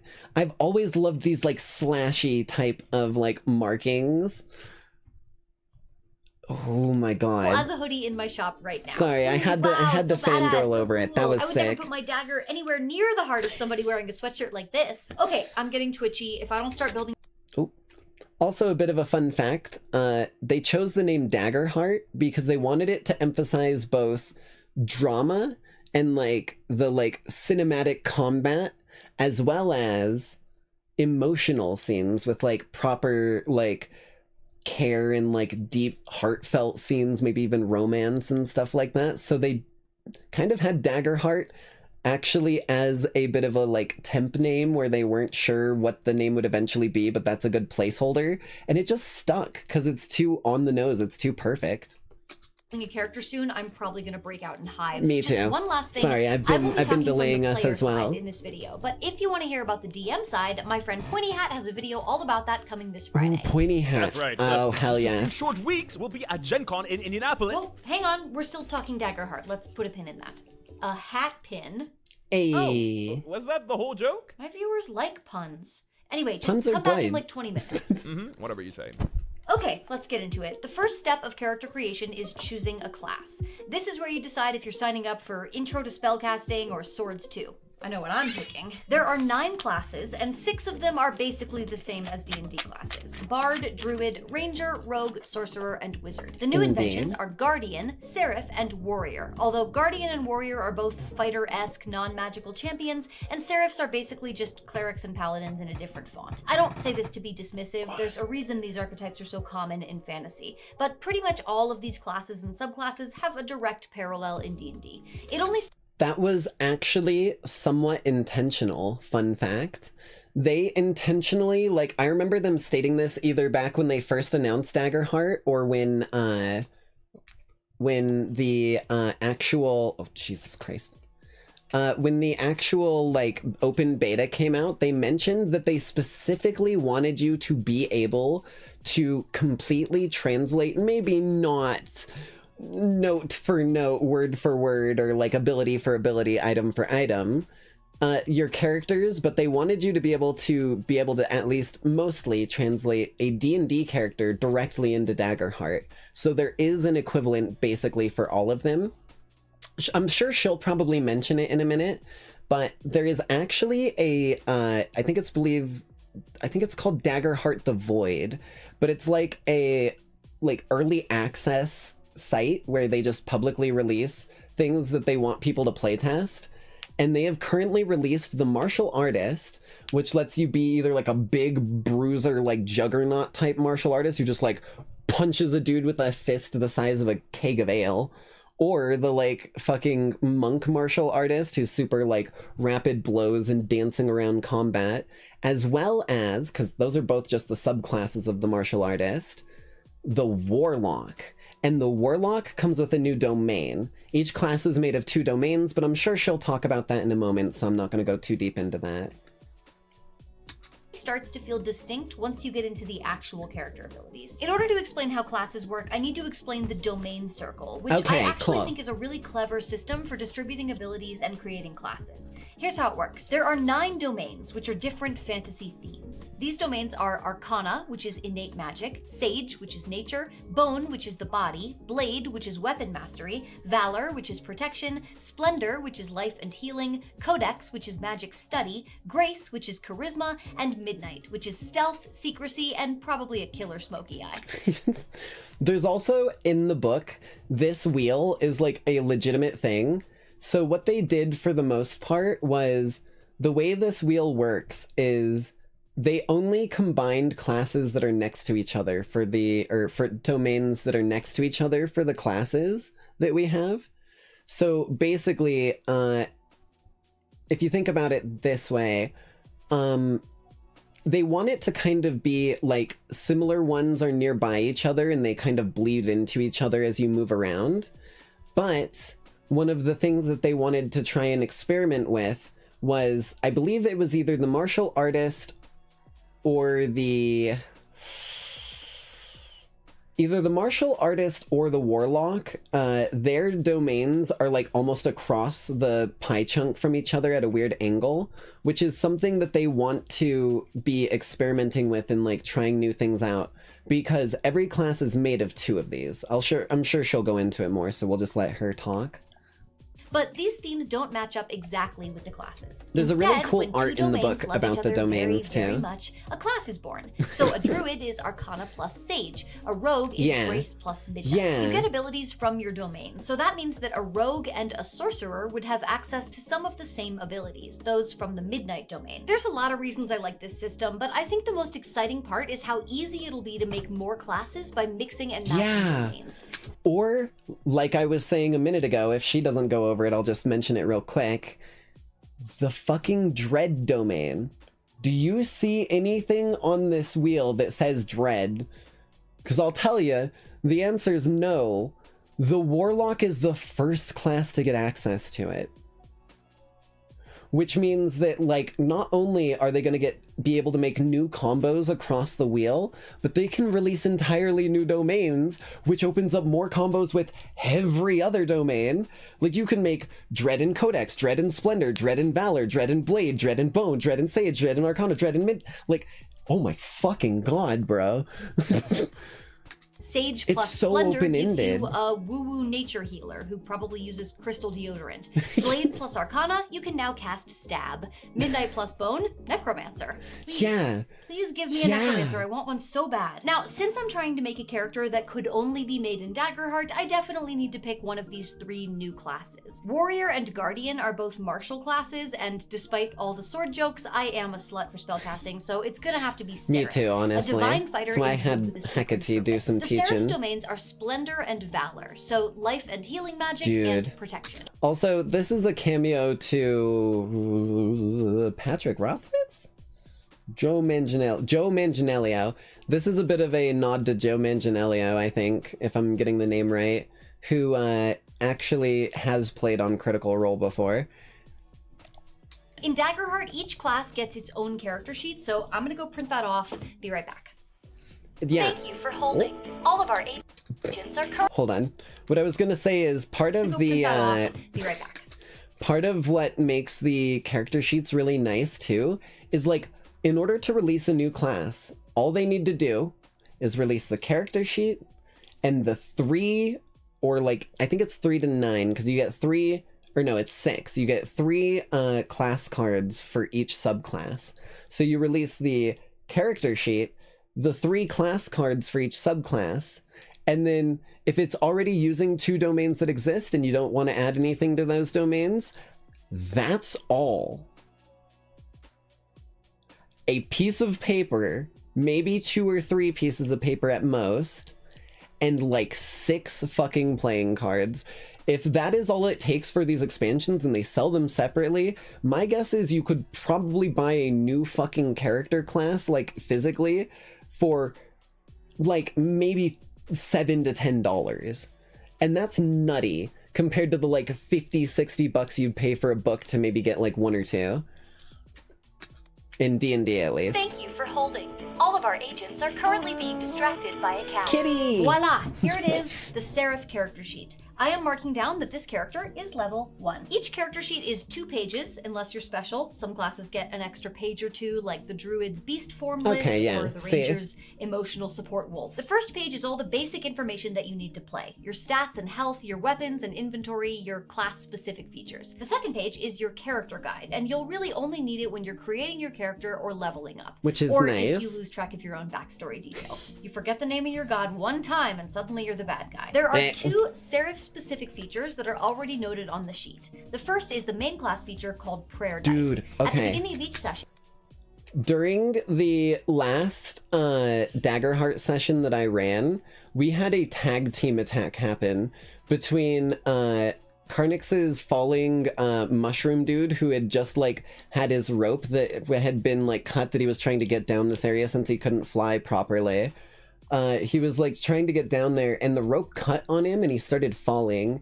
And our flying winged Seraph character flies up and catches him by the arm, like that scene where they like grab each other by the arm in fucking like Predator with Arnold Schwartz and whatnot. And fucking they then initiated a tag team move where they flew over at the big stone golem they were attacking and threw Carnix's character into it so that his halberd like came in and slammed into its face. And then the Seraph came in from behind with their tower shield and a shield bash to slam it further through into the thing, like a fucking, like someone putting a chisel against a stone thing and then hitting it with a hammer. It was so sick. And the fucking prayer dice, he used both of his leftover prayer dice in order to like land the team attack, and it got them just to the AC of the monster. Literally just barely there so that the attack hit and it killed the thing. It was so cinematic. I fucking loved it. I get to roll some d4s and hang on to them. They can be spent anytime to help myself or allies by reducing damage, adding to a roll, or gaining hope. It's a little like Bardic Inspiration in D&D, or spells like Bless or Guidance. And yes, you heard me right, not once per in-world day, not once per rest. This mechanic is governed by the relentless march of real-world time. So if you spend a whole session and all your prayer dice helping a town guard process his recent breakup, you'll still get a fresh batch next week. Apparently the gods reward attendance. The other Seraph feature is called Life Support, and it allows me to spend hope to heal my allies. Hope is a real in-game resource, and not just the thing I lose. Oh my god. No, I had the video. Oh, I had the fucking Markiplier video that I was trying to find forever ago, where he's just like in the hospital bed and he goes, "Hey guys." And then the flames pick up around it. That was the first thing that came to my brain when I heard life support. I'm sorry. While checking Twitter. You gain hope whenever you roll your duality dice, and the hope die is higher. Only Seraphs get to use sheer optimism to heal their friends. Other classes have their own unique features that might require spending hope. And of course, there are also universal ways to spend hope, like helping an ally or using an experience. We'll come back to experiences later. Now that we've chosen our class, the next step is to choose a subclass. There are just... I will just say, experiences are probably one of my favorite parts about Daggerheart, because it lets you be so perfect with your like things that your character is good at, or just like decently generally good at. Oh my god, man. 2 options per class in the core rulebook. The Divine Wielder, which is basically a paladin with like a legendary weapon, or the Winged Sentinel, which is a flying think cleric. Excalibur. I used to love flying until planes got Wi-Fi. Just Not the fucking Soul Eater Excalibur. That would be a cursed weapon at that point, not a legendary one, okay? Fucking Excalibur, Excalibur, from the United K going to California. Dear fucking lord, man. That is the type of weapon only I could love. And I'd eventually get to love him, but it'd take a bit of fucking, like, pain and suffering to get there. And now I feel like I can't just watch my Pride and Prejudice 2005 DVD rip for the 40th time since I could be answering emails. So I'm gonna pick Divine Wielder. This is when we get our first card, the Foundation card associated with our subclass. The first this of 3. information is printed in the book too, and you can download printer-friendly versions of all the cards for free on the website if you really want to get your money's worth out of that $50 cartridge. My Foundation card says that my spellcast trait... Hold on. Stop it. Is strength, which sounds right to me. We all know healing magic flows from the biceps. It also explains my 2 subclass Thank you very much. First, fucking Spirit Johnny weapon, Bravo. which allows my melee weapon to fly out of my hand, attack enemies further away, and then return to me. Now, longtime Pretty viewers sick. know that I always carry a sword, but if you truly love something, you have to let it go. And if it loves you Like back, a boomerang. return. Preferably after smiting the out of your enemies. The second is Sparing Touch, which is a super powerful healing ability that I can do once between rests. But what type of creature is doing all this touch healing and sword That is a flinging? good question. That brings us to our next step, heritage. In Daggerheart, your heritage has 2 elements. Your ancestry, which describes your physical body, like species You're like, in D&D. yeah, and fantasy your community, species. which describes how and where you were raised. Like backgrounds in D&D, if backgrounds in D&D mattered at all. Each of these Dude, elements... I'm gonna be real with you. I feel like the background features are underutilized in D&D. There are so many fucking good ones that I feel like people just don't take advantage of when they need to. Like, street urchin.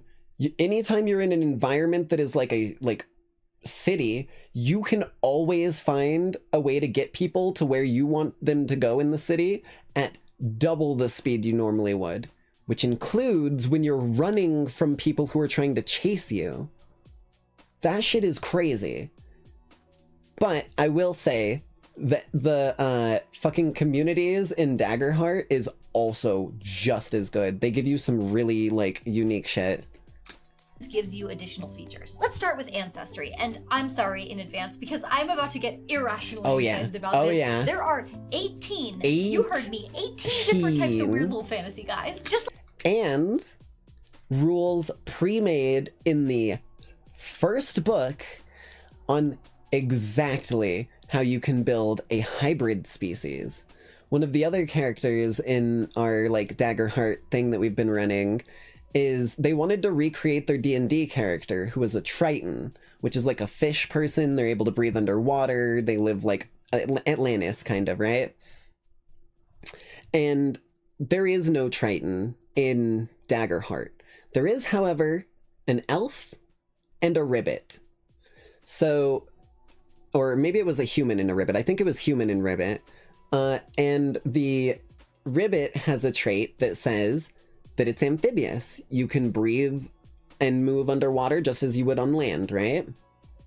They literally tell you, if you want to make a mixed species, like, character build, each species or whatever usually has like has 2 or 3 abilities.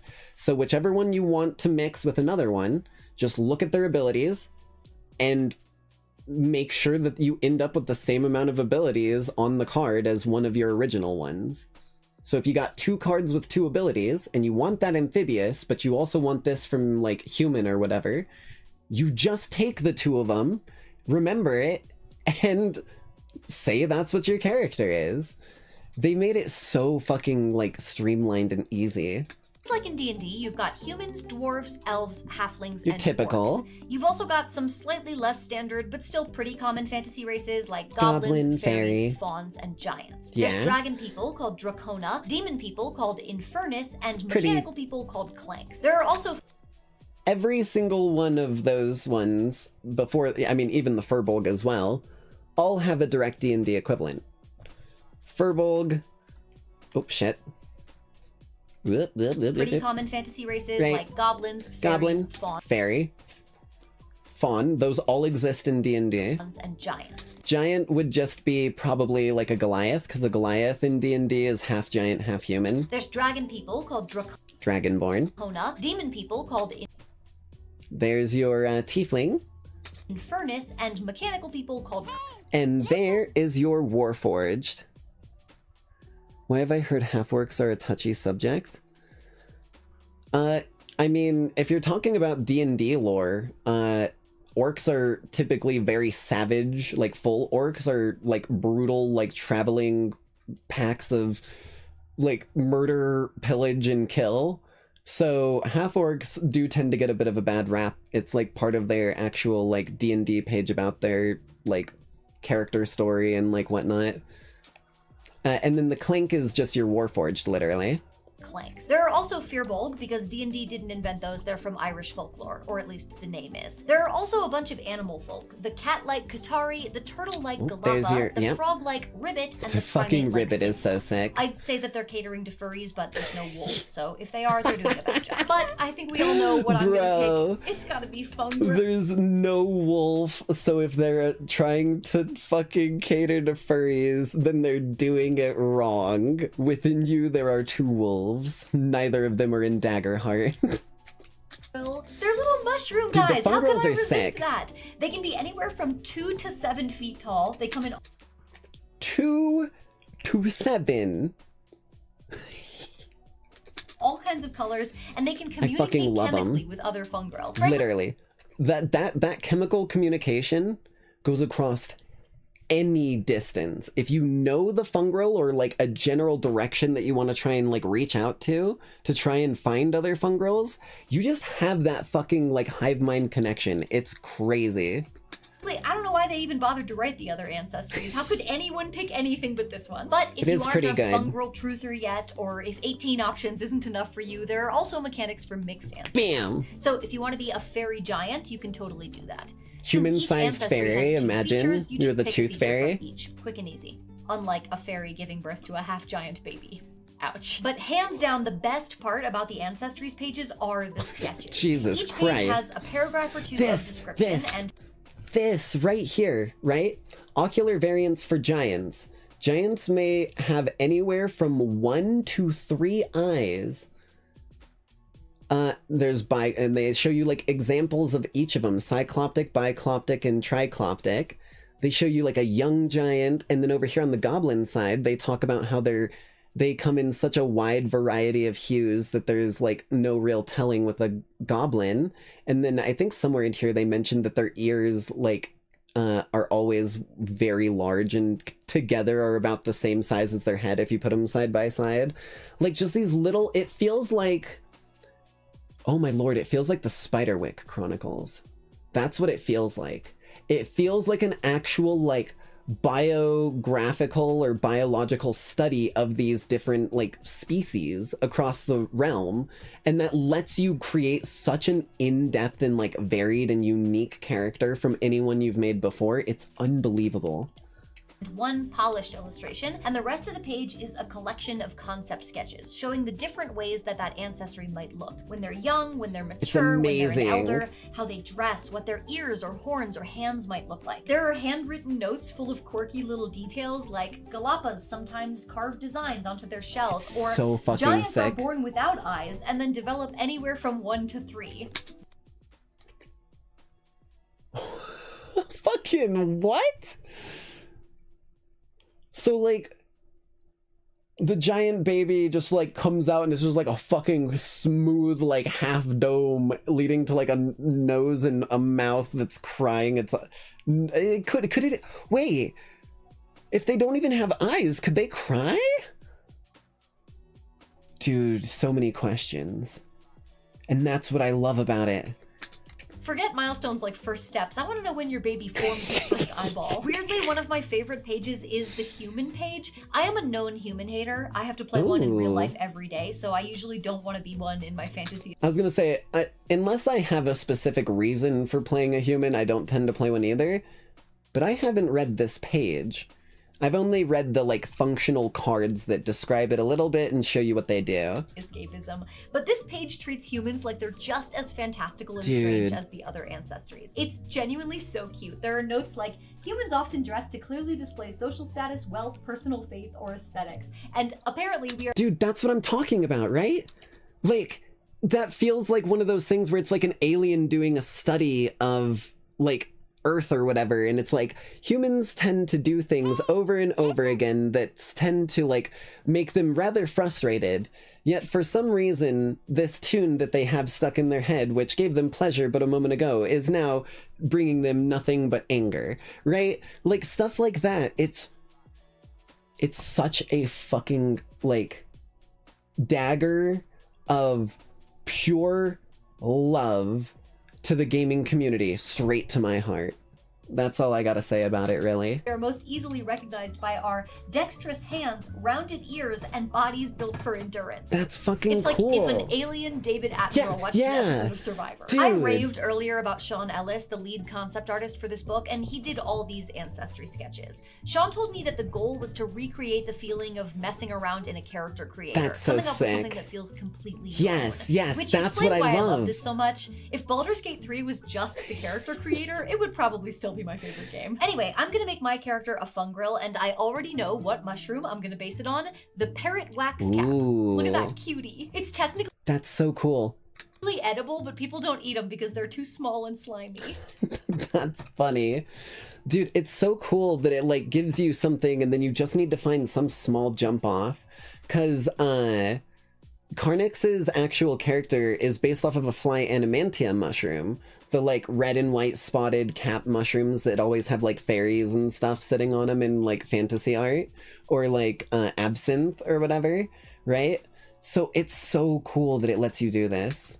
If you're not charmed by that, I cannot relate to you. The Latin name for this mushroom is Gliophorus citacinus, so I'm gonna call her Glia. I get two features, both printed on the that's Fungrel smart. Ancestry card. Fungrel Network, which lets me communicate across any distance with other fungrels using the mycelial network, and Death Connection, which lets me touch a recent It's a corpse very and sick one. extract a memory from it. Come on, tell me you don't want to watch that crime procedural.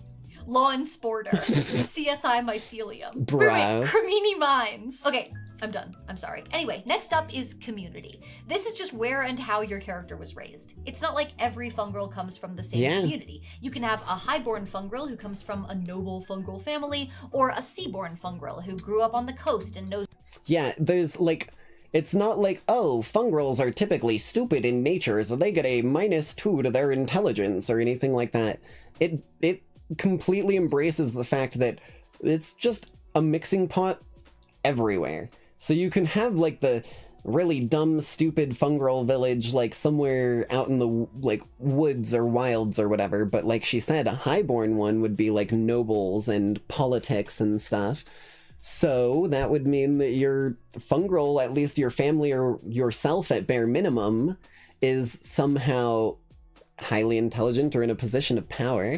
Their way around a ship. Honestly, they all look fun, and I don't have a particular concept in mind for this character's history yet, so I did what any responsible role player would do. I took a little stroll down Wikipedia lane for inspiration. That's It cool. turns out the parrot waxcap mushroom typically grows in grasslands, so I picked the one community that has grasslands wilds. in its art. Oh. It doesn't matter how we got there, Ooh, folks, as long as we nomadic. arrive. The Wanderborn Dude. are no I want to see someone do a Wanderborn character in one of my campaigns because their fucking trait is so unique. She's gonna go into it, so I'm not gonna spoil it, but it's so unique and I love it. Also, all of these little arts show different ways that they could have, like, mobile houses or, like, mobile communities of houses, which is so sick. nomadic travelers. This gives me a feature called Nomadic Pack. This. I get to add a nomadic pack to my inventory, and once per session, I get to invent an item that would be useful in my situation. Literally. And then gaslight my GM into thinking it was always in there. All right, it's time Literally. to leave the world. That's what you do. It says once per session, reach into the pack, pull out a mundane item, so it can't be magic, but a mundane item that would help you in your current situation. That's it. You just go, you know, it'd be real nice if I had, like, some, like, I don't know, like a climbing, like a rope ladder that I could, like, secure up here that would go down or whatever, and then just go, you mean this rope ladder right here that I always had packed for whenever we needed a rope ladder and rope ladder emergencies, for needing a rope ladder with the rope ladder? Rolls it out. Like, it's fucking crazy, man. World of aesthetics behind, and Like, literally, when I was playing D&D with Neko and them, sorry, I know I unpaused it for like a split moment there, but when I was playing D&D with Neko and them, my quote-unquote Jinx character, which was just me, essentially, I wanted to try and make it a D&D character however I could, see what could fit and what wouldn't, had what was called a witch's bag of whimsy, which was basically that, except the idea was that the things I pulled out of it were basically like prop items. So if I pulled out like a bag of popcorn, it was stale popcorn that I could eat for a prop of like eating popcorn, but it wouldn't give me any food. Or like if I pulled out like a crowbar, I could hand the crowbar to someone because they needed it, and they set the crowbar and then realize it's made of rubber or something like that. Like it would just foil you being able to use it for anything useful, but you could pull whatever you wanted to out of it, basically. My GM into thinking it was always in there. All right, it's time to leave the world of aesthetics behind and enter the world of mechanics. Our next task is character traits. There are 6 traits: agility, strength, finesse, instinct, presence, and knowledge. Most of these pretty directly map to D&D skills. Except knowledge for a couple. Agility and finesse are kind of like dex split off in a weird way. Tricky, but try to stay with me. Strength equals strength. Thank God I'm here to explain this stuff. But where it veers off the path is with agility and finesse. Both of these would fall under dexterity in D&D. Agility is being quick on your feet and nimble, and finesse is about stealth and precision. Stuff that we would normally call constitution, which barely gets used in D&D, has been folded into strength. You're given a standard array of modifiers from +2 to -1 that you can distribute between these traits. The second page of your character sheet. The other thing that I was gonna say is they don't even fuck around with the weird like extra number where like in D&D it's like a 10 is a +0, a 12 is a +1, a 14 is a +2. That bullshit, yeah, they said fuck that, we're just using the pluses and minuses because no one fucking wants to keep track of that. +2 to -1 that you can distribute between these traits. The second page of your character sheet, the guide, has a suggested set of stats that you can use if you look at numbers and transform into the math lady again. All right, time to fill in the easy stuff, the parts of the sheet that don't require any soul searching. First up, evasion, which is your ability to avoid attacks. This plays the same basic role as D&D's armor class, but it's more about agility. Armor is a separate thing in this game. Seraphs are tanky bruiser types, built armor like a is freight like train and apparently about as dexterous, so their starting evasion is 9, the lowest starting evasion score in the game. For comparison, rogues start at 12. Jesus. They live in a state of permanent flinch. Everyone also starts with 2 hope, so we're gonna fill that in before the narrative destroys us emotionally, and we have to watch a bunch of videos of whales making significant eye contact with people cutting nets off of them in order to regain it. This section of the character creation chapter also brings up hit points and stress, but you don't actually fill anything in yet. You only mark hit points when you get hurt. Until then, blank. Same with stress, you start with a clean slate, like a baby who's never had to pay taxes or read the news. A seraph starts with 7 hit points, which will sound terrifyingly low to a D&D player, but in Daggerheart, there's something called damage thresholds. When you take damage, you compare that number to your damage thresholds to figure out whether it's minor damage, which costs you 1 hit point, major damage, which is 2, or severe damage, which is 3. The thresholds are determined by your armor, which makes things a little easier. You don't have to do as much math. Track your physical health, while stress tracks. You don't have to sit there and be like 75 minus 43. Fuck. It's your mental strain. In practice, they're just 2 separate health pools that are depleted by different things. Yeah. Some abilities cost stress to use, and other times things happen to you that cause stress. If you're like, for example, in my session, my party found an old abandoned wagon that they were trying to use for sort of like cover for the night so they could sleep in it. And within said thing, because they succeeded with fear, they found somewhere safe, but the slight downside was that when they opened the wagon without looking in, they were greeted by a grisly sight of 3 dead adventurers laying as piles of bones in armor, essentially, in the center of it, and I caused them to mark stress as, like, the downside for them rolling the success, but with fear. Your stress fills up and something else would give you more, it starts eating into your hit points instead. Because you don't want it to be full. Nothing says fantasy escapism like psychosomatic trauma symptoms. If you run out of hit points, then you start making death moves. I'm not gonna explain those because it feels like we're on a slippery slope where at any moment I'm just one careless step away from reading you the whole rulebook, and that's not why we're here. We're here to make God's favorite princess and the most interesting mushroom in the world. Damn Now straight. it's time to choose my equipment. There are two types. I will do a little bit of talk about death moves because I think they're very cool. Death moves are what Daggerheart does when your character hits 0 hit points. When you hit 0 hit points, you get 3 choices, and all 3 of them are very, very cool. Because Daggerheart is narrative focused and people get attached to their characters, they want people to have the final choice when it comes to what happens to their characters and their possible final moments. So what happens is, when you drop to 0 hit points, you get 3 choices. 1, go out in a blaze of glory. Take 1 turn immediately, doing like 1 action or whatever you wanted to do, and it will automatically critically succeed. However, immediately afterwards, you will fall into death. Survive to fight another day. You survive, lay unconscious until woken up or a little bit of time has gone by, but mark 1 scar, which means that you permanently lose a hope slot. If your character runs out of hope slots, they give up on their adventure and have lost hope for the goal that they were trying to complete and retire as an adventurer. Or you can risk it all. You roll your hope and your fear d12. If the hope die is higher than the fear die, you stand up with 1 hit point. If the fear die, however, is higher than the hope die, your story comes to an end with no blaze of glory. Just a whisper. That is what the death moves are, and they are so fucking cinematically badass. Types of weapons, physical and magical. There are also primary. Choose my equipment. There are 2 types of weapons, physical and magical. There are also primary and secondary weapons and 2-handed and 1-handed weapons, which work pretty much exactly how you think. Yeah. Unless you're thinking pretty you easy. create a character with 6 arms and wield 3 halberds at once, in which case, sit down. Literally, one of the characters in Critical Role's Age of Umbra that they're going to be releasing, that's Daggerheart over the summer, is a quote-unquote spider fae. It's a fairy, but of the like spider insectoid variety, and he's going to have 8 arms or 6 arms or whatever, but he knows that that's narratively and that he can't wield like fucking a billion weapons or whatever.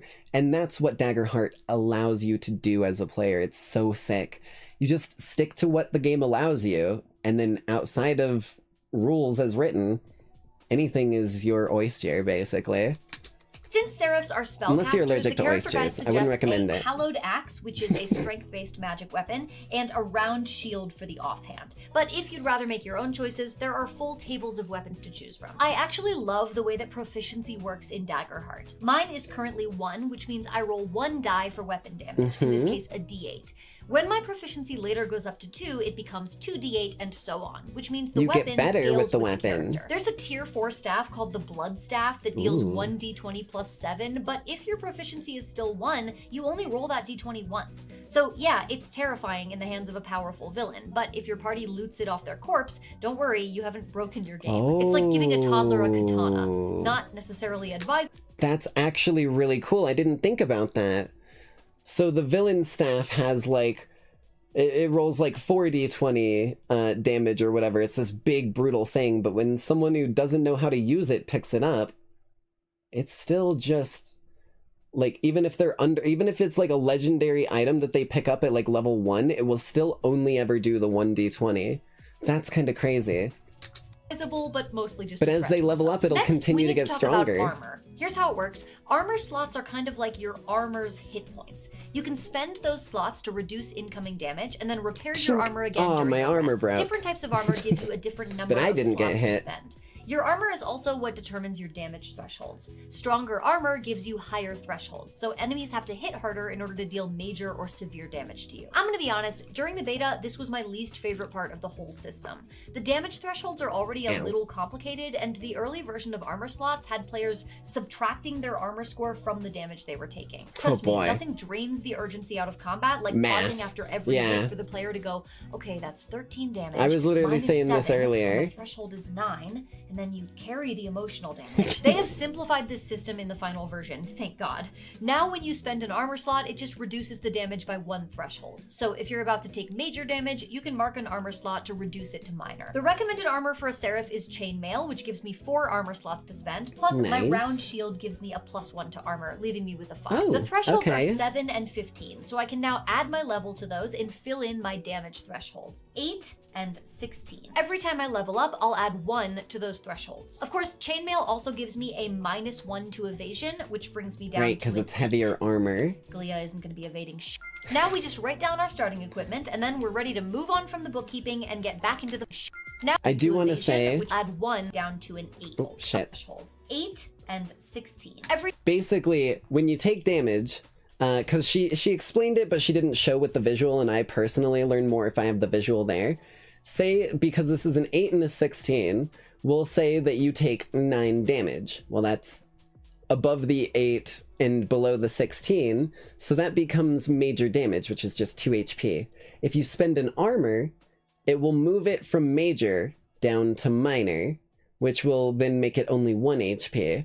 If you ever move something with like an ability or an armor from 1 down again, you take nothing. Completely glance the blow off. Every time I level up, I'll add 1 so to sick. those thresholds.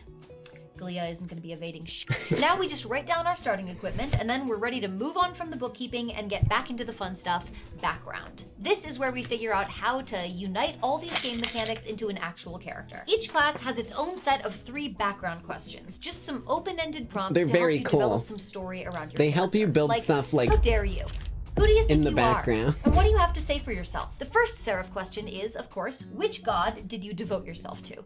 Now, I'm sure there will eventually be Daggerheart setting books, but the core rulebook doesn't include a list of gods or anything. However, the book does include 6 campaign frames. These are so sick. These are so sick. For campaign arcs, and a few of those do include gods. But I didn't pick any of those. I picked the setting called the Age of Umbra, where the gods were cursed and abandoned the world. But wait. I was hoping for Shadow of the Colossi, Colossi of the Badlands. Hear me out. The campaign frame specifically says that you can still use the Splendor domain, but since divine powers are a fading art and many people carry a lot of anger for the absent gods, showing those powers can be dangerous. Of course, this is a setting where outside of a few carefully protected strongholds, the world is a cursed wasteland. Why would anyone be nomadic in a world like that? True. Well, maybe it's not a choice. Maybe it's because her divine blessing makes her like a glowing celestial bullseye. And her people don't like it, yeah. They're not just looking out for her safety, they believe she might be a link to the gods, a potential key to maybe bringing them back. Yeah, okay, that makes sense. No pressure. Anyway, all that is to say, I don't think she knows what god she serves, or if they're a god at all, but I like to think that in a very dark time, like maybe after losing a loved one, she prayed for help. Not because she believed someone would answer, but because sometimes all you can do is just send a message into the void. Put that energy out there, baby. And apparently something was. The next question is, how did your appearance change after taking your oath? I thought about this a lot because, like, she's already a slimy mushroom girl, you know? Where else can we take this? Yeah. But there's a note on the fungal ancestry page that says sometimes their caps get damaged. So I thought maybe her mushroom cap fractured and the cracks pulse with this glowing golden light, like there's something inside of her, eager to get out. That's kind of sick. In a cool, holy way. Nothing to be concerned about. Like glowing The last question veins asks, of golden in what ichor. strange or unique That's way sick. do you communicate with your god? I think she writes letters and then buries them in the earth before she sleeps. That's cool. Dirt mail. By morning, the Dirt soil mail. is undisturbed, no sign of digging, but the letters are gone. Sometimes she gets cryptic dreams in response, sometimes radio silence. See, this is what I was gonna say earlier about how it was saying earlier about how it lets you literally create your own narrative for your character in some ways. Whenever I hear crack and gold in the same sentence, I think of kintsugi? I don't think I know that one off the top of my head. But the way that it like asks you this, and without like, you're not supposed to ask the DM about this because this is your character. How does your character talk with their gods? And you have full control to describe what even happens when you do this. Like she said how she buries it there, but then in the morning it's undisturbed, the letters are gone, and sometimes she gets something, right? So she's not like breaking the game to be like, every time I pray in my head, I get divine intervention where the god does what I want, because that wouldn't be narratively pleasing. But stuff like that, that's so narratively cool. Oh, it's the, oh, I have seen those broken pottery things now that you're mentioning it. I didn't know it by name, but I know what you're talking about. That is so cool. Classic god stuff. Vanishes for a week and then out of nowhere just hits you with the prophetic visions and the "you up" text at 1 a.m. All right, now that we've trauma dumped, answered our background questions, it's time to come up with our experiences. This is another really cool mechanic. I love these. I fucking love these. Words or phrases that describe the specific things that your character would be skilled at. It can be anything from a simple descriptive word like scholar or loyal to something more abstract like fake it till you make it or pick on someone your own size. And these basically replaced, do you remember that big ass fucking like crazy list of abilities from D&D? The like acrobatics, animal handling, fucking cutting up taco shells for taco salads, all of that crazy bullshit that came from your other stats? Yeah, they said fuck that. The only ones that really matter are the ones that you're good at and your base stats. So just make them up. Like that whole like one that she said of pick on someone your own size. If like your character saw someone that like was picking on someone that wasn't their size and you wanted to intimidate them, you wanted to try and like sneak around them or anything like that that would rely on like messing with someone who's not picking on someone their own size or whatever, it becomes applicable. It's crazy. And whenever that experience comes into play, you can spend a hope to add your experience modifier to your roll, like a little reward for staying on brand. Exactly. You get 2 experiences to start, and the book suggests coming up with one that's useful in combat and one for outside of combat. For the combat relevant one, I'm putting down hope is a weapon. The idea is that she fights harder when something gives her hope, like watching her allies stand their ground, or seeing someone admit that they're wrong on the internet. For her second experience, I'm gonna pull from her Wanderborn background and give her an experience called No Map, No Problem. She's used to finding her way without any guidance, which I think would be a really useful skill in most games. Okay, we're almost done. The next step is really choosing good domain one. cards. Remember how every class is a combination of 2 domains? Well, every domain has a deck of This is where the customization comes in. 2 level 1 abilities from either deck. It doesn't need to be one of each. You could take 2 from the same domain if you want. Serifs are Splendor and Valor, so I get to choose from 6 cards. Glia is turning out to be a real glowing fungal saint type, so I chose the Splendor ability Reassurance, which lets me grant an ally a reroll once per rest, and the Valor ability I Am Your Shield, which lets me step in and take damage from one of my allies. She's glowing, she's guarding, she's girl bossing all across the battlefield. The last step is to create connections with the other characters in the party. I am a huge fan of this tactic. I have a whole video about why I think it's a good idea to give party members pre-existing relationships before the campaign starts. Really gives you a head start on the— I was gonna say, hold on, I do want to go back slightly here. Your shield, which lets— So I'm just gonna, like, for the people who do like the, like, more gritty rules-based stuff of these, I'm just gonna read these out to you.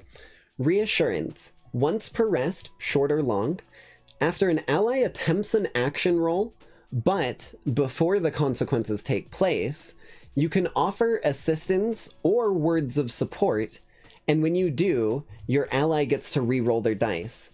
Which means you don't just say, I'm going to use reassurance. You literally have to go, I'm going to use reassurance, and describe how you either assist them or offer them words of assurance, like in character, and then you're able to get the effect. It requires you to sort of roleplay into the scene a bit for it to make sense. And then I Am Your Shield. When an ally within very close range, which is like 5 to 10 feet, they use kind of like range distance like groups rather than explicit stuff, so you're not measuring the battlefield with a fucking ruler every time you want to do something. But when an ally within very close range would take damage, you can mark a stress to stand in the way and make yourself the target of the attack instead. When you take damage from this attack, you can mark any number of armor slots. So remember earlier when we were looking at that damage threshold and it was like, oh, you can mark 1 armor slot to bring it down 1. If you tank a hit for a friend here, and it is like a fucking absolute like boulder crush of like a thrown like mountaintop, and you take a mortal wound, which is, I believe, 3 or 4 HP, you can decide to take it for them and then mark 3 or 4 of your armor slots instead of only 1 and take no damage. But it's gonna fucking obliterate your armor, what was giving you the armor slots, essentially. Lets me step into the battle. So the sick. last step is to create connections with the other characters in the party. I am a huge fan of this tactic. I have a whole really video cool about why too, I think yeah. it's a good idea to give party members pre-existing relationships before the campaign starts. Really gives you a head start on the interpersonal drama. Obviously, I don't have party members, but I'll read you the questions on the serif sheet just to give you an idea of what they're like. What promise did you make me agree to should you die on the battlefield? Ooh. Why do you ask me so many questions about my god? You told me to protect one member of our party above all others, even yourself. Who are they and why? If I had party members, we'd be using these questions to collaboratively plant some emotional landmines for us to dramatically step on in session 20 or so. And that's it! Glia is ready to join an adventuring party and play some Daggerheart. And Granted, I stepped in here and did a lot of chit-chatting, and she also did a lot of chit-chatting. But that was 23 minutes. Like, even if I'm doing it pretty quick, like just like blasting through a D&D character that I want to create and get put together, like super fast, just bam, bam, bam, that race, that class, just roll the stats, put that there, put that there, put that there. It still takes me like 20 minutes to make a character. Because there's so many different things to take into mind and like look through, and if you have spells, there's even more. Pretty much every character, for the most part, minus some that might have like an animal companion or something like that they want to think on, will probably only take about 20 minutes, even if you're not blasting through it, which is crazy quick. I hope her party finds her soon, because if there's one thing I know about adventuring, it's that nobody should be sans serif. God damn it. I've been sitting on that one the whole video. I feel so that was powerful. such a fucking punchline. I gotta say, reading through this book got me all amped up to play Daggerheart again. I admit I got a little burnt out during the beta because I was having trouble keeping the rules straight with all the changes, and I just generally felt like... Like I said, that's part of why Neko and them didn't want to play in the beta, because it... Like, if you learned and, like, got all of that through your head during the beta, relearning what changed here would be an extra chore, so I completely get it. Like I needed more information in order to run the game properly. But now I've got 366 pages of information, so I'm ready to take another stab at it. And by it, I mean the heart. With my dagger. I knew it. Sure, they like puns? Yes. Better. Anyway, I'm glad you're here. I was just about to say that if they want to learn more about the Game Master side of Daggerheart, they should go check out your video. Yeah, it's coming this Friday. Ooh. Hey, when are we finally gonna play together? How about in a ballroom in front of 1,000 people at Gen Con 2025? Whoa, that seems like a lot for a first date. Sorry, I already signed you up for it. We're playing with Anjali that's the wrong Bhamani, button. Omar Najam, and Dungeon Dad, with Jay from Swole Initiative as DM. It has a carnival theme. It's gonna be a blast. Ooh, oh, and you and I are I'm doing a 2 sucker panels for together. carnivals. Get back out now. Half I'm the an tickets are already gone. absolute I sucker guess I could for set my human carnivals. familiar. Yeah, and you're the one actually controlling him, right? So I guess that would make it 2 clowns for the price of 1. Yeah. Wait, what? Check out my schedule and get your tickets at ginnyd.com/GenCon. You can't just hit me with the clown at the end and then fucking end the video. You know what? Thank you, Lackeys, all for coming out to tonight's broadcast. I hope you all Alright. Damn, man. Daggerheart is crazy. Daggerheart is something that I am absolutely head over heels for right now, and the way that they have made it seems so well thought out and so good. That being said, though, this does actually end our broadcast for the evening. Thank you, Lackeys, all for coming out to tonight's broadcast. I hope you all enjoyed, and I hope you all have a bloody great night as always. Just, you know, don't let Electo bite. You might find her dagger in your heart. Bye, love y'all. Mwah.